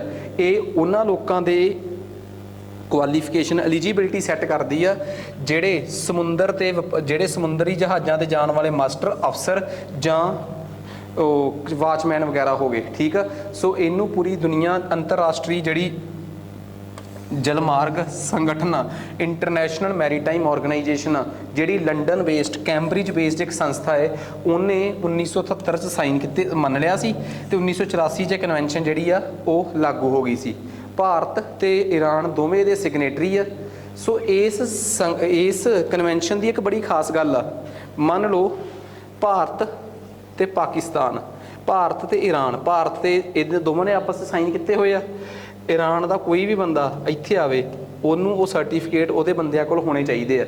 ਮਤਲਬ ਇਹ ਕਹਿ ਲਓ ਕਿ ਉਹ ਉਹਨਾਂ ਕ੍ਰਾਈਟੇਰੀਆਸ 'ਤੇ ਪੂਰਾ ਉਤਰਨਾ ਚਾਹੀਦਾ ਹੈ। ਮੰਨ ਲਓ ਪਾਕਿਸਤਾਨ ਜਿਹੜਾ ਹੈ, ਪਾਕਿਸਤਾਨ ਨੇ ਉਹ ਸਾਈਨ ਨਹੀਂ ਕੀਤੇ, ਪਰ ਪਾਕਿਸਤਾਨ ਦੇ ਸਮੁੰਦਰੀ ਜਹਾਜ਼ ਭਾਰਤ ਦੇ ਪਾਣੀ 'ਚ ਆਉਣਾ ਚਾਹੁੰਦੇ ਆ, ਪਰ ਭਾਰਤ ਉਹਨਾਂ ਨੂੰ ਰੋਕ ਸਕਦਾ ਹੈ ਇਹ ਕਹਿ ਕੇ ਕਿ ਬੇਸ਼ੱਕ ਤੁਸੀਂ ਸਾਈਨ ਨਹੀਂ ਕੀਤੇ, ਪਰ ਅਸੀਂ ਉਸ ਸੰਧੀ ਦੇ ਸਿਗਨੇਟਰੀ ਆ, ਤੁਸੀਂ ਬੇਸ਼ੱਕ ਨਹੀਂ ਗਏ ਪਰ ਤੁਸੀਂ ਸਾਡੇ ਦੇ ਇੱਥੇ ਤਾਂ ਆਓਗੇ ਜੇ ਤੁਸੀਂ ਉਹਦੇ ਸਿਗਨੇਟਰੀ ਹੋ ਤਾਂ। ਇਟ ਮੀਨਸ ਉਹਨੂੰ ਵੀ ਸਾਈਨ ਕਰਨੇ ਪੈਣਗੇ। ਜੇ ਉਹ ਕਹੂਗਾ ਭਾਰਤ ਨੂੰ ਤੁਸੀਂ ਗਲਤ ਕਰ ਰਹੇ ਹੋ, ਮੈਂ ਤੁਹਾਡੀ ਸ਼ਿਕਾਇਤ ਦੁਨੀਆ ਦੇ ਦੂਜੇ ਦੇਸ਼ਾਂ ਨੂੰ ਦਊਂਗਾ, ਦੁਨੀਆ ਦੇ ਦੂਜੇ ਦੇਸ਼ ਕਹਿਣਗੇ ਰੂਲਸ ਬਣਿਆ ਹੋਇਆ। ਕੀ ਰੂਲ ਬਣਿਆ ਹੈ ਕਿ ਭਾਈ ਇਸ ਕਨਵੈਨਸ਼ਨ ਦੀ ਇੱਕ ਸਭ ਤੋਂ ਖਾਸ ਗੱਲ ਆ ਕਿ ਜਿਹੜੀ ਪਾਰਟੀ ਨੇ ਇਹਦੇ 'ਤੇ ਸਾਈਨ ਨਹੀਂ ਕੀਤੇ, ਜੇ ਉਹਨਾਂ ਦੇ ਸ਼ਿਪਸ ਇਹੋ ਜਿਹੀ ਜਗ੍ਹਾ 'ਤੇ ਜਾਣਗੇ ਜਿੱਥੇ ਸਾਈਨ ਹੋਏ ਆ, ਤਾਂ ਇਹ ਗੱਲ ਇਹ ਕਲੀਅਰ ਆ ਕਿ ਉਹ ਦੂਜੀ ਪਾਰਟੀ ਜਿਨ੍ਹਾਂ ਨੇ ਸਾਈਨ ਕੀਤੇ ਆ, ਉਹ ਦੂਜੀ ਪਾਰਟੀ ਜਿਨ੍ਹਾਂ ਨੇ ਸਾਈਨ ਨਹੀਂ ਕੀਤੇ, ਉੱਥੋਂ ਦੇ ਮਛੁਆਰਿਆਂ ਨੂੰ ਜਾਂ ਉੱਥੋਂ ਦੇ ਸਮੁੰਦਰ ਚਾਲਕਾਂ ਨੂੰ ਰੋਕ ਸਕਦੇ ਆ। ਸੋ ਇਹ ਬੜੀ ਇੰਟਰਸਟਿੰਗ ਗੱਲ ਆ, ਹੈ ਤਾਂ ਕਨਫਿਊਜ਼ਿੰਗ ਆ, ਪਰ ਫਿਰ ਵੀ ਕਹਿੰਦੇ ਭਾਰਤ ਤੇ ਈਰਾਨ ਨੇ ਆਪਸ 'ਚ ਸਾਈਨ ਕਰ ਲਏ। ਇਹਦੇ ਨਾਲ ਭਾਰਤ ਈਰਾਨ ਦੇ ਸੰਬੰਧਾਂ 'ਤੇ ਕੀ ਫਰਕ ਪਊਗਾ? ਇਹਦਾ ਮਤਲਬ ਭਾਰਤ ਤੇ ਈਰਾਨ ਇੱਕ ਦੂਜੇ ਨੂੰ ਦਿਲੋਂ ਪਿਆਰ ਕਰਦੇ ਆ, ਤੇ ਦਿਲੋਂ ਪਿਆਰ ਕਰਨਾ ਜ਼ਰੂਰੀ ਵੀ ਬਹੁਤ ਆ, ਬਿਕੋਜ਼ ਬਹੁਤ ਵਾਰ ਆਫਦਾ ਭਾਰਤ ਤੇ ਆ ਜਾਂਦੀ ਆ। ਤੇ ਜਦੋਂ ਕਈ ਵਾਰੀ ਭਾਰਤ ਨੂੰ ਦੁਨੀਆ ਦੇ ਦੂਜੇ ਦੇਸ਼ਾਂ ਤੋਂ ਮਹਿੰਗਾ ਤੇਲ ਮਿਲਦਾ ਹੈ ਤੇ ਕੱਚੇ ਤੇਲ ਕਰੂਡ ਆਇਲ ਵਾਸਤੇ ਭਾਰਤ ਨੂੰ ਈਰਾਨ ਤੇ ਨਿਰਭਰ ਹੋਣਾ ਪੈਂਦਾ ਹੈ। ਈਰਾਨ ਜਿਹੜਾ ਹੈ ਉਹ ਵੀ ਕਈ ਵਾਰੀ ਅੰਤਰਰਾਸ਼ਟਰੀ ਪੱਧਰ ਤੇ ਅਮਰੀਕਾ ਵਰਗੇ ਦੇਸ਼ਾਂ ਨਾਲ ਸਿੰਘ ਵਸਾ ਪੈਂਦਾ ਹੈ, ਫਿਰ ਉਹ ਇਹਨਾਂ ਦੇ ਸਾਰੇ ਪਾਸਿਓਂ ਬਲੌਕ ਲਾ ਦਿੰਦੇ ਆ। ਤੇ ਫਿਰ ਭਾਰਤ ਜੇ ਇਹਨਾਂ ਦੇ ਨਾਲ ਖੜ ਜੇ ਕਿ ਅਸੀਂ ਤੁਹਾਡੇ ਕੋਲ ਆਪਣੀ ਕਰੰਸੀ 'ਚ ਹੀ ਤੇਲ ਖਰੀਦ ਲਾਂਗੇ, ਅਦਰਵਾਈਜ਼ ਦੁਨੀਆ ਦਾ ਵਪਾਰ ਕਰਨ ਵਾਸਤੇ 4-5 ਅੰਤਰਰਾਸ਼ਟਰੀ ਕਰੰਸੀਆਂ ਹੀ ਮਾਨਤਾ ਪ੍ਰਾਪਤ ਨੇ, ਜਿਨ੍ਹਾਂ 'ਚ ਸਭ ਤੋਂ ਵੱਧ ਮਾਨਤਾ ਪ੍ਰਾਪਤ ਡਾਲਰ ਆ। ਇਸੇ ਦੇ ਹੀ ਅਮਰੀਕਾ ਨੂੰ ਮਾਣ ਆ। ਹੌਲੀ ਹੌਲੀ ਹੁਣ ਅਮਰੀਕਾ ਦੇ ਡਾਲਰ ਨੂੰ ਰਿਪਲੇਸ ਕੀਤਾ ਜਾ ਸਕਦਾ ਹੈ ਜੇ ਦੁਨੀਆ ਦੀਆਂ ਦੂਜੀਆਂ ਕਰੰਸੀਆਂ ਡਾਲਰ ਤੇ ਹਾਵੀ ਹੋ ਜਾਣ ਤਾਂ। ਸੋ ਈਰਾਨ ਤੇ ਭਾਰਤ ਪੁਰਾਣੇ ਟਾਈਮ ਤੋਂ ਪੁਰਾਣੀਆਂ ਸੱਭਿਅਤਾਵਾਂ ਤੋਂ ਹੀ ਆਪਸੀ ਸੰਬੰਧ ਹੈਗੇ ਆ ਭਾਰਤ ਦੇ। ਭਾਰਤ 'ਚ ਪਾਰਸੀ ਬਰਾਦਰੀ ਜਿਹੜੀ ਭਾਰਤ ਦੀ ਇਸ ਟਾਈਮ ਸਭ ਤੋਂ ਅਮੀਰ ਬਰਾਦਰੀ ਆ, ਉਹ ਵੀ ਪਰਸ਼ੀਆ ਦੇ ਹੀ ਰਹਿਣ ਵਾਲੇ ਨੇ, ਉੱਥੋਂ ਆਏ ਆ। ਠੀਕ ਆ। ਈਰਾਨ ਕਿਸੇ ਟਾਈਮ ਆਜ਼ਾਦੀ ਤੋਂ ਪਹਿਲਾਂ ਭਾਰਤ ਦਾ ਗਵਾਂਢੀ ਹੁੰਦਾ ਸੀ, ਉਦੋਂ ਪਾਕਿਸਤਾਨ ਉਦੋਂ ਹੁੰਦਾ ਨਹੀਂ ਸੀਗਾ। ਤੇ ਇੱਕ ਬਹੁਤ ਜਿਵੇਂ ਕਿ ਆਪਾਂ ਨੂੰ ਪਤਾ ਹੈ ਕਿ ਈਰਾਨ ਦੀ ਰਾਜਧਾਨੀ ਤਹਿਰਾਨ ਆ। ਤਹਿਰਾਨ ਸਮਝੌਤਾ ਜਿਹੜਾ ਇੱਕ ਪੁਰਾਣੇ ਵੇਲੇ ਦੇ ਭਾਰਤ ਦੇ ਪ੍ਰਧਾਨ ਮੰਤਰੀ ਅਟਲ ਬਿਹਾਰੀ ਵਾਜਪਾਈ ਦੇ ਵੇਲੇ ਹੋਇਆ ਸੀਗਾ, ਠੀਕ ਆ, ਜਿਹਦੇ 'ਚ ਭਾਰਤ ਤੇ ਈਰਾਨ ਨੇ ਕਿਹਾ ਸੀ ਕਿ ਦੋਵੇਂ ਦੇਸ਼ ਆਪਸ ਦੇ ਵਿੱਚ ਪਲੂਰਲਿਸਟਿਕ, ਇਕੁਇਟੇਬਲ ਤੇ ਕੋਆਪਰੇਟਿਵ ਇੰਟਰਨੈਸ਼ਨਲ ਆਰਡਰ ਦਾ ਸਮਰਥਨ ਕਰਦੇ ਆ। ਇਕੁਇਟੇਬਲ ਦਾ ਮਤਲਬ ਸਾਰਿਆਂ ਵਾਸਤੇ ਸਾਂਝਾ, ਪਲੂਰਲਿਸਟਿਕ ਦਾ ਮਤਲਬ ਹਰ ਇੱਕ ਵੈਰਾਈਟੀ, ਅਮੀਰ ਗਰੀਬ, ਉੱਚੇ ਨੀਵੇਂ, ਕਾਲੇ ਗੋਰੇ, ਯੂਰੋਪੀਅਨਸ, ਇੰਡੀਅਨਸ, ਸਾਰਿਆਂ ਵਾਸਤੇ ਇੱਕੋ ਜਿਹਾ, ਤੇ ਕੋਆਪਰੇਟਿਵ ਜਿਹੜਾ ਬਿਲਕੁਲ ਸਹਿਯੋਗੀ ਹੋਵੇ। ਇਸ ਤਰੀਕੇ ਦਾ ਅੰਤਰਰਾਸ਼ਟਰੀ ਸਿਸਟਮ ਬਣਨਾ ਚਾਹੀਦਾ ਹੈ। ਅੰਤਰਰਾਸ਼ਟਰੀ ਸਿਸਟਮ ਦਾ ਮਤਲਬ ਇੱਕ ਇਹੋ ਜਿਹਾ ਅੰਤਰਰਾਸ਼ਟਰੀ ਤੰਤਰ ਬਣੇ ਜਿਹੜਾ ਸਭ ਵਾਸਤੇ ਬਰਾਬਰ, ਹਰ ਇੱਕ ਨੂੰ ਉਹਦੇ ਹਿਸਾਬ ਨਾਲ, ਇਹ ਨਹੀਂ ਕਿ ਇਕੱਲਾ ਅਮਰੀਕਨਸ ਦੇ ਹਿਸਾਬ ਨਾਲ। ਦੇਖੋ ਪਲੂਰਲਿਸਟਿਕ ਦਾ ਮਤਲਬ ਹੁੰਦਾ ਹਰ ਇੱਕ ਦੇਸ਼ ਨੂੰ ਨਾਲ ਲੈ ਕੇ ਚੱਲਣਾ। ਪਲੂਰਲ ਦਾ ਮਤਲਬ ਹੁੰਦਾ ਹੈ ਕਿ ਇੱਕ ਤੋਂ ਵੱਧ ਵਿਚਾਰਧਾਰਾਵਾਂ ਨੂੰ ਨਾਲ ਲੈ ਕੇ ਚੱਲਣ ਵਾਲੀ ਜਿਹੜੀ ਸੋਚ ਹੁੰਦੀ ਆ। ਕਹਿੰਦੇ ਇੱਕ ਇਹੋ ਜਿਹੀ ਅੰਤਰਰਾਸ਼ਟਰੀ ਆਰਡਰ ਦਾ ਮਤਲਬ ਹੁੰਦਾ ਸੋਚ, ਅੰਤਰਰਾਸ਼ਟਰੀ ਸੋਚ ਦੀ ਲੋੜ ਆ ਇੱਕ ਸਾਨੂੰ। ਠੀਕ ਆ। ਸੋ ਕਹਿੰਦੇ ਇਸ ਰਿਲੇਸ਼ਨ ਦਾ ਫਾਇਦਾ ਕੀ ਹੋਊਗਾ? ਭਾਰਤ ਈਰਾਨ 'ਚ ਜਿਹੜੇ ਆ ਰਿਲੇਸ਼ਨ ਇੰਪਰੂਵ ਹੋ ਰਹੇ ਆ, ਇਹਦਾ ਸਿੱਧਾ ਫਾਇਦਾ ਈਰਾਨ ਜਿਹੜਾ ਏ ਉਹ ਅਜਿਹੀ ਜਗ੍ਹਾ ਤੇ ਆ ਜਿੱਥੋਂ ਪਰਸ਼ੀਅਨ ਗਲਫ ਤੇ ਕੈਸਪੀਅਨ ਸੀ ਜਿਹੜਾ ਏ ਉਹ ਆਪਸ 'ਚ ਜੁੜ ਸਕਦੇ ਆ। ਕਿਵੇਂ? ਆਹ ਦੇਖੋ, ਸਾਫ਼ ਤੇ ਸਪਸ਼ਟ ਪਤਾ ਹੈ ਆਪਾਂ ਨੂੰ, ਠੀਕ ਆ, ਕਿ ਇੱਥੋਂ ਆਪਾਂ ਸਿੱਧਾ ਇੱਥੋਂ ਤੱਕ ਜਾ ਸਕਦੇ ਆ। ਇੱਥੋਂ ਭਾਰਤ ਐਂ ਜੁੜ ਕੇ ਈਰਾਨ ਦੇ ਥਰੂ ਇਹਦੇ ਨਾਲ ਤੇ ਕੈਸਪੀਅਨ ਸੀ ਨਾਲ ਜੁੜਿਆ, ਇੱਥੋਂ ਅਸੀਂ ਸਿੱਧਾ ਸੈਂਟਰਲ ਏਸ਼ੀਆ 'ਚ ਜਾ ਸਕਦੇ ਹਾਂ। ਠੀਕ ਆ। ਪਹਿਲੀ ਸਟ੍ਰੈਟੇਜਿਕ ਲੋਕੇਸ਼ਨ ਆਪਾਂ ਨੂੰ ਪਤਾ ਲੱਗ ਗਈ ਤੇ ਪਹਿਲਾ ਸਟ੍ਰੈਟੇਜਿਕ ਪੁਆਇੰਟ ਆਪਾਂ ਨੂੰ ਪਤਾ ਲੱਗ ਗਿਆ। ਦੂਜੀ ਗੱਲ, ਈਰਾਨ ਜਿਹੜਾ ਏ ਉਹਨੇ ਭਾਰਤ ਨੂੰ ਚਾਰਾਬਰ ਬੰਦਰਗਾਹ ਦਿੱਤੀ ਹੈ, ਜਿਹੜੀ ਕਿ ਪਾਕਿਸਤਾਨ ਦੇ ਚਾਈਨਾ ਨੂੰ ਗਵਾਦਰ ਪੋਰਟ ਦੇਣ ਦਾ ਇੱਕ ਜਵਾਬ ਆ। ਇਸ ਤੋਂ ਬਿਨਾਂ ਸਾਨੂੰ ਈਰਾਨ ਬੰਦਰ ਅਬਾਸ ਬੰਦਰਗਾਹ ਵੀ ਦੇ ਰਿਹਾ ਹੈ। ਉਸ ਤੋਂ ਬਿਨਾਂ ਭਾਰਤ ਨੂੰ ਜੇ ਲੱਗਦਾ ਹੈ ਕਿ ਸਾਊਦੀ ਅਰਬ ਤੇ ਇਰਾਕ 'ਚੋਂ ਤੇਲ ਮਹਿੰਗਾ ਹੈ ਤਾਂ ਸਸਤੇ ਤੇਲ ਦਾ ਭਾਰਤ ਦਾ ਪ੍ਰਬੰਧ ਵੀ ਹੈ। ਇਸੇ ਦੇ ਥਰੂ ਭਾਰਤ ਜਿਹੜਾ ਹੈ, ਆਹ ਦੇਖੋ, ਭਾਰਤ ਪਹਿਲਾਂ ਜੇ ਯੂਰਪ ਜਾਣਾ ਹੁੰਦਾ ਸੀ, ਭਾਰਤ ਅਰਬ ਦੇ ਵਿੱਚੋਂ ਨਿਕਲ ਕੇ ਭੂ-ਮੱਧ ਸਾਗਰ ਮੈਡੀਟੇਰੀਅਨ ਸੀ 'ਚੋਂ ਨਿਕਲ ਕੇ ਫਿਰ ਇੱਥੋਂ ਨਾਰਥ ਸੀ 'ਚੋਂ ਨਿਕਲ ਕੇ ਫਿਰ ਯੂਰਪ ਦੇ ਇਹਨਾਂ ਦੇਸ਼ਾਂ 'ਚ, ਇਹਨੂੰ ਕਹਿੰਦੇ ਆ ਪੂਰਬੀ ਏਸ਼ੀਆ, ਈਸਟ ਏਸ਼ੀਆ। ਹੁਣ ਭਾਰਤ ਇੱਥੋਂ ਬੰਦਰਬਾਸ ਈਰਾਨ 'ਚੋਂ ਕੈਸਪੀਅਨ ਸੀ ਦੇ ਵਿੱਚੋਂ ਨਿਕਲਦਾ ਭਾਰਤ ਸਿੱਧਾ ਮਾਸਕੋ, ਰਸ਼ੀਆ ਪਹੁੰਚ ਗਿਆ, ਈਸਟ ਏਸ਼ੀਆ, ਉੱਤਰੀ ਏਸ਼ੀਆ। ਸੋ ਕਿੱਡਾ ਸੌਖਾ ਭਾਰਤ ਵਾਸਤੇ ਰੂਟ ਹੋ ਗਿਆ ਹੈ। ਠੀਕ ਆ। ਤਾਂ ਈਰਾਨ ਨੇ ਤਾਂ ਭਾਰਤ ਦੀ ਕਨੈਕਟੀਵਿਟੀ ਦੇ ਰਾਹ ਖੋਲ੍ਹਤੇ। ਉਸ ਤੋਂ ਬਾਅਦ ਭਾਰਤ ਤੋਂ ਚਾਰਾਬਰ ਤੋਂ ਇੱਕ ਪਾਈਪਲਾਈਨ ਤੇਲ ਦੀ ਤੇ ਇੱਕ ਓਮਾਨ ਤੋਂ ਜਿਹੜੀ ਤੇਲ ਦੀ ਪਾਈਪਲਾਈਨ ਭਾਰਤ ਆ ਰਹੀ ਆ, ਤਾਂ ਭਾਰਤ ਵਾਸਤੇ ਕਿੱਡੀ ਵੱਡੀ ਊਰਜਾ ਦੀ ਸੁਰੱਖਿਆ ਹੈ। ਐਨਰਜੀ ਸਿਕਿਉਰਿਟੀ ਮਤਲਬ ਊਰਜਾ। ਭਾਰਤ ਦੀ ਜਿਹੜੀ Iran Oman India gas pipeline ਆ, ਉਹ ਭਾਰਤ ਦਾ ਕਿੱਡਾ ਤਗੜਾ ਪ੍ਰੋਜੈਕਟ ਆ।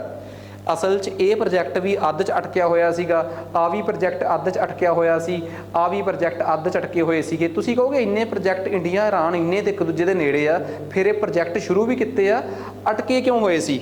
ਅਟਕੇ ਸੀ US ਈਰਾਨ ਨਿਊਕਲੀਅਰ ਡੀਲ ਕਰਕੇ। ਬਈ ਆਹ ਵਿੱਚ ਕਿੱਥੋਂ ਆ ਗਈ ਹੁਣ ਗੱਲ?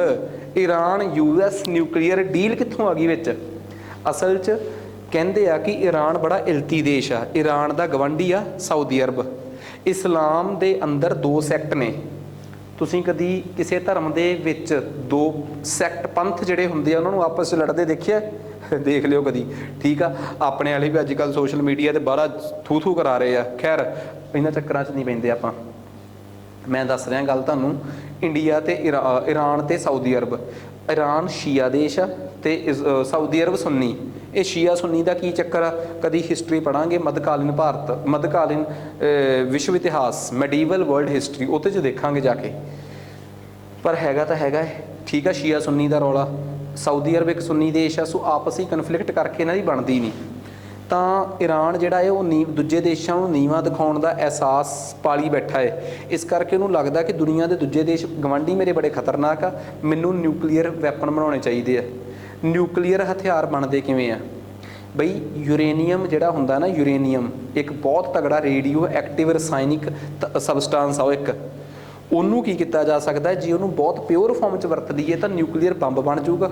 ਥੋੜ੍ਹਾ ਜਿਹਾ ਵਧੀਆ ਘੱਟ ਕੁਆਲਿਟੀ ਨਾਲ ਵਰਤ ਲਈਏ ਤਾਂ ਉਹ ਨਿਊਕਲੀਅਰ ਐਨਰਜੀ ਜਿਹੜੀ ਬਿਜਲੀ ਪੈਦਾ ਹੁੰਦੀ ਉਹ ਇਹਦੇ ਕੰਮ ਆਉਂਦਾ ਹੈ।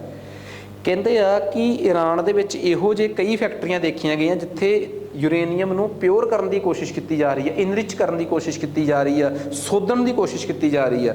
ਸੋਧਿਆ ਹੋਇਆ ਯੂਰੇਨੀਅਮ ਕਦੀ ਬਿਜਲੀ ਬਣਾਉਣ ਦੇ ਕੰਮ ਤਾਂ ਨਹੀਂ ਆਉਂਦਾ, ਬੰਬ ਬਣਾਉਣ ਦੇ ਕੰਮ ਜ਼ਰੂਰ ਆਉਂਦਾ, ਵੀ ਨਿਊਕਲੀਅਰ ਵੈਪਨ। ਇਸ ਕਰਕੇ ਅਮਰੀਕਾ ਨੂੰ ਪਤਾ ਲੱਗਾ ਤੇ ਅਮਰੀਕਾ ਨੇ ਈਰਾਨ ਨੂੰ ਇਹਦੇ ਤੋਂ ਰੋਕਿਆ। ਤੇ ਈਰਾਨ ਨੇ ਕਿਹਾ ਸਾਨੂੰ ਫਿਰ ਦੁਨੀਆ ਨਾਲ ਵਪਾਰ ਕਰਨ ਤੋਂ ਨਾ ਰੋਕੋ। ਆ ਅਰਬ ਉਰਬ ਦੇ ਦੇਸ਼ ਜਿਹੜੇ ਸਾਡੇ ਨਾਲ ਅੱਖਾਂ ਕੱਢਦੇ ਉਹਨਾਂ ਨੂੰ ਕੋਈ ਚੁੱਪ ਕਰਾ ਲਓ, ਨਹੀਂ ਤਾਂ ਅਸੀਂ ਵੈਪਨ ਬਣਾ ਲੈਣੇ ਆ। ਈਰਾਨ ਤੇ US ਦੇ ਵਿੱਚ ਡੀਲ ਹੋਈ। ਇਕੱਲੇ US 'ਚ ਨਹੀਂ, ਦੁਨੀਆ ਦੇ 5 ਦੇਸ਼ ਜਿਨ੍ਹਾਂ ਕੋਲ ਵੀਟੋ ਪਾਵਰ ਆ, China, America, Russia, England, France ਤੇ ਇੱਕ 6ਵਾਂ ਦੇਸ਼ ਜਰਮਨ।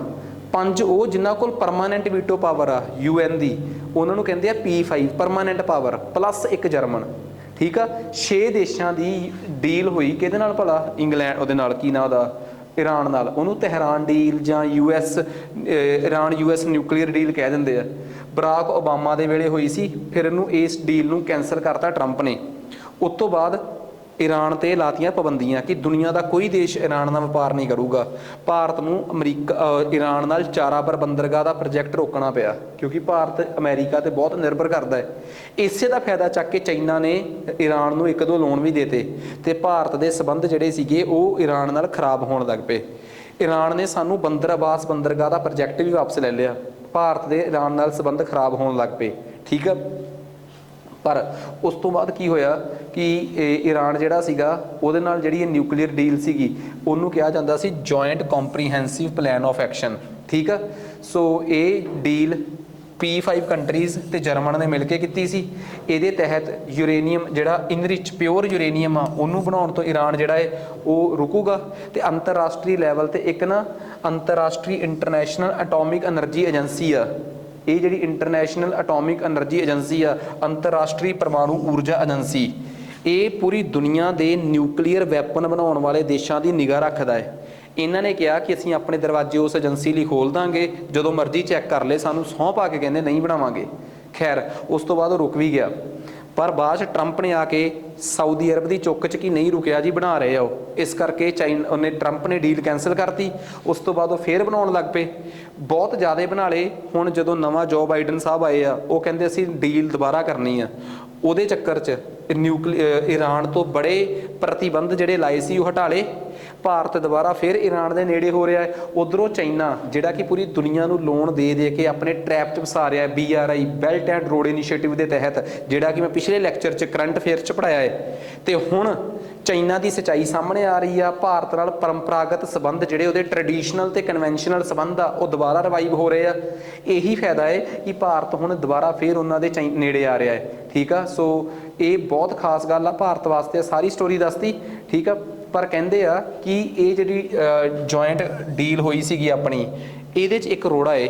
ਸਾਰੇ ਦੇਸ਼ ਡੀਲ ਕਰ ਲੈਣਗੇ ਪਰ ਇੱਕ ਸਾਊਦੀ ਅਰਬ ਨਾਂ ਦਾ ਦੇਸ਼ ਆ ਜਿਹੜਾ ਈਰਾਨ ਦੀ ਇਸ ਡੀਲ ਦੇ ਵਿੱਚ ਅਮਰੀਕਾ ਅੱਗੇ ਲੱਤ ਅੜਿੱਕਾ ਬਣ ਸਕਦਾ ਹੈ। ਪਰ ਖੈਰ ਹੋ ਕੇ ਰਹੂਗੀ ਇਹ ਡੀਲ, ਠੀਕ ਆ। ਤੇ ਇਹਦਾ ਇੱਕ ਸਿਗਨੀਫਿਕੈਂਸ ਹੈਗਾ ਕਿ ਜੇ ਇਹ ਡੀਲ ਹੋ ਜਾਂਦੀ ਆ, ਠੀਕ ਆ, ਉਸ ਤੋਂ ਬਾਅਦ ਭਾਰਤ ਜਿਹੜਾ ਏ ਉਹਦੇ ਚਾਰਾਬਰ ਰੂਟ ਤੱਕ ਚਾਰਾਬਰ ਰੂਟ ਬੰਦਰਗਾਹ ਜਿਹੜੀ ਭਾਰਤ ਦੀ ਥੋੜੀ ਜਿਹੀ ਵਿਕਸਿਤ ਹੋਣ ਵਾਲੀ ਰਹਿ ਗਈ ਆ, ਜਦੋਂ ਉਹ ਵਿਕਸਿਤ ਹੋ ਗਈ ਤਾਂ ਪਾਕਿਸਤਾਨ ਦੀ ਗਵਾਦਰ ਪੋਰਟ 'ਚ ਜਿਹੜੀ ਚਾਈਨਾ ਦੀ ਪ੍ਰੈਜ਼ੈਂਸ ਆ ਉਹਦੇ ਤੇ ਭਾਰਤ ਦੀ ਨਿਗਾਹ ਰੱਖੀ ਜਾਊਗੀ। ਉਸ ਤੋਂ ਬਿਨਾ ਭਾਰਤ ਜਿਹੜਾ ਏ ਉਹ ਨਾਰਥ ਸਾਊਥ ਟ੍ਰਾਂਜ਼ਿਟ ਕੋਰੀਡੋਰ ਨੂੰ ਜਿਹੜਾ ਏ ਉਹਦੇ ਥਰੂ ਭਾਰਤ ਸੈਂਟਰਲ ਏਸ਼ੀਆ ਦੇ 5 ਦੇਸ਼ਾਂ ਤੱਕ ਪਹੁੰਚ ਪਾਊਗਾ। ਇਹ ਕੀ ਚੀਜ਼ ਆ ਭਲਾ? ਇਹ ਜਿਹੜੇ ਨਾਰਥ ਸਾਊਥ ਟ੍ਰਾਂਜ਼ਿਟ ਰੂਟ ਕੀ ਆ? ਵਾਪਸ ਆ ਜਾਓ,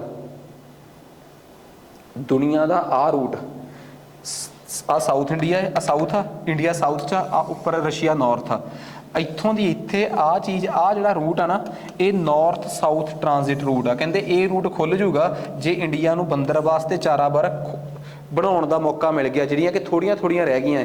ਸੋ ਇਹ ਟ੍ਰਾਂਜ਼ਿਟ ਰੂਟ ਆ, ਜੇ ਪੇਪਰ 'ਚ ਆ ਗਿਆ ਕਿ ਟ੍ਰਾਂਜ਼ਿਟ ਰੂਟ ਕਿਹਨੂੰ ਕਿਹਨੂੰ ਜੋੜਦਾ ਹੈ? ਸਾਊਥ ਏਸ਼ੀਆ ਨੂੰ ਉੱਪਰਲੇ ਨਾਰਥ ਏਸ਼ੀਆ ਨਾਲ ਰਸ਼ੀਆ ਤੱਕ ਜੋੜਦਾ ਹੈ। ਸੋ ਉਹ ਰੂਟ ਜਿਹੜਾ ਹੈ ਉਹ ਇਹ ਖੁੱਲ ਜੂਗਾ ਤੇ ਭਾਰਤ ਨੂੰ ਇਹਦਾ ਬੜਾ ਫਾਇਦਾ ਹੋਣ ਜਾ ਰਿਹਾ ਹੈ। ਇਸ ਤੋਂ ਬਿਨਾਂ ਤੁਹਾਨੂੰ ਪਤਾ ਹੀ ਹੈ ਕਿ ਭਾਰਤ ਦੀ ਜਿਹੜੀ ਊਰਜਾ ਦੀ ਉਹ ਸੁਰੱਖਿਆ ਹੈ ਉਹ ਵੀ ਪੂਰੀ ਹੋ ਜੂਗੀ, ਜਿਸ ਤੋਂ ਬਾਅਦ ਭਾਰਤ ਈਰਾਨ ਤੋਂ ਸਸਤਾ ਤੇਲ ਤੇ plus Iran Oman gas line ਆ ਜਿਹੜੀ ਉਹ ਵੀ ਭਾਰਤ ਲਈ ਖੁੱਲ ਜੂਗੀ। ਸੋ ਵੇ ਫਾਰਵਰਡ ਆ ਕਿ ਭਾਰਤ ਨੂੰ ਥੋੜਾ ਜਿਹਾ ਈਰਾਨ US ਡੀਲ ਦੇ ਹੱਕ 'ਚ ਜਾਣਾ ਚਾਹੀਦਾ ਹੈ। ਸਾਊਦੀ ਅਰਬ ਨੂੰ ਵੀ ਸਮਝਾਉਣਾ ਚਾਹੀਦਾ ਕਿ ਇਹਦੇ 'ਚ ਅੜਿੱਕਾ ਨਾ ਬਣੇ ਤੇ ਈਰਾਨ ਦੇ ਨਾਲ ਭਾਰਤ ਜਿਹੜਾ ਹੈ ਥੋੜਾ ਜਿਹਾ ਨੇੜੇ ਆਵੇ, ਅਮਰੀਕਾ ਨੂੰ ਥੋੜਾ ਜਿਹਾ ਅੱਖਾਂ ਦਿਖਾਵੇ, ਤਾਂ ਜੋ ਦੁਨੀਆ ਨੂੰ ਇਹ ਅਹਿਸਾਸ ਹੋ ਜੇ। ਇੱਕ ਬੜੀ ਕੂਟਨੀਤਿਕ ਭਾਰਤ ਨੂੰ ਇੱਕ ਪ੍ਰੈਕਟਿਸ ਕਰਨੀ ਚਾਹੀਦੀ ਹੈ। ਕੂਟਨੀਤੀ ਦਾ ਮਤਲਬ ਬੜੀ ਅਸਰਟਿਵ ਜੀ ਕੂਟਨੀਤੀ ਭਾਰਤ ਨੂੰ ਆਪਣੇ ਕਰਨੀ ਚਾਹੀਦੀ ਹੈ। ਥੋੜੀ ਜੀ ਕਹਿ ਲਓ ਸਟ੍ਰੈਸ ਦੇਣ ਵਾਲੀ, ਜਿਹਨੂੰ ਆਪਾਂ ਕਹਿੰਦੇ ਦਬਾਅ ਵਾਲੀ ਕੂਟਨੀਤੀ, ਅਸਰਟਿਵ ਡਿਪਲੋਮੈਸੀ ਇੱਥੇ ਜ਼ਰੂਰੀ ਆ, ਜਿਹਦੇ ਨਾਲ ਭਾਰਤ ਅਮਰੀਕਾ ਨੂੰ ਇਹ ਸੰਦੇਸ਼ ਦੇ ਸਕੇ ਕਿ ਈਰਾਨ ਸਾਡਾ ਦੋਸਤ ਆ, ਜੇ ਤੁਸੀਂ ਉਹਦੇ ਨਾਲ ਮਾੜਾ ਕਰੋਗੇ ਤਾਂ ਅਸੀਂ ਤੁਹਾਡੇ ਕਰਕੇ ਪਿੱਛੇ ਆਉਣ ਵਾਲੇ ਨਹੀਂ ਗੇ। ਭਾਰਤ ਜਦੋਂ ਐਵੇਂ ਦੇ ਸਟੈਂਡ ਰੱਖਦਾ ਹੈ ਜਿੱਥੇ ਭਾਰਤ ਜਿਹੜਾ ਹੈ ਉਹ ਅਮਰੀਕਾ ਦੇ ਕਿਸੇ ਦੇਸ਼ ਦੇ ਰਿਲੇਸ਼ਨ ਖਰਾਬ ਹੋਣ ਨਾਲ ਭਾਰਤ ਆਪਣੇ ਤੇ ਉਹਦਾ ਅਸਰ ਪਵਾ ਲੈਂਦਾ ਹੈ, ਇਹਦੇ ਨਾਲ ਭਾਰਤ ਦੀ ਦੁਨੀਆ 'ਚ ਪਹਿਚਾਣ ਚੰਗੀ ਨਹੀਂ ਜਾਵੇਗੀ। ਭਾਰਤ ਨੂੰ ਚਾਈਨਾ ਵਾਲੀ ਡਿਪਲੋਮੈਸੀ ਤੇ ਆਉਣਾ ਚਾਹੀਦਾ ਹੈ ਕਿ ਜਿੱਥੇ ਵੱਡਾ ਕੋਈ ਦੇਸ਼ ਕਿਸੇ ਦੂਜੇ ਦੇਸ਼ ਨਾਲ ਤੋਂ ਪਿੱਛੇ ਹਟਦਾ ਹੈ, ਭਾਰਤ ਨੂੰ ਆਪਣੇ ਆਪ ਨੂੰ ਮਜ਼ਬੂਤੀ ਨਾਲ ਆਪਣਾ ਪੱਖ ਰੱਖਣਾ ਚਾਹੀਦਾ ਹੈ ਤੇ ਭਾਰਤ ਹੁਣ ਰੱਖ ਵੀ ਰਿਹਾ ਹੈ, ਤਾਂ ਜੋ ਦੁਨੀਆ ਨੂੰ ਅਹਿਸਾਸ ਹੋ ਜਾਏ ਕਿ ਭਾਰਤ ਦੇ ਕਿਸੇ ਦੂਜੇ ਦੇਸ਼ ਨਾਲ ਸੰਬੰਧ ਕਿਸੇ ਤੀਜੇ ਦੇਸ਼ ਤੇ ਨਿਰਭਰ ਨਾ ਕਰਨ। ਸੋ ਇਹੀ ਇੱਕ ਵੇ ਫਾਰਵਰਡ ਆ ਕਿ ਭਾਰਤ ਨੂੰ ਇਹਦਾ ਹੱਲ ਜਲਦੀ ਕੱਢਣਾ ਪਊਗਾ। ਠੀਕ ਆ, ਸੋ ਇਹ ਕੁਝ ਸਵਾਲ ਨੇ ਜਿਹੜੇ ਕਿ ਬਹੁਤ ਇੰਪੋਰਟੈਂਟ ਆ। UPSC ਦਾ ਸਵਾਲ ਆ ਕਿ what is the importance of developing Chabahar port by India. Bharat ਜਿਹੜਾ ਹੈ ਅਫਰੀਕਾ ਦੇ ਨਾਲ ਵਪਾਰ ਵਧਾਉਣਾ ਚਾਹੁੰਦਾ ਹੈ, ਭਾਰਤ ਅਰਬ ਦੇ ਨਾਲ ਆਪਣੇ ਵਪਾਰ ਵਧਾਉਣਾ ਚਾਹੁੰਦਾ ਹੈ, ਭਾਰਤ ਪਾਕਿਸਤਾਨ ਤੇ ਨਿਰਭਰ ਨਹੀਂ ਹੋਣਾ ਚਾਹੁੰਦਾ ਅਫਗਾਨਿਸਤਾਨ ਤੇ ਸੈਂਟਰਲ ਏਸ਼ੀਆ ਜਾਣ ਵਾਸਤੇ, ਕਿ ਪਾਕਿਸਤਾਨ ਜਿਹੜਾ ਹੈ ਇਹਦੇ ਨਾਲ ਗੈਸ ਪਾਈਪਲਾਈਨ ਇਰਾਕ ਤੇ ਈਰਾਨ ਨੂੰ ਜੋੜ ਦੂਗੀ। ਨਾ ਆਏ ਇਹਦੇ ਨਾਲ ਭਾਰਤ ਪਾਕਿਸਤਾਨ ਨੂੰ ਛੱਡ ਕੇ ਅਫਗਾਨਿਸਤਾਨ ਤੇ ਸੈਂਟਰਲ ਏਸ਼ੀਆ ਸਿੱਧਾ ਬੰਦਰ ਵਾਸਤੇ ਚਾਰਾਬਰ ਪੋਰਟ ਦੇ ਥਰੂ ਚਲੇ ਜਾਊਗਾ। ਸੋ ਇਹ ਆਨਸਰ ਆ ਜੀ ਸੀ। ਕਿੱਡਾ ਸਿੰਪਲ ਸਵਾਲ ਆ ਉਹ ਸਵਾਲ ਆ ਜਿਹੜਾ ਤੁਸੀਂ ਮੈਨੂੰ ਲਿਖ ਕੇ ਦੇਣਾ ਹੈ ਹੁਣ। ਠੀਕ ਆ, ਜਿਹੜੇ ਮੈਂ ਹਫਤੇ ਦੇ 4 ਆਨਸਰ ਕਹਿਣਾ ਉਹਨਾਂ ਚੋਂ ਇੱਕ ਸਵਾਲ ਆ ਏ। ਆਪਸ਼ਨ ਤੁਹਾਡੇ ਕੋਲ ਹੋਊਗੀ, ਬਿਕੋਜ਼ ਮੈਂ ਇਸ ਚੀਜ਼ ਨੂੰ ਲੈ ਕੇ ਕੰਪੈਲ ਨਹੀਂ ਕਰੂੰਗਾ ਕਿ ਤੁਸੀਂ ਕਿਹੜੇ 4 ਆਨਸਰ ਲਿਖ ਕੇ ਮੈਨੂੰ ਭੇਜਣੇ ਆ। ਹਰ ਹਫਤੇ ਸ਼ੁਰੂ ਕਰੋ, ਇੱਕ ਹਫਤੇ 'ਚ 2-2 3-3 ਆਨਸਰ ਭੇਜਣੇ, ਫਿਰ ਉਸ ਤੋਂ ਬਾਅਦ ਤੁਸੀਂ ਆਪੇ 4ਾਂ ਤੇ ਆਓਗੇ। ਆਨਸਰ ਚੈੱਕ ਹੋ ਕੇ ਤੁਹਾਡੇ ਕੋਲ ਵਾਪਸ ਆਉਣਗੇ, ਤੁਸੀਂ ਰਿਵਿਊ ਕਰੋਗੇ, ਫਿਰ ਤੁਸੀਂ ਵੱਧ ਤੋਂ ਵੱਧ ਇਸ ਪਲੇਟਫਾਰਮ ਨੂੰ ਮੇਰੇ ਨੂੰ ਸ਼ੇਅਰ ਕਰੋਗੇ ਕਿ ਹਾਂ ਠੀਕ ਆ। In what ways would the ongoing US-Iran nuclear pact controversy affect the national interest of India? America Iran ਪਰਮਾਣੂ ਸਮਝੌਤਾ ਵਿਵਾਦ ਭਾਰਤ ਦੇ ਰਾਸ਼ਟਰੀ ਹਿੱਤਾਂ ਨੂੰ ਕਿਹੜੇ ਤਰੀਕਿਆਂ ਨਾਲ ਪ੍ਰਭਾਵਿਤ ਕਰੇਗਾ? How should India respond to this situation? Bharat ਨੂੰ ਇਸ ਸਥਿਤੀ ਦਾ ਜਵਾਬ ਕਿਵੇਂ ਦੇਣਾ ਚਾਹੀਦਾ ਹੈ? UPSC 2018 ਸਵਾਲ 'ਚ ਦੱਸੋ ਕੀ ਹੈ? ਕੁਝ ਵੀ ਨਹੀਂ। ਇਹਦਾ ਮਤਲਬ ਕਿੱਡੀ ਸਿੰਪਲ ਜੀ ਗੱਲ ਆ ਕਿ ਇੱਕ ਹਲਕਾ ਜਿਹਾ ਟੌਪਿਕ ਚੱਕ ਕੇ ਮੈਂ ਤੁਹਾਨੂੰ ਉਹ ਚੀਜ਼ ਕਵਰ ਕਰਾਤੀ ਜਿਹੜੀ ਤੁਹਾਡੇ ਪੇਪਰ 'ਚ ਬਹੁਤ ਇੰਪੋਰਟੈਂਟ ਆ। ਤੇ ਇੰਪੋਰਟੈਂਟ ਚੀਜ਼ਾਂ ਤਾਂ ਇੱਕ ਸਿੰਪਲ ਜੀ ਗੱਲ ਆ, ਇੰਪੋਰਟੈਂਟ ਹੀ ਹੁੰਦੀਆਂ। ਆ ਜਾਓ, ਲਾਰਡ ਕਰਜ਼ਨ ਬਹੁਤ ਇੰਪੋਰਟੈਂਟ ਟੌਪਿਕ ਆ। ਠੀਕ ਆ, ਇਸ ਲਾਰਡ ਕਰਜ਼ਨ ਵਾਲੇ ਟੌਪਿਕ ਨੂੰ ਆਪਾਂ ਨੈਕਸਟ ਅੱਗੇ ਮੂਵ ਕਰਾਉਂਦੇ ਆ। ਇਹ ਬੜਾ ਇੰਪੋਰਟੈਂਟ ਆ। ਦੇਖੋ, ਭਾਰਤ ਦੇ ਵਿੱਚ ਇੱਕ ਗਵਰਨਰ ਜਨਰਲ ਇਤਿਹਾਸ 'ਚ ਰਹਿ ਕੇ ਗਿਆ। ਕਰੰਟ ਅਫੇਅਰ ਕਿਉਂ ਜ਼ਰੂਰੀ ਆ ਇਹ ਪੜ੍ਹਿਓ। ਤੁਸੀਂ ਕਹੋਗੇ ਇਹਦੇ ਤੇ ਮੈਂ ਬਹੁਤ ਜ਼ਿਆਦਾ ਟਾਈਮ ਨਹੀਂ ਲਾਊਂਗਾ, ਸਿਰਫ 10 ਮਿੰਟ ਲਾਊਂਗਾ।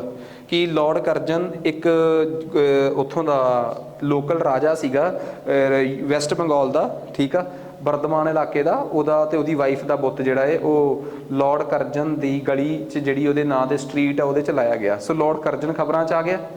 ਲਾਰਡ ਕਰਜ਼ਨ ਭਾਰਤ ਦੇ ਵਿੱਚ 1899 ਤੋਂ ਲੈ ਕੇ 1905 ਤੱਕ ਭਾਰਤ 'ਚ ਗਵਰਨਰ ਜਨਰਲ ਬਣ ਕੇ ਰਿਹਾ। ਠੀਕ ਆ, ਬੜਾ ਮਿਕਸ ਜਿਹਾ ਬ੍ਰਾਂਡ ਸੀਗਾ ਇੰਡੀਆ 'ਚ ਆਇਆ ਹੈ। ਠੀਕ ਆ, ਕਿਉਂ ਮਿਕਸ ਬ੍ਰਾਂਡ ਸੀਗਾ? ਭਾਰਤ ਦਾ ਸਭ ਤੋਂ ਯੰਗੈਸਟ ਗਵਰਨਰ ਜਨਰਲ ਸੀ। ਸਭ ਤੋਂ ਖਾਸ ਗੱਲ, ਬੜਾ ਕੰਟਰੋਵਰਸ਼ੀਅਲ ਮਤਲਬ ਵਿਵਾਦਪੂਰਨ ਰਿਹਾ। ਗਵਰਨਰ ਜਨਰਲ ਰਹਿਣ ਤੋਂ ਪਹਿਲਾਂ, ਠੀਕ ਆ, ਉਹ Sri Lanka, Afghanistan, China, Persia, Turkestan, Japan ਤੇ ਕੋਰੀਆ ਰਹਿ ਕੇ ਆਇਆ ਹੋਇਆ ਸੀਗਾ। ਦੁਨੀਆ ਦੇ ਉਹ ਦੇਸ਼ ਜਿਹੜੇ ਭਾਰਤ ਦੇ ਨੇੜੇ ਤੇੜੇ ਨੇ ਉਹਨਾਂ ਪ੍ਰਤੀ ਉਹਦੀ ਬੜੀ ਸਮਝ ਸੀ। ਇਸ ਕਰਕੇ ਭਾਰਤ ਦੀ ਜਿਹੜੀ ਵਿਦੇਸ਼ ਨੀਤੀ ਆ, ਫੋਰਨ ਪਾਲਿਸੀ ਆ, ਉਹਨੂੰ ਬਣਾਉਣ 'ਚ ਇਸ ਬੰਦੇ ਦਾ ਬੜਾ ਵੱਡਾ ਰੋਲ ਸੀ। ਉਹਨੂੰ ਬਣਾਉਣ 'ਚ ਇਸ ਬੰਦੇ ਦਾ ਬਹੁਤ ਵੱਡਾ ਰੋਲ ਸੀ। ਭਾਰਤ ਦੀ ਵਿਦੇਸ਼ ਨੀਤੀ ਜੇ ਕਿਸੇ ਅੰਗਰੇਜ਼ ਗਵਰਨਰ ਜਨਰਲ ਨੇ ਬਣਾਈ ਆ ਤਾਂ ਉਹ ਇਹੀ ਸ਼ਖਸ ਸੀਗਾ। ਵਿਦੇਸ਼ ਨੀਤੀ ਦਾ ਮਤਲਬ ਭਾਰਤ ਦੇ ਵਿਦੇਸ਼ਾਂ ਦੇ ਨਾਲ ਸੰਬੰਧ ਕਿਵੇਂ ਦੇ ਹੋਣੇ ਚਾਹੀਦੇ ਆ, ਉਹ ਬਣਾਉਣ ਵਾਲਾ ਸ਼ਖਸ ਸੀਗਾ ਲਾਰਡ ਕਰਜ਼ਨ। ਤੁਹਾਨੂੰ ਨਹੀਂ ਲੱਗ ਰਿਹਾ ਕਿ ਮਾਡਰਨ ਹਿਸਟਰੀ ਤੋਂ ਬਾਹਰ ਨਿਕਲ ਕੇ ਮੈਂ ਕਿਸੇ ਵੱਖਰੇ ਐਂਗਲ ਤੋਂ ਤੁਹਾਨੂੰ ਲਾਰਡ ਕਰਜ਼ਨ ਦੀ ਗੱਲ ਸੁਣਾ ਰਿਹਾ? ਉਹ ਬਹੁਤ ਜ਼ਰੂਰੀ ਹੈ। UPSC ਦਾ ਐਡਾ ਭੈੜਾ ਦਿਮਾਗ ਆ ਨਾ, ਤੇ ਉਹੀ ਦਿਮਾਗ ਅੱਜ ਕੱਲ੍ਹ ਰੱਬ ਦੀ ਕਿਰਪਾ ਨਾਲ PPSC ਵਰਤ ਰਹੀ ਹੈ। ਸੋ ਕਿਹੜੇ ਡਿਮੈਂਸ਼ਨ ਤੋਂ ਕਿਵੇਂ ਦਾ ਸਵਾਲ ਪੁੱਛ ਲੈਣ, ਕੁਛ ਕਹਿ ਨਹੀਂ ਸਕਦੇ, ਬਸ ਇਹ ਧਿਆਨ ਰੱਖਿਓ। ਆ ਜਾਓ, ਕਹਿੰਦੇ ਲਾਰਡ ਕਰਜ਼ਨ ਦੀ ਜਿਹੜੀ ਵਿਦੇਸ਼ੀ ਨੀਤੀ ਆ ਉਹਦੇ ਬਾਰੇ ਕਹਿੰਦੇ ਭਾਰਤ ਤੇ ਪਾਕਿਸਤਾਨ, ਅਫਗਾਨਿਸਤਾਨ ਦੇ ਬਾਰਡਰ ਤੇ, ਉਦੋਂ ਭਾਰਤ ਤੇ ਅਫਗਾਨਿਸਤਾਨ ਦਾ ਮਤਲਬ ਅੱਜ ਦਾ ਪਾਕਿਸਤਾਨ ਦਾ ਇਲਾਕਾ, ਇਹਨੂੰ ਕਹਿੰਦੇ ਸੀ ਨਾਰਥ ਵੈਸਟ ਫਰੰਟੀਅਰ ਪ੍ਰੋਵਿੰਸ। ਠੀਕ ਆ, ਇਹ ਬਿਲਕੁਲ ਅਫਗਾਨਿਸਤਾਨ ਦੇ ਬਾਰਡਰ ਦੇ ਨਾਲ ਲੱਗਦਾ ਹੈ। ਠੀਕ ਆ, ਇੱਥੇ ਰਹਿਣ ਵਾਲੇ ਲੋਕ ਜਿਹੜੇ ਆ ਉਹ ਪਸ਼ਤੋ ਅਫਗਾਨ ਨੇ, ਅਫਰੀਦੀ ਹੁਣੀ। ਠੀਕ ਆ, ਬੜੇ ਕੱਬੇ ਸੁਭਾਅ ਦੇ ਪਠਾਨ ਨੇ ਉਹ। ਸੋ ਉਹ ਇਲਾਕੇ ਦੇ ਲੋਕ ਹਮੇਸ਼ਾ ਬਗਾਵਤ 'ਚ ਰਹੇ ਆ। ਇਹ ਕਿਸੇ ਟਾਈਮ ਇਹ ਹਿੱਸਾ ਪੰਜਾਬ ਦਾ ਪਾਰਟ ਹੁੰਦਾ ਸੀਗਾ। ਤੇ ਇਸ ਇਲਾਕੇ 'ਚ ਸਾਰਾਗੜ੍ਹੀ ਦੀ ਲੜਾਈ 'ਚ 1897 'ਚ ਅਸੀਂ ਕਈ ਸਿੱਖ ਵੀ ਸ਼ਹੀਦ ਕਰਾਏ ਸੀ, ਜਿਹੜੇ 36ਵੀਂ ਬਟਾਲੀਅਨ ਦੇ 22 ਸਿੱਖ ਸੀ। 21+1 ਨਹੀਂ ਕਹਿ ਦਿੰਦੇ ਕਿ 21 1 ਤੇ 22ਵਾਂ ਉਹਨਾਂ ਦਾ ਰਸੋਈਆ। ਠੀਕ ਆ, ਸੋ ਨਾਰਥ ਵੈਸਟ ਫਰੰਟੀਅਰ ਪ੍ਰੋਵਿੰਸ ਜਿਹੜੀ ਸੀਗੀ ਉੱਥੇ ਬੜੀ ਡਿਸਟਰਬੈਂਸ ਸੀ। ਲਾਰਡ ਕਰਜ਼ਨ ਨੇ ਇਹਨਾਂ ਨੂੰ ਪੰਜਾਬ ਦੇ ਵਿੱਚੋਂ ਅੱਡ ਕੱਢ ਕੇ ਕਹਿਤਾ ਕਿ ਤੁਹਾਨੂੰ ਅਸੀਂ ਵੱਖਰਾ ਦੇਸ਼ ਤਾਂ ਬਣਾ ਕੇ ਦੇਣੋ ਰੇ, ਭੁੱਲ ਜਾਓ। ਹਾਂ, ਤੁਹਾਨੂੰ ਇੰਡੀਪੈਂਡੈਂਸ ਦੇ ਦਿੰਦੇ ਆ, ਬਿਕੋਜ਼ ਥੋੜ੍ਹੀ ਜਿਹੀ ਆਟੋਨਮੀ ਲਓ, ਖੁਦ ਮੁਖਤਿਆਰੀ ਲਓ ਤੇ ਆਪਣਾ ਗੁਜ਼ਾਰਾ ਕਰੋ। ਠੀਕ ਆ, ਸੋ ਇਹ ਉਹਦੀ ਵਿਦੇਸ਼ ਨੀਤੀ ਦਾ ਇੱਕ ਹਿੱਸਾ ਸੀਗਾ, ਤਾਂ ਕਿ ਅਫਗਾਨਿਸਤਾਨ ਤੇ ਦੁਨੀਆ ਦੇ ਦੂਜੇ ਦੇਸ਼ ਇੱਥੇ ਨਿਗਾਹ ਰੱਖ ਕੇ ਇੱਥੇ ਡਿਸਟਰਬੈਂਸ ਪੈਦਾ ਨਾ ਕਰਨ, ਮਾਹੌਲ ਨਾ ਖਰਾਬ ਕਰਨ, ਅਰਾਜਕਤਾ ਪੈਦਾ ਨਾ ਕਰਨ, ਤਾਂ ਜੋ ਭਾਰਤ ਦਾ ਮਾਹੌਲ ਨਾ ਖਰਾਬ ਹੋਵੇ। ਸੋ ਇਹਦੀ ਵਿਦੇਸ਼ ਨੀਤੀ ਦੇ ਤਹਿਤ ਇੱਕ ਇਹ ਬਹੁਤ ਸੀ। ਇਸ ਤੋਂ ਬਾਅਦ ਦੂਜੀ ਗੱਲ ਇਹ ਸੀ ਕਿ ਇਹਨੇ ਬਹੁਤ ਦਿਮਾਗ ਲਾ ਕੇ ਅਫਗਾਨਿਸਤਾਨ ਜਿਹੜਾ ਸੀਗਾ, ਠੀਕ ਆ, ਉਹਦੇ ਤੇ ਬੜੀ ਸਟ੍ਰੈਟਜੀ ਲਈ ਆਪਣਾ ਕੰਟਰੋਲ ਰੱਖਿਆ, ਤਾਂ ਜੋ ਰਸ਼ੀਆ ਜਿਹੜਾ ਏ ਉਹ ਕਿਸੇ ਵੀ ਤਰੀਕੇ ਨਾਲ ਅਫਗਾਨਿਸਤਾਨ ਦੇ ਥਰੂ ਭਾਰਤ ਦੇ ਕਬਜ਼ਾ ਨਾ ਕਰ ਸਕੇ। ਠੀਕ ਆ, ਸੋ ਇਹਨੇ ਮਤਲਬ ਕਿ ਇਹ ਸਮਝ ਲਓ ਕਿ ਇਹਦੇ ਜਿਹੜੇ ਰਿਲੇਸ਼ਨ ਸੀਗੇ ਨਾ ਇਹਦੇ ਸਮੇਂ, ਠੀਕ ਆ, ਇਹਨੇ ਆਪਣੇ ਸਮੇਂ 'ਚ ਰਿਲੇਸ਼ਨਸ ਅਫਗਾਨ ਜਿਹੜਾ ਸੀਗਾ ਉਹਨਾਂ ਨੂੰ ਬੜਾ ਚੈੱਕ ਕਰਕੇ ਰੱਖਿਆ, ਦਬਾ ਕੇ ਰੱਖਿਆ, ਤਾਂ ਜੋ ਕਿਸੇ ਵੀ ਤਰੀਕੇ ਅਫਗਾਨ ਤੇ ਅਫਗਾਨਿਸਤਾਨ ਤੇ ਇਹਨੇ ਬੜੀ ਗਹਿਰੀ ਨਿਗਾਹ ਰੱਖੀ। ਉਹਦੀ ਵਜ੍ਹਾ ਸੀ ਕਿ ਜਦੋਂ ਕਰਜ਼ਨ ਭਾਰਤ ਦਾ ਗਵਰਨਰ ਜਨਰਲ ਬਣ ਕੇ ਆਇਆ ਨਾ, ਉਸ ਵੇਲੇ ਅਫਗਾਨਿਸਤਾਨ ਦੇ ਰਾਜੇ ਦੀ ਮੌਤ ਹੋਣ ਕਰਕੇ, ਜਦੋਂ ਇੱਕ ਰਾਜੇ ਦੀ ਮੌਤ ਹੁੰਦੀ ਆ ਤੇ ਦੂਜਾ ਰਾਜਾ ਉਹਦੀ ਜਗ੍ਹਾ ਲੈਂਦਾ ਹੈ, ਤਾਂ ਦੁਸ਼ਮਣ ਦੀ ਨਿਗਾਹ ਹੁੰਦੀ ਆ ਕਿ ਹੁਣ ਇੱਥੇ ਤਖਤਾ ਪਲਟੂਗਾ, ਉਹਦੇ ਮੁੰਡੇ ਲੜਨਗੇ। ਉਸੇ ਸਮੇਂ ਹੀ ਭਾਰਤ ਦਾ ਗਵਰਨਰ ਜਨਰਲ ਕੌਣ ਸੀਗਾ? ਕਰਜ਼ਨ। ਉਹਨੇ ਬੜੀ ਨਿਗਾਹ ਰੱਖੀ ਤੇ ਅਫਗਾਨਿਸਤਾਨ ਦਾ ਮਾਹੌਲ ਖਰਾਬ ਨਹੀਂ ਹੋਣ ਦਿੱਤਾ, ਤਾਂ ਜੋ ਇਹਦਾ ਫਾਇਦਾ ਚੱਕ ਕੇ ਈਰਾਨ ਅਫਗਾਨਿਸਤਾਨ ਤੇ ਹਮਲਾ ਨਾ ਕਰ ਸਕੇ ਤੇ ਫਿਰ ਅਫਗਾਨਿਸਤਾਨ ਤੋਂ ਅੱਗੇ ਨਾ ਆ ਸਕੇ। ਤੋ ਇੱਥੋਂ ਸਮਝ ਆਈ ਕਿ ਕਰਜ਼ਨ ਦੀ ਫੋਰਨ ਪਾਲਿਸੀ ਕਿੰਨੀ ਖਤਰਨਾਕ ਸੀ। ਆਪਣੇ ਦੇਸ਼ ਨੂੰ ਬਚਾਉਣ ਵਾਸਤੇ ਉਹ ਦੁਨੀਆ ਦੇ ਦੂਜੇ ਦੇਸ਼ਾਂ 'ਚ ਸੈਟਲਮੈਂਟ ਜਾਂ ਉਹਨਾਂ ਦੀ ਨਿਗਰਾਨੀ ਕਰ ਰਿਹਾ ਹੈ। ਇਹ ਕਿੱਡਾ ਚਲਾਕ ਗਵਰਨਰ ਜਨਰਲ ਆ। ਸੋ ਇੱਕ ਗੱਲ ਹੋਰ, ਅਗਲੀ ਗੱਲ ਨੈਕਸਟ, ਪਰਸ਼ੀਆ ਦੇ ਨਾਲ ਆਪਣੇ ਸੰਬੰਧ ਬਣਾਉਣ ਵਾਸਤੇ ਲਾਰਡ ਕਰਜ਼ਨ ਸਪੈਸ਼ਲ ਫਾਰਸ ਦੀ ਖਾੜੀ 'ਚ ਯਾਨੀ ਕਿ ਪਰਸ਼ੀਅਨ ਗਲਫ 'ਚ ਗਿਆ ਤੇ ਉੱਥੇ ਜਾ ਕੇ ਜਿਹੜੇ ਅੰਗਰੇਜ਼ਾਂ ਦੇ ਹਿੱਤ ਸੀ ਉਹਨਾਂ ਦੀ ਖੁਦ ਜਾ ਕੇ ਨਿਗਰਾਨੀ ਰੱਖੀ। ਉੱਥੇ ਜਾ ਕੇ ਖੁਦ ਦੇਖਿਆ ਕਿ ਅੰਗਰੇਜ਼ਾਂ ਨੂੰ ਕੋਈ ਸਮੱਸਿਆ ਤਾਂ ਨਹੀਂ ਆਊਗੀ। ਠੀਕ ਆ, ਉੱਥੇ ਜਾ ਕੇ ਜਿੱਥੇ ਵੀ ਜਿਹੜੇ ਰਾਜੇ ਨਾਲ ਜਿਹੜੀ ਸੈਟਲਮੈਂਟ ਕਰਨੀ ਸੀ ਆਪ ਕੀਤੀ ਜਾ ਕੇ।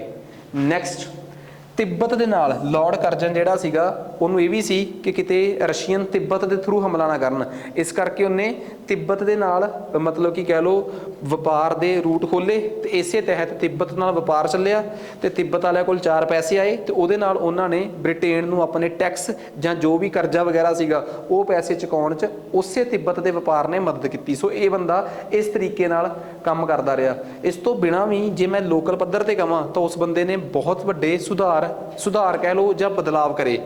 ਕਲਕੱਤਾ ਕਾਰਪੋਰੇਸ਼ਨ ਜਿਹੜੀ ਸੀਗੀ, ਜਿਹੜੀ ਬੰਗਾਲ ਦੀ ਕਾਰਪੋਰੇਸ਼ਨ ਸੀ, ਉੱਥੇ ਇਹਨੇ ਬੜੀ ਚਲਾਕੀ ਨਾਲ ਇੰਡੀਅਨ ਮੈਂਬਰਸ ਦੀ ਗਿਣਤੀ ਘਟਾ ਕੇ ਕਾਰਪੋਰੇਸ਼ਨ ਦਾ ਕੰਟਰੋਲ ਅੰਗਰੇਜ਼ਾਂ ਦੇ ਹੱਥ 'ਚ ਦਿੱਤਾ। ਠੀਕ ਆ। ਅਗਲੀ ਗੱਲ ਹੋਰ, ਇਸ ਬੰਦੇ ਨੇ ਦੇ ਸਮੇਂ ਜਿਹੜੀ ਕਰੰਸੀ ਸੀਗੀ ਪੌਂਡ ਨੂੰ 15 ਰੁਪਏ ਦੇ ਬਰਾਬਰ ਫਿਕਸ ਕਰਤਾ। ਠੀਕ ਆ। ਤੇ ਪੌਂਡ ਜਿਹੜਾ ਸੀਗਾ ਤੇ ਭਾਰਤ ਜਿਹੜਾ ਸਾਲਟ ਨਮਕ ਟੈਕਸ ਜਿਹੜਾ ਸੀਗਾ, ਨਮਕ ਤੇ ਲੱਗਣ ਵਾਲਾ ਟੈਕਸ, ਉਹਨੂੰ ਘਟਾਤਾ ਤਾਂ ਕਿ ਆਮ ਲੋਕਾਂ ਨੂੰ ਰਾਹਤ ਮਿਲ ਸਕੇ। ਠੀਕ ਆ। ਸੋ ਫਿਰ ਉਸ ਤੋਂ ਬਾਅਦ ਫੇਮਾਈਨ, ਉਸ ਸਮੇਂ ਭਾਰਤ ਬਹੁਤ ਵੱਡੇ ਅਕਾਲ ਚੋਂ ਗੁਜ਼ਰ ਰਿਹਾ ਸੀਗਾ।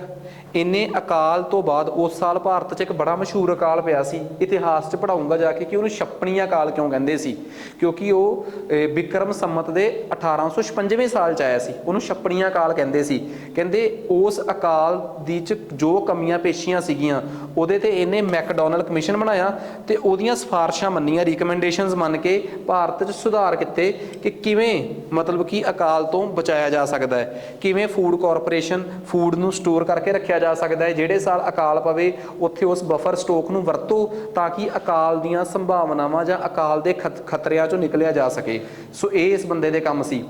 ਖੇਤੀਬਾੜੀ ਦੇ ਪੱਧਰ ਤੇ ਇਹਨੂੰ ਪਤਾ ਲੱਗਿਆ ਕਿ ਇਹਨੇ ਇੱਕ ਕਾਨੂੰਨ ਪਾਸ ਕਰਤਾ ਸੀ, ਪੰਜਾਬ ਲੈਂਡ ਅਲਾਈਨੇਸ਼ਨ ਐਕਟ, ਕਿ ਅੱਜ ਤੋਂ ਬਾਅਦ ਜੇ ਕਿਸੇ ਜ਼ਮੀਨ ਕਿਸਾਨ ਕਿਸੇ ਆੜਤੀਏ ਦੇ ਪੈਸੇ ਨਾ ਦੇ ਸਕਿਆ ਤੇ ਉਹਦੀ ਜ਼ਮੀਨ ਆੜਤੀਆ ਨਾ ਲੈ ਸਕੇ। ਇਹਨੂੰ ਕਹਿੰਦੇ ਸੀ ਪੰਜਾਬ ਲੈਂਡ ਅਲਾਈਨੇਸ਼ਨ ਐਕਟ। ਆੜਤੀਆਂ ਨੇ ਇਸੇ ਡਰ ਤੋਂ ਲੋਕਾਂ ਨੂੰ ਲੋਨ ਦੇਣੇ ਬੰਦ ਕਰਤੇ ਤੇ ਇਹਨੇ ਲੋਕਾਂ ਨੂੰ ਕਿਹਾ ਕਿ ਆੜਤੀਆਂ ਦੇ ਪੈਰ ਅੱਗੇ ਗਿੜਗੜਾਓ ਨਹੀਂ, ਮੈਂ ਤੁਹਾਨੂੰ ਸੁਸਾਇਟੀਆਂ ਬਣਾ ਦਿੰਦਾ ਤੁਹਾਡੇ ਪਿੰਡਾਂ 'ਚ, ਕੋਆਪਰੇਟਿਵ ਕ੍ਰੈਡਿਟ ਸੁਸਾਇਟੀ ਐਕਟ, ਤਾਂ ਕਿ ਤੁਸੀਂ ਆਪਸ ਦੇ ਵਿੱਚ ਹੀ ਲੋਨ ਲੈ ਸਕੋ, ਸਸਤੇ ਲੋਨ ਲੈ ਸਕੋ। ਤੇ ਇਹਦੇ ਨਾਲ ਕੀ ਆ, ਲੋਕਾਂ ਦੀ ਖੇਤੀ ਦੀ ਪ੍ਰਫੁੱਲਤਾ ਵਧੀ, ਲੋਕ ਖੁਦ ਆਪਸ 'ਚ ਸਸਤੇ ਲੋਨ ਲੈ ਕੇ ਇੱਕ ਬੈਂਕਿੰਗ ਸਰਵਿਸਿਜ਼ ਜਿਹਨੂੰ ਆਪਾਂ ਅੰਗਰੇਜ਼ੀ 'ਚ ਕਹਿੰਦੇ ਫਾਈਨੈਂਸ਼ੀਅਲ ਇਨਕਲੂਜਨ, ਠੀਕ ਆ, ਲੋਕਾਂ ਨੂੰ ਵਿੱਤੀ ਤੌਰ ਤੇ ਪੈਸਾ ਗਰੀਬ ਤੱਕ ਸਸਤੇ ਰੇਟ ਤੇ ਪੈਸਾ ਲੋਕਾਂ ਨੂੰ ਆਪਣੀਆਂ ਸੁਸਾਇਟੀਆਂ ਤੋਂ ਮਿਲਣਾ ਸ਼ੁਰੂ ਹੋਇਆ ਤੇ ਇਹ ਲੋਕਾਂ ਦੇ ਵਿਕਾਸ 'ਚ ਇੱਕ ਫਾਇਦੇਮੰਦ ਚੀਜ਼ ਸਾਬਤ ਹੋਈ ਤਾਂ ਕਿ ਬਹੁਤ ਵੱਡੇ ਵੱਡੇ ਸ਼ਾਹੂਕਾਰਾਂ ਦੇ ਜਿਹੜੇ ਨਜਾਇਜ਼ ਦੇ ਵਿਆਜ ਦਰ ਸੀਗੀ ਉਹ ਤੋਂ ਲੋਕਾਂ ਨੂੰ ਬਚਾਇਆ ਜਾ ਸਕੇ। ਠੀਕ ਆ। ਉਸ ਤੋਂ ਬਾਅਦ ਰੇਲਵੇ ਦਾ ਵਿਕਾਸ ਇਸ ਬੰਦੇ ਨੇ ਬਹੁਤ ਕੀਤਾ। ਸਪੈਸ਼ਲੀ ਇਹਨੇ ਰੇਲਵੇ ਦਾ ਕੰਮ PWD ਤੋਂ ਖੋ ਕੇ ਰੇਲਵੇ ਬੋਰਡ ਬਣਾਇਆ ਤੇ ਉਹਨੂੰ ਇਹ ਕੰਮ ਸੌਂਪਿਆ। ਐਜੂਕੇਸ਼ਨ ਦੇ ਮਾਮਲੇ 'ਚ ਮੰਨਦਾ ਮੈਂ ਇਹਨੂੰ ਕਿ ਇਹਨੇ ਯੂਨੀਵਰਸਿਟੀ ਐਕਟ ਬਣਾਇਆ ਸੀਗਾ। ਕਿਹੜਾ ਐਕਟ ਬਣਾਇਆ ਸੀ? University act. ਇਹਨੇ ਐਜੂਕੇਸ਼ਨ ਨੂੰ ਲੈ ਕੇ ਇੱਕ ਰੈਲੇ ਕਮਿਸ਼ਨ ਬਣਾਇਆ। ਰੈਲੇ ਕਮਿਸ਼ਨ ਦੀਆਂ ਸਿਫਾਰਸ਼ਾਂ ਤੇ ਇਹਨੇ ਇੰਡੀਅਨ ਯੂਨੀਵਰਸਿਟੀ ਐਕਟ ਪਾਸ ਕੀਤਾ। ਉਹ ਜਿਹੜਾ ਯੂਨੀਵਰਸਿਟੀ ਐਕਟ ਸੀਗਾ, ਉਹ ਯੂਨੀਵਰਸਿਟੀ ਐਕਟ ਜਿਹੜਾ ਸੀਗਾ ਉਹਦੇ 'ਚ ਯੂਨੀਵਰਸਿਟੀਆਂ ਦੇ ਵਿੱਚੋਂ ਇੰਡੀਅਨਸ ਦਾ ਕੰਟਰੋਲ ਘਟਾਤਾ। ਨੈਗੇਟਿਵ ਪੁਆਇੰਟ ਆ, ਚਾਹੇ ਨੈਗੇਟਿਵ ਆ ਤਾਂ ਫਿਰ ਮੈਂ ਨੈਗੇਟਿਵ ਹੀ ਪੜਾਉਂਗਾ। ਇਹਨੇ ਇੱਕ ਬਣਾਇਆ ਸੀਗਾ Fraser commission, police commission, police ਦੇ ਕੰਮਾਂ ਦੇ ਸੁਧਾਰ ਵਾਸਤੇ Fraser commission, Andrew Fraser commission. ਉਹਦੇ ਕਹਿਣ ਤੇ ਇਹਨੇ ਭਾਰਤ ਦੇ ਵਿੱਚ CID ਬਣਾਈ ਤਾਂ ਕਿ ਉਹ ਇੰਡੀਅਨ ਜਿਹੜੇ ਰਾਸ਼ਟਰਵਾਦੀ ਨੇ, ਨੈਸ਼ਨਲਿਸਟ ਨੇ, ਉਹਨਾਂ ਦੀਆਂ ਗਤੀਵਿਧੀਆਂ ਤੇ ਕ੍ਰਾਂਤੀਕਾਰੀਆਂ ਖਾੜਕੂਆਂ ਦੀਆਂ ਗਤੀਵਿਧੀਆਂ ਤੇ ਨਿਗਰਾਨੀ ਰੱਖੀ ਜਾ ਸਕੇ। ਸੋ ਇਹ ਬੰਦਾ ਪੁਲਿਸ ਦੇ ਵਿੱਚ ਇੱਕ ਸੁਧਾਰ ਕਰਦਾ। ਸੁਧਾਰ ਕਹਿ ਲਓ, ਇੰਡੀਅਨਸ ਦੇ ਮਾਮਲੇ 'ਚੋਂ ਨੈਗੇਟਿਵ ਪੁਆਇੰਟ ਸੀ, ਮੌਕੇ ਦੀ ਸਰਕਾਰ ਦੇ ਹਿਸਾਬ ਨਾਲ ਉਹ ਸੁਧਾਰ ਸੀਗੇ। ਸੋ ਉਹ ਵੀ ਇਹ ਬੰਦਾ ਕਰਦਾ ਹੈ। ਠੀਕ ਆ। ਸੋ ਹੁਣ ਜੇ ਮੈਂ ਕਹਾਂ ਕਿ ਇਸ ਬੰਦੇ ਦਾ ਬੰਗਾਲ ਦੀ ਵੰਡ 'ਚ ਕੀ ਰੋਲ ਸੀ, ਇਹੀ ਉਹ ਬੰਦਾ ਸੀ ਜਿਹੜਾ ਬੰਗਾਲ ਦੀ ਵੰਡ ਕਰਕੇ ਗਿਆ, ਪਾਰਟੀਸ਼ਨ ਕਰਕੇ ਗਿਆ। ਠੀਕ ਆ। ਇਹ ਸਾਰਾ ਪੱਖ ਇਹਦਾ ਇਤਿਹਾਸ 'ਚ ਪੜ੍ਹਨ ਵਾਲਾ ਬਣਦਾ ਹੈ। ਇੱਥੇ ਪੜ੍ਹਨ ਵਾਲਾ ਨਹੀਂ ਬਣਦਾ ਕਿ ਇਹਦਾ ਪਾਰਟੀਸ਼ਨ 'ਚ ਕੀ ਰੋਲ ਸੀਗਾ। ਹਾਂ, ਜਦੋਂ ਇਹਨੇ ਪਾਰਟੀਸ਼ਨ ਕੀਤੀ ਹੈ, ਬੰਗਾਲ ਦੀ ਵੰਡ 1905 'ਚ ਕੀਤੀ ਹੈ, ਤਾਂ ਇਹ ਜੁਲਾਈ ਅਗਸਤ 'ਚ ਵੰਡ ਕਰਦਾ ਹੈ। ਉਸ ਤੋਂ ਬਾਅਦ ਇਹ ਚਲਾ ਜਾਂਦਾ ਹੈ ਤੇ ਵੰਡ ਹੁੰਦੀ ਇਹਦੇ ਜਾਣ ਤੋਂ ਬਾਅਦ ਆ। 16 ਅਕਤੂਬਰ 1905 ਨੂੰ ਬੰਗਾਲ ਵੰਡਿਆ ਜਾਂਦਾ ਹੈ। ਪਰ ਇਹ ਬੰਗਾਲ ਨੂੰ ਵੰਡਣ ਲੱਗੇ ਏਡੀ ਸਾਜ਼ਿਸ਼ ਕਰਦਾ ਹੈ। ਵੈਸੇ ਤਾਂ ਬੰਗਾਲ ਨੂੰ ਵੰਡਿਆ ਜਾਣਾ ਸੀ ਬੰਗਾਲੀ ਤੇ ਨੌਨ ਬੰਗਾਲੀਆਂ 'ਚ, ਇਹ ਵੰਡਦਾ ਹਿੰਦੂ ਮੁਸਲਮਾਨਾਂ 'ਚ ਤਾਂ ਕਿ ਲੋਕਾਂ 'ਚ ਨਫ਼ਰਤ ਪੈਦਾ ਹੋਵੇ। ਤੇ ਇਸ ਦੀ ਵੰਡ ਦੇ ਵਿਰੋਧ 'ਚ ਬਹੁਤ ਹਿੱਸਾ ਬੰਗਾਲ ਦਾ ਵਿਰੋਧ ਕਰਦਾ ਹੈ। 7 ਅਗਸਤ 1905 ਨੂੰ ਰਾਖੀ ਦਿਵਸ ਮਨਾਉਂਦੇ ਆ। ਕਲਕੱਤੇ ਦੇ ਟਾਊਨ ਹਾਲ 'ਚ ਰੱਖੜੀਆਂ ਬੰਨੀਆਂ ਜਾਂਦੀਆਂ। ਰਵਿੰਦਰਨਾਥ ਟੈਗੋਰ ਅਮਰ ਸੁਨਾਰ ਬੰਗਲਾ ਗਾਣਾ ਗਾਉਂਦੇ ਆ ਕਿ ਸਾਡਾ ਬੰਗਾਲ ਇੱਕ ਅਖੰਡਤਾ ਹੈ। ਅੱਜ ਤੱਕ ਉਹ ਬੰਗਾਲ ਦਾ ਬੰਗਲਾਦੇਸ਼ ਦਾ ਰਾਸ਼ਟਰੀ ਗੀਤ ਆ। ਫਿਰ ਉਸ ਤੋਂ ਬਾਅਦ ਇੱਕ ਸਵਰਾਜ ਦੀ ਲਹਿਰ ਚੱਲਦੀ ਆ ਪੂਰੇ ਬੰਗਾਲ 'ਚ, ਸਵਦੇਸ਼ੀ ਤੇ ਬਾਈਕਾਟ, ਕਿ ਇੰਡੀਅਨ ਗੁੱਡਸ ਭਾਰਤੀ ਚੀਜ਼ਾਂ ਨੂੰ ਅਡੋਪਟ ਕਰੋ ਸਵਦੇਸ਼ੀ ਨੂੰ, ਤੇ ਵਿਦੇਸ਼ੀ ਫੋਰਨ ਗੁੱਡਸ ਦਾ ਬਾਈਕਾਟ ਕਰੋ। ਬੰਗਾਲ ਦੀ ਵੰਡ ਦਾ ਰਿਸਪੌਂਸ ਇਹਨਾਂ ਨੂੰ ਇੰਨਾ ਮਾੜਾ ਮਿਲਦਾ ਹੈ ਕਿ 1911 'ਚ ਇੰਗਲੈਂਡ ਦਾ ਪ੍ਰਧਾਨ ਮੰਤਰੀ ਕਿੰਗ ਜਾਰਜ V ਆਪ ਕਲਕੱਤੇ ਆਉਂਦਾ ਹੈ ਤੇ ਬੰਗਾਲ ਦੀ ਵੰਡ ਨੂੰ ਕੈਂਸਲ ਕਰਕੇ ਜਾਂਦਾ ਹੈ। ਇੱਥੋਂ ਤੱਕ ਦੇ ਤੇ ਲੱਛਣ ਕਰਦੇ ਰਹੇ ਹੈ। ਹੁਣ ਤੁਹਾਨੂੰ ਕੀ ਸਮਝਾਵਾਂ ਇਹਨਾਂ ਦੀਆਂ ਕਰਤੂਤਾਂ। ਠੀਕ ਆ। ਸੋ ਬੰਗਾਲ ਦੀ ਵੰਡ ਦੀ ਮੈਂ ਸਾਰੀ ਸਟੋਰੀ ਸੁਣਾਤੀ ਕਿ ਕਿਵੇਂ ਕਿਵੇਂ ਬਾਈਕਾਟ ਹੋਇਆ। ਇਹ ਤਾਂ ਛੋਟੀਆਂ ਛੋਟੀਆਂ ਗੱਲਾਂ ਹੈ, ਠੀਕ ਆ। ਤਾਂ ਆ ਲਓ ਜੀ। ਤਾਂ ਹੁਣ ਇਸੇ ਮਾਮਲੇ 'ਚ ਨਾ ਤੁਸੀਂ ਕਹੋਗੇ ਇੱਥੇ ਨਹਿਰੂ ਕਿਵੇਂ ਆ ਗਿਆ? ਤੁਸੀਂ ਆਪ ਦੱਸੋ। ਅੰਗਰੇਜ਼ਾਂ ਦੇ ਗਵਰਨਰ ਜਨਰਲਸ 'ਚੋਂ ਉਹ ਕਿਹੜਾ ਗਵਰਨਰ ਜਨਰਲ ਸੀਗਾ ਜਿਹੜੇ ਬੰਦੇ ਨੇ ਭਾਰਤ 'ਚ ਫੋਰਨ ਪਾਲਿਸੀ ਤੇ ਬਹੁਤ ਵੱਡਾ ਕੰਮ ਕੀਤਾ ਹੈ? ਕਰਜ਼ਨ। ਅੰਗਰੇਜ਼ਾਂ 'ਚੋਂ ਕਿਹੜਾ ਗਵਰਨਰ ਜਨਰਲ ਸੀ ਜਿਨੇ ਭਾਰਤ ਦੇ ਵਿੱਚ ਮਹਿਕਮਿਆਂ ਤੇ ਕਮਿਸ਼ਨਾਂ ਤੇ ਕੰਮ ਕੀਤਾ ਕਿ ਯੂਨੀਵਰਸਿਟੀਆਂ, ਭਾਰਤ ਦੀਆਂ ਯੂਨੀਵਰਸਿਟੀਆਂ ਦੀ ਨਿਗਰਾਨੀ ਰੱਖੀ, ਪੁਲਿਸ ਦੇ ਮਾਮਲੇ 'ਚ ਸੁਧਾਰ ਕੀਤੇ, ਕ੍ਰੈਡਿਟ ਸੁਸਾਇਟੀਆਂ ਬਣਾਈਆਂ ਤਾਂ ਕਿ ਲੋਕਾਂ ਨੂੰ ਸਸਤਾ ਲੋਨ ਮਿਲ ਸਕੇ। ਮਾੜੇ ਕੰਮ ਵੀ ਸੀਗੇ। ਪੁਲਿਸ ਕਮਿਸ਼ਨ ਦਾ ਕੰਮ ਕੋਈ ਚੰਗਾ ਕੰਮ ਥੋੜ੍ਹਾ ਸੀ। ਯੂਨੀਵਰਸਿਟੀ ਕਮਿਸ਼ਨ 'ਚੋਂ ਦਾ ਕੰਮ ਕੋਈ ਚੰਗਾ ਕੰਮ ਥੋੜ੍ਹਾ ਸੀਗਾ। ਭਾਰਤ ਦੀਆਂ ਯੂਨੀਵਰਸਿਟੀਆਂ 'ਚੋਂ ਇੰਡੀਅਨਸ ਦਾ ਕੰਟਰੋਲ ਘਟਾਤਾ। ਪਰ ਫੈਮਾਈਨ ਕਮਿਸ਼ਨ ਭਾਰਤ ਨੂੰ ਦੁਬਾਰਾ self sufficient in food grains ਕਰਨ ਵਾਸਤੇ ਕਿੰਨਾ ਜ਼ਰੂਰੀ ਸੀਗਾ। ਇਹਦੇ ਬਰਾਬਰ ਹੀ ਚੱਲੋ। ਆ ਕ੍ਰੈਡਿਟ ਸੁਸਾਇਟੀਜ਼ ਕਿਸਾਨਾਂ ਨੂੰ ਸਸਤੇ ਲੋਨ ਦੇਣ ਵਾਸਤੇ ਕਿੰਨਾ ਜ਼ਰੂਰੀ ਸੀਗਾ। ਫੋਰਨ ਪਾਲਿਸੀ ਭਾਰਤ ਨੂੰ ਵਿਦੇਸ਼ੀ ਖਤਰਿਆਂ ਤੋਂ ਬਚਾਉਣ ਵਾਸਤੇ ਕਿੰਨਾ ਜ਼ਰੂਰੀ ਸੀ। ਬੇਸ਼ੱਕ ਉਹ ਭਾਰਤ ਅੰਗਰੇਜ਼ ਆਪਣੇ ਫਾਇਦੇ ਵਾਸਤੇ ਸੀ। ਸੇਮ ਕੰਮ ਕਿਹਦਾ ਸੀਗਾ? ਨਹਿਰੂ ਦਾ। ਨਹਿਰੂ ਦਾ ਕੰਮ ਕੀ ਸੀਗਾ? ਨਹਿਰੂ ਦੇ ਕੰਮ ਨਹਿਰੂ ਦੇ ਨੇ। ਪਰ ਕੀ ਨਹਿਰੂ ਨੇ ਕਈ ਕੰਮ ਤਾਂ ਇਹੋ ਜਿਹੇ ਜਿਹੜੇ ਮੈਚ ਹੀ ਨਹੀਂ ਕਰਦੇ। ਨਹਿਰੂ ਨੇ ਭਾਰਤ ਨੂੰ ਲੋਕਤੰਤਰ ਦਿੱਤਾ, ਡੈਮੋਕ੍ਰੇਸੀ, ਲੋਕਤੰਤਰ ਦਿੱਤਾ ਨਹਿਰੂ ਨੇ ਭਾਰਤ ਨੂੰ। ਚਲੋ ਅੰਗਰੇਜ਼ ਲੋਕਤੰਤਰਿਕ ਨਹੀਂ ਸੀ, ਇਸ ਕੰਮ ਨੂੰ ਆਪਾਂ ਕੰਪੇਅਰ ਨਹੀਂ ਕਰਦੇ ਦੋਵਾਂ ਦੇ ਨੂੰ, ਛੱਡ ਦਿਓ, ਠੀਕ ਆ। ਅਗਲੇ ਆ ਜਾਓ। ਨਹਿਰੂ ਨੇ ਧਰਮ ਨਿਰਪੱਖਤਾ ਦਿੱਤੀ। ਅੰਗਰੇਜ਼ਾਂ ਦੇ ਮਾਮਲੇ 'ਚ ਵੀ ਧਰਮ ਦਾ ਪੱਖਪਾਤ ਹੈ ਹੀ ਨਹੀਂ ਸੀ। ਪਰ ਨਹਿਰੂ ਦੇ ਸਮੇਂ ਆ ਕੇ ਤਾਂ ਭਾਰਤ ਜਦੋਂ ਆਜ਼ਾਦ ਹੋਇਆ ਉਦੋਂ ਧਰਮ ਨਿਰਪੱਖ ਹੋਣਾ ਬਹੁਤ ਵੱਡੀ ਗੱਲ ਸੀ। ਅੰਗਰੇਜ਼ਾਂ ਦੇ ਵੇਲੇ ਤਾਂ ਧਰਮ ਨਿਰਪੱਖ ਤਾਂ ਕੋਈ ਮੁੱਦਾ ਹੀ ਨਹੀਂ ਸੀ। ਨਹਿਰੂ ਵੇਲੇ ਮੁੱਦਾ ਇਸ ਕਰਕੇ ਸੀ ਕਿ ਵਜ੍ਹਾ ਕਿਉਂਕਿ ਉਸ ਟਾਈਮ ਇੰਡੀਆ ਹਿੰਦੂ ਮੁਸਲਿਮ 'ਚ ਵੰਡਿਆ ਜਾ ਚੁੱਕਿਆ ਸੀ। ਉੱਥੇ ਧਰਮ ਨਿਰਪੱਖਤਾ ਮੈਟਰ ਕਰਦੀ ਸੀ। ਇੱਕ ਹਿੰਦੂ ਦੇ ਪ੍ਰਧਾਨ ਮੰਤਰੀ ਜਦੋਂ ਧਰਮ ਨਿਰਪੱਖ ਹੋ ਕੇ ਸਿੱਖਾਂ ਵਾਸਤੇ, ਮੁਸਲਮਾਨਾਂ ਵਾਸਤੇ ਕਾਨੂੰਨ ਬਣਾਉਂਦਾ ਹੈ ਤਾਂ ਵਾਕਈ ਉਹਨੂੰ ਸਲੂਟ ਕਰਨਾ ਬਣਦਾ ਹੈ ਕਿ ਧਰਮ ਦੇ ਆਧਾਰ ਤੇ ਕਿਸੇ ਵੀ ਦੂਜੇ ਨੂੰ, ਮੈਜੋਰਟੀ ਜਿਹੜੇ ਵੱਧ ਗਿਣਤੀ ਨੇ ਉਹਨਾਂ ਨੂੰ ਮਸ਼ਹੂਰ ਨਹੀਂ ਹੋਣ ਦਿੱਤਾ। ਇੱਕ ਚੰਗਾ ਸੁਸ਼ਾਸਨ, ਇੱਕ ਇਹੋ ਜਿਹੇ ਰਾਜ ਦੀ ਕਲਪਨਾ ਕਰਨਾ ਜਿੱਥੇ ਹਰ ਇੱਕ ਵਾਸਤੇ, ਅਮੀਰ ਗਰੀਬ ਵਾਸਤੇ ਇੱਕ ਅਜਿਹੀ ਸਰਕਾਰ ਹੋਵੇ ਜਿਹੜੀ ਇਹ ਯਕੀਨ ਕਰਦੀ ਹੋਵੇ ਕਿ ਮਾਰਕੀਟ, ਬਾਜ਼ਾਰ, capitalisation, ਪੂੰਜੀਪਤੀ, ਪੂੰਜੀਵਾਦ, capital government, capitalistic government ਇਹ ਭਲਾ ਨਹੀਂ ਕਰ ਸਕਦੀ। ਸਮਾਜ ਨੂੰ, ਸਰਕਾਰ ਨੂੰ ਥੋੜ੍ਹਾ ਜਿਹਾ ਸਮਾਜਵਾਦੀ ਹੋਣਾ ਪਊਗਾ। ਸੋਸ਼ਲਿਸਟਿਕ ਪੈਟਰਨ, ਸਮਾਜਵਾਦ ਇੱਕ ਅਜਿਹੀ ਵਿਚਾਰਧਾਰਾ ਹੈ, ਆਰਥਿਕ ਵਿਚਾਰਧਾਰਾ ਹੈ, ਇੱਕ ਇਹੋ ਜਿਹੀ ਇਕਨੋਮਿਕ ਪਾਲਿਸੀ ਆ, ਇੱਕ ਇਹੋ ਜਿਹੀ ਆਰਥਿਕ ਨੀਤੀ ਆ ਜਿਹਦੇ ਤਹਿਤ ਸਰਕਾਰ ਬਹੁਤ ਜ਼ਿਆਦਾ ਕੰਮ ਆਪਣੇ ਕੰਟਰੋਲ 'ਚ ਰੱਖਦੀ ਹੈ ਤਾਂ ਕਿ ਅਮੀਰ ਹੋਰ ਅਮੀਰ ਨਾ ਹੋ ਜੇ ਤੇ ਗਰੀਬ ਹੋਰ ਗਰੀਬ ਨਾ ਹੋ ਜੇ। ਬਾਜ਼ਾਰ ਨੂੰ, ਬਿਜ਼ਨਸਮੈਨਾਂ ਨੂੰ, ਪ੍ਰਾਈਵੇਟ ਪਲੇਅਰਸ ਨੂੰ ਵੀ ਮੌਕਾ ਦਿਓ, ਕੈਪੀਟਲਿਸਟਾਂ ਨੂੰ, ਪੂੰਜੀਪਤੀਆਂ ਨੂੰ ਵੀ ਮੌਕਾ ਦਿਓ, ਪਰ ਇੰਨਾ ਮੌਕਾ ਨਾ ਦਿਓ ਕਿ ਅਮੀਰਾਂ ਦੇ ਹੱਥ 'ਚ ਹੀ ਸਾਰਾ ਕੁਝ ਆ ਜੇ ਤੇ ਗਰੀਬਾਂ 'ਚੋਂ ਸਭ ਕੁਝ ਖੁੱਸ ਜੇ। ਐਵੇਂ ਦਾ ਵੀ ਮੌਕਾ ਕਦੀ ਨਾ ਦਿਓ। ਨਹਿਰੂ ਇਹੋ ਜਿਹੀ ਵੈਲਫੇਅਰ ਸਟੇਟ ਬਣਾਉਣਾ ਚਾਹੁੰਦਾ ਸੀ। ਨਹਿਰੂ ਨੇ ਬਹੁਤ ਸਾਰੇ ਐਕਸੀਲੈਂਟ ਇੰਸਟੀਟਿਊਟਸ ਬਣਾਏ। ਜਿਵੇਂ ਮੰਨਿਆ ਕਿ ਇੰਡੀਆ ਦੀਆਂ ਯੂਨੀਵਰਸਿਟੀਆਂ ਤੋਂ ਕਰਜ਼ਨ ਨੇ ਕੰਟਰੋਲ ਖੋਲਿਆ ਸੀਗਾ, ਪਰ ਕਰਜ਼ਨ ਨੇ ਪਹਿਲੀ ਵਾਰ ਇੰਡੀਆ ਦੀਆਂ ਯੂਨੀਵਰਸਿਟੀਆਂ 'ਚ ਗ੍ਰਾਂਟ ਦੇਣ ਦਾ ਕੰਸੈਪਟ ਸ਼ੁਰੂ ਕੀਤਾ ਸੀਗਾ 1904 'ਚ, ਯੂਨੀਵਰਸਿਟੀ ਗ੍ਰਾਂਟਸ। ਨਹਿਰੂ ਨੇ ਉਹਨਾਂ ਗ੍ਰਾਂਟਾਂ ਨੂੰ ਇੰਨਾ ਵੱਡੇ ਪੱਧਰ ਤੇ ਲੈ ਗਿਆ ਕਿ ਨਹਿਰੂ ਦੇ ਵੇਲੇ ਇੰਜੀਨੀਅਰਿੰਗ ਕਾਲਜ, ਸਾਇੰਸ, ਸਪੇਸ ਦੇ ਵਿੱਚ ਬਹੁਤ ਕੰਮ ਹੋਇਆ। ਭਾਰਤ ਦੀ ਇਸਰੋ ਜਿਹਦਾ ਕਿ ਨਿਰਮਾਣ 1969 'ਚ ਇੰਦਰਾ ਗਾਂਧੀ ਕਰਦੀ ਆ, ਉਹਦਾ ਜਿਹੜਾ ਪ੍ਰੀਕਰਸਰ ਆ ਇੰਡੀਅਨ ਕਾਉਂਸਲ ਫॉर ਸਪੇਸ ਵਗੈਰਾ, ਉਹਦਾ ਇਸਕੋਪੋਰ ਉਹਦਾ ਨਾਮ ਸੀ, ਸ਼ਾਰਟ ਫਾਰਮ, ਫੁੱਲ ਫਾਰਮ ਮੈਨੂੰ ਭੁੱਲ ਗਈ, ਗੂਗਲ ਸਰਚ ਕਰਿਓ। 1962 'ਚ ਉਹਦੀ ਇੱਕ ਪਰਿਕਲਪਨਾ ਨਹਿਰੂ ਹੀ ਕਰਕੇ ਗਿਆ ਸੀ ਤੇ ਵਿਕਰਮ ਸਾਰਾਭਾਈ ਨੂੰ ਉਹਦਾ ਕੰਮ ਸੌਂਪ ਗਿਆ ਸੀ। Tata institute of fundamental research, ਜਿੱਥੇ ਨਿਊਕਲੀਅਰ ਐਨਰਜੀ ਨੂੰ ਬਣਾਉਣ ਦਾ ਕੰਮ ਸ਼ੁਰੂ ਹੋਇਆ। ਹੋਮੀ ਭਾਬਾ ਨੂੰ ਇਹ ਕੰਮ ਪਹਿਲਾਂ ਹੀ, TIFR ਦਾ ਕੰਮ ਪਹਿਲਾਂ ਹੀ ਕੌਣ ਦੇ ਗਿਆ ਸੀ ਭਲਾ? ਨਹਿਰੂ ਇੰਨਾ ਜ਼ਿਆਦਾ ਰਿਸਰਚ ਤੇ ਸਾਇੰਸ ਦੀ ਫੀਲਡ 'ਚ ਕੰਮ ਕਰਨ ਵਾਲਾ ਸੀ। ਭਾਰਤ ਦਾ ਇਨਫਰਾਸਟਰਕਚਰ, ਭਾਰਤ ਦਾ ਪਹਿਲੇ 5 ਈਅਰ ਪਲਾਨ 'ਚ ਜੋ ਭਾਰਤ ਦਾ ਇਨਫਰਾਸਟਰਕਚਰ ਬਣਿਆ, ਸਾਡੇ ਵੱਡੇ ਵੱਡੇ ਡੈਮ ਬਣੇ, ਠੀਕ ਆ, ਖੇਤੀਬਾੜੀ ਨੂੰ ਲੈ ਕੇ ਨਹਿਰਾਂ ਬਣੀਆਂ। ਤੇ ਦੂਜਾ 5 ਈਅਰ ਪਲਾਨ 1956 ਤੋਂ ਲੈ ਕੇ 61 ਤੱਕ, ਦੂਜੀ 5 ਵਰਸ਼ੀਆ ਯੋਜਨਾ 'ਚ ਭਾਰਤ 'ਚ ਜੋ ਵੱਡੀਆਂ ਕੋਲ ਇੰਡੀਆ ਲਿਮਟਿਡ ਵਰਗੀਆਂ ਸਰਕਾਰੀ ਅਦਾਰੇ ਬਣੇ ਜਿਨ੍ਹਾਂ ਨੇ ਮੈਨੂਫੈਕਚਰਿੰਗ 'ਚ, ਉਦਯੋਗ ਦੇ ਮਾਮਲੇ 'ਚ ਭਾਰਤ ਨੂੰ ਉੱਚੀਆਂ ਟੀਸੀਆਂ ਤੇ ਪਹੁੰਚਾਉਣ ਦਾ ਨਿਸ਼ਚੈ ਕੀਤਾ ਸੀਗਾ, ਉਹ ਸਭ ਕੁਝ ਨਹਿਰੂ ਦੇ ਵੇਲੇ ਤਾਂ ਹੋਇਆ ਸੀ। ਨਹਿਰੂ ਦੇ ਵੇਲੇ ਬਹੁਤ ਵੱਡੇ ਰਿਸਰਚ ਦੇ ਤੇ ਸ਼ਾਬਾਸ਼ੀ ਵਾਲੇ ਜਿਹੜੇ ਸੰਸਥਾਨ ਸੀਗੇ ਉਹ ਬਣੇ ਸੀ। ਐਵੇਂ ਦਾ ਹੀ ਕੁਛ ਕੰਮ। ਨਹਿਰੂ ਦੀ ਫੋਰਨ ਪਾਲਿਸੀ ਆਪਣੇ ਮੌਕੇ ਦੀ, ਕਰਜ਼ਨ ਦੀ ਫੋਰਨ ਪਾਲਿਸੀ ਬੈਸਟ ਸੀ। ਉਵੇਂ ਜਿਹੜੇ ਸਮੇਂ ਭਾਰਤ ਆਜ਼ਾਦ ਹੋਇਆ ਉਸ ਟਾਈਮ ਦੁਨੀਆ 2 ਧੁਰਾਂ 'ਚ ਸੀ। ਕਿਉਂਕਿ ਉਸ ਟਾਈਮ ਹੀ ਦੁਨੀਆ ਦੀ ਇੱਕ ਹੋਰ ਘਟਨਾ ਘਟ ਕੇ ਹਟੀ ਸੀ, ਦੂਜੇ ਵਿਸ਼ਵ ਯੁੱਧ ਦੀ ਸਮਾਪਤੀ, ਸੈਕੰਡ ਵਰਲਡ ਵਾਰ ਦਾ ਐਂਡ।